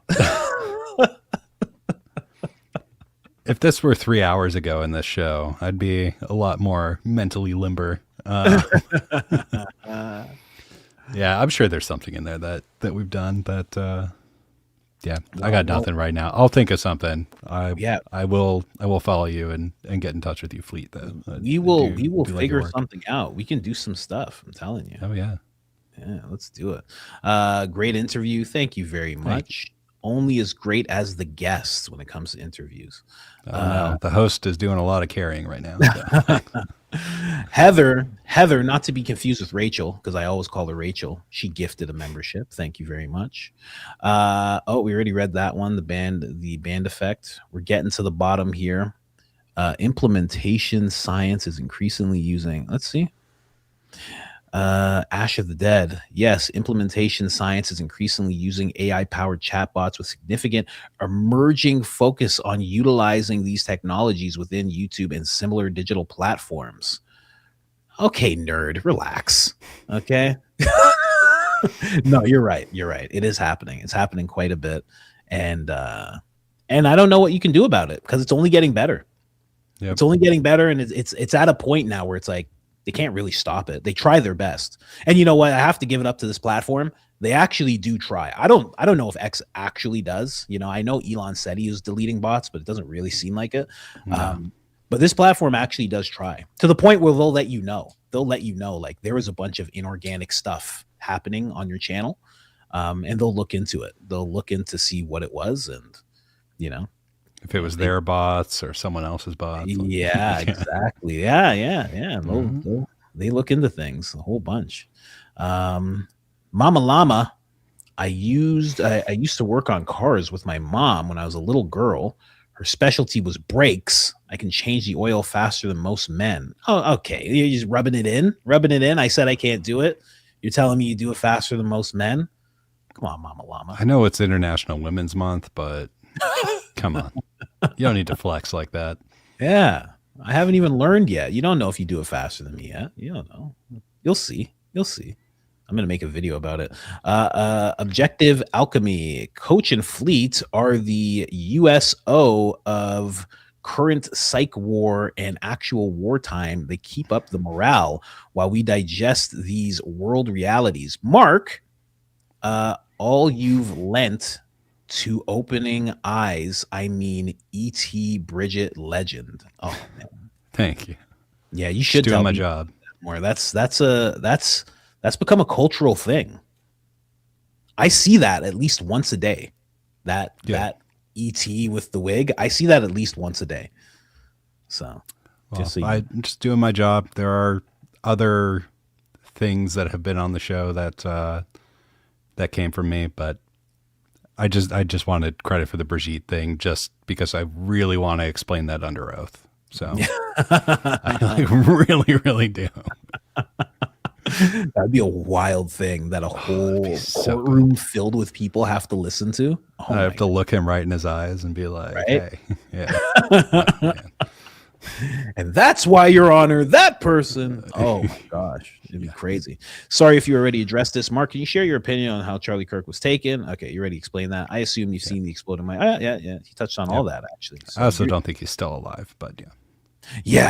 I've seen people pumping that one. I don't believe that. I think that's just taking. I think that's taking the pressure off everybody who possibly could have been involved. Yeah. Mark, can you speak about the threat video that went around? I didn't see any threat video. How did you personally handle that? Glad it didn't happen. Great show. Are you aware of any video? I am not aware of a video. I remember a few months back, there was a video that made some specific threats. It seemed AI to me. Okay. And I mean, yeah, at the risk of making more people in the chat drink, I'm not going to get too far into that. Apparently that's a drinking game now. So when I say that. But yeah, security stuff, I'm not going to get into. That would be really stupid of me. But, yeah, definitely. Yeah. Eugene, they love the show that Eugene was on. Eugene is Canadian. We are super polite. Well, thank you. Thank you. Thank you for saying that. I understand. Stacy Noble, not to be nosy, but why aren't you working with Candace anymore? You were such a huge part of the team. Love you, Coach Colin. I guess she wants to know. I guess you kind of went through that already. I did. I'll give a Cliff Notes answer because that was a while ago. Just want to work on other productions. It was really, really great to work with her. Yeah, I just wanted to move on and kind of, I missed what I was doing before and the variability of it, the variety of it. But I mean, we're still on great terms, still talk. And, you know, if they ever need my help in the future, they know, like, I'll be right there to help out. And, you know, as her show grows, I think she said this when I was saying goodbye during book club, is like, as the show grows and more things get added on, there's, you know, possibility of me jumping in to help on those. It's just, I didn't really have the bandwidth to focus on that show 24/7, which it absolutely deserves. And kind of like chase my dream of doing like big name productions and also maybe doing comedy and trying to have a life as well. So Yeah. just need to step back from that. Makes sense. Bro, that Brigitte doll was freaking hilarious. Thanks, Mark. Yeah, people love that. I mean, you gotta let people know. Like, that should be your banner. Like on YouTube. That should be your banner right up here. Like, right up next to your name. Just that doll. You know? That's a big thing there, man. That's serious. The number of times where, so I'd be pushing the buttons and working the faders and everything for the show, and Skylar cues up the clips and I would play them. The number of times I turned to Skylar and I'm like, give me the Brigitte photo right now. And just so I could like randomly pop it in, like, Wow. thousands of times. Yeah. That's hilarious. Polite Dark Damage. She will forever have things to talk about and question, like the Prez endorsing Jake Paul. Yeah, that was a weird thing that happened yesterday. Yeah. He's a great guy, right? Yeah, this guy. I think you're going to run for office. Yeah. Talk about what? Yeah. Never mind. I shouldn't say that joke on this channel. All right. What, moving on. What is he talking about? Like, that's all I thought. I'm like, oh, just idiocracy? That's how it's going to go? Fine. Whatever. Yeah. Fine. Break out the machine gun. Yeah. Like, what are we talking about? What are we talking about right now? President Camacho.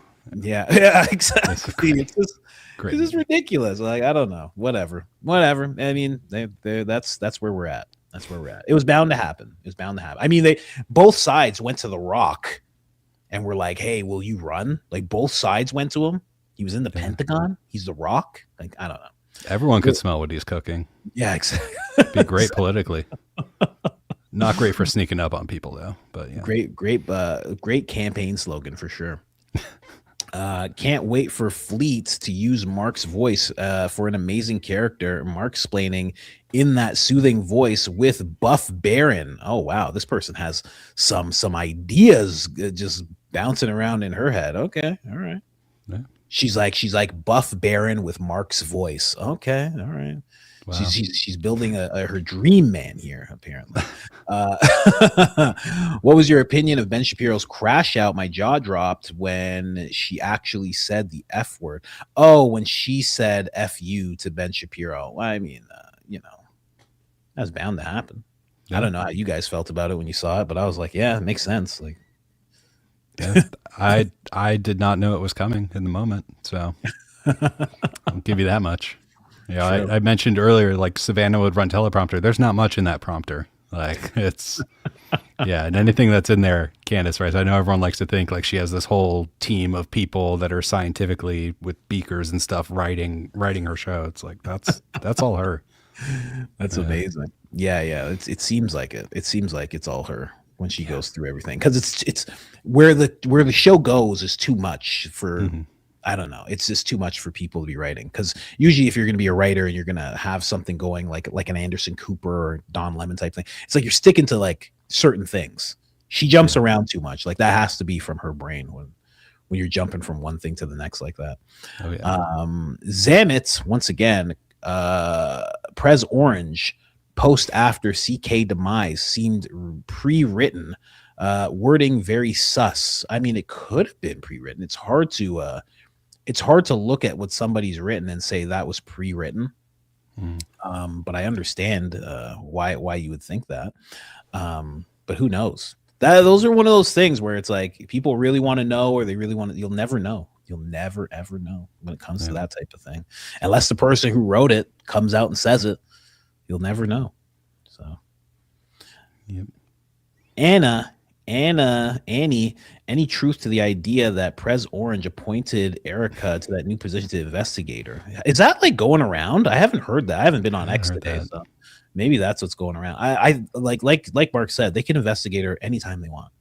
They could be investigating us right now. They can be investigating. They're literally collecting every bit of data, every packet of data that you generate on any device in your entire life is being collected and stored by the NSA, at least in a data center in Utah.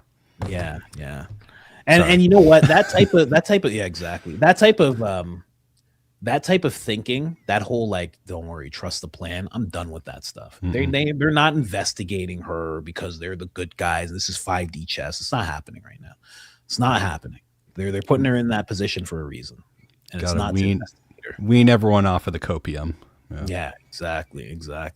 Mark, what was your favorite thing about working with Candace? There's a lot of things. Like I said earlier, just like the debates we would have every day. Well, not every day, but when I would push back on a theory that came in or something like that. I really enjoyed that. She's just fun to be around. She has a great sense of humor, very intelligent, gets a lot of my obscure references, thinks I'm funny, things that I enjoy. I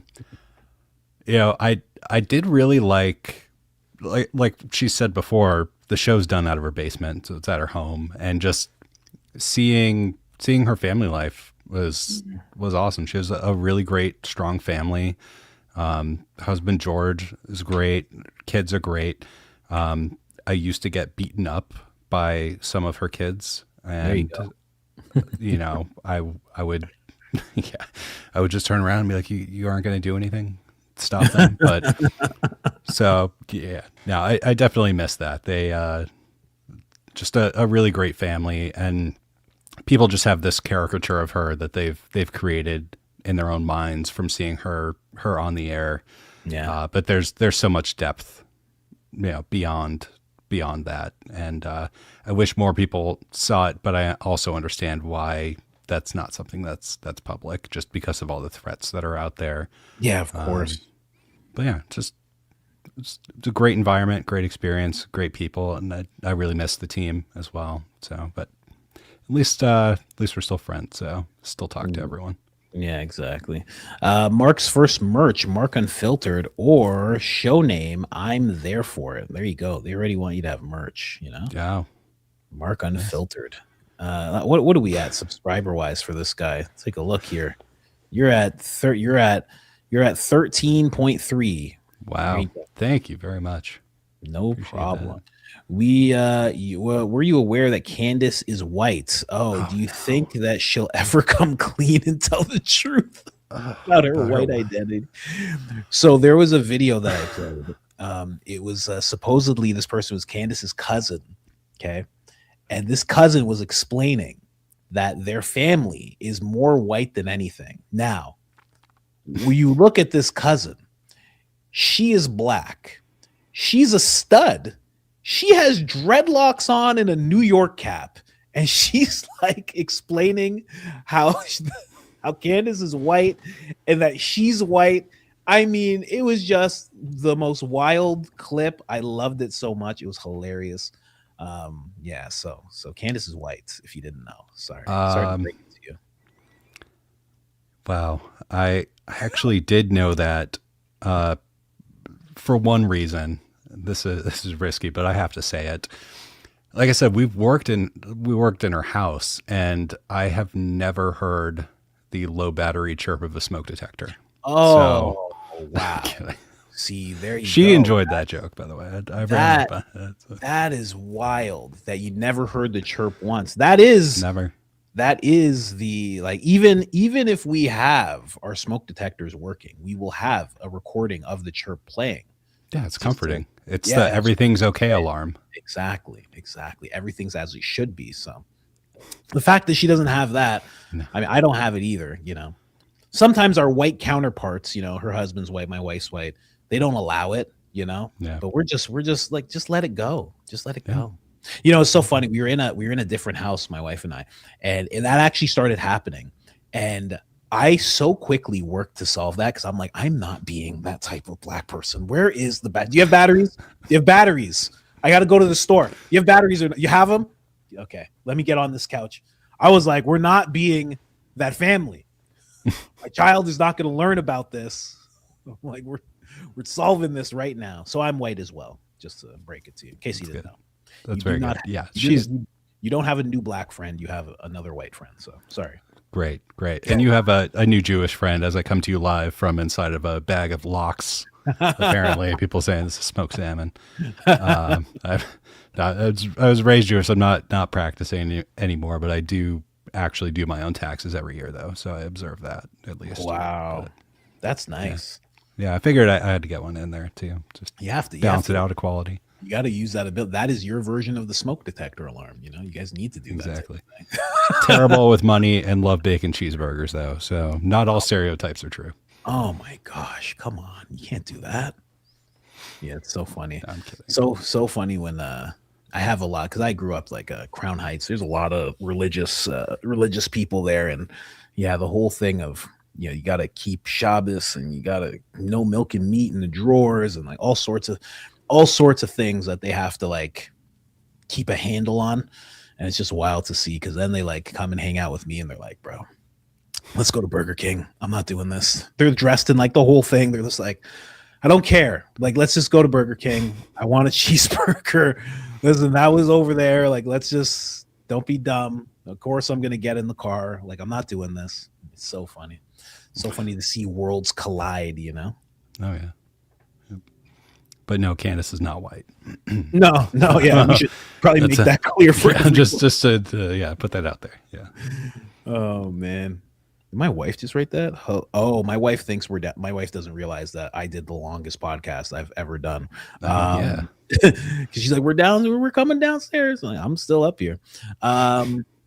But yeah, man, thank you so much. Thank you so much for being here. Yeah. That was the last of it. I wanted to go through all the super chats. A lot of people have love for you. They wanted to talk to you. So I wanted to make sure everybody got their say and asked you all these questions. But thank you so much, man. This is incredible. Thank you for connecting. Thank you for watching the show.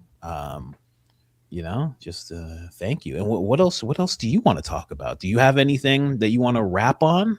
Not necessarily. I mean, like I said, I'm kind of starting this YouTube thing. We'll see if I can make that work. I've got a lot of juggling a lot of things right now, so can't really get into the consistency there. But yeah, if you could subscribe, that would be great, and try and do at least one live stream a week.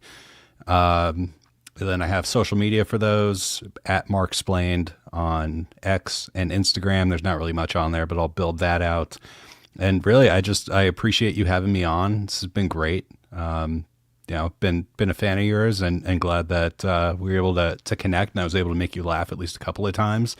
That always makes me feel good, making people laugh. And I hope to the audience, I lived up to the title for this, and I've effectively broken my silence and stunned you with what I've revealed. So. Yeah, Yes. that's the title there. The director. I got corrected there. Somebody said it's an honor to have you here, Mark. Thank you Thanks. so much. It's an honor to be here. I'll come back anytime. So. Exactly. We should do this again when something great. major happens. We should have like a little sit down. Like I love doing that with people. But I'll end it here. But stay with me there, Mark. Guys, thank you so much for watching. That was Mark the Incredible, and we will be back tomorrow with a whole bunch of Candace stuff. She's going live soonish because of how long we did this podcast. I will talk to you guys all soon. I am out of here. All right, end stream.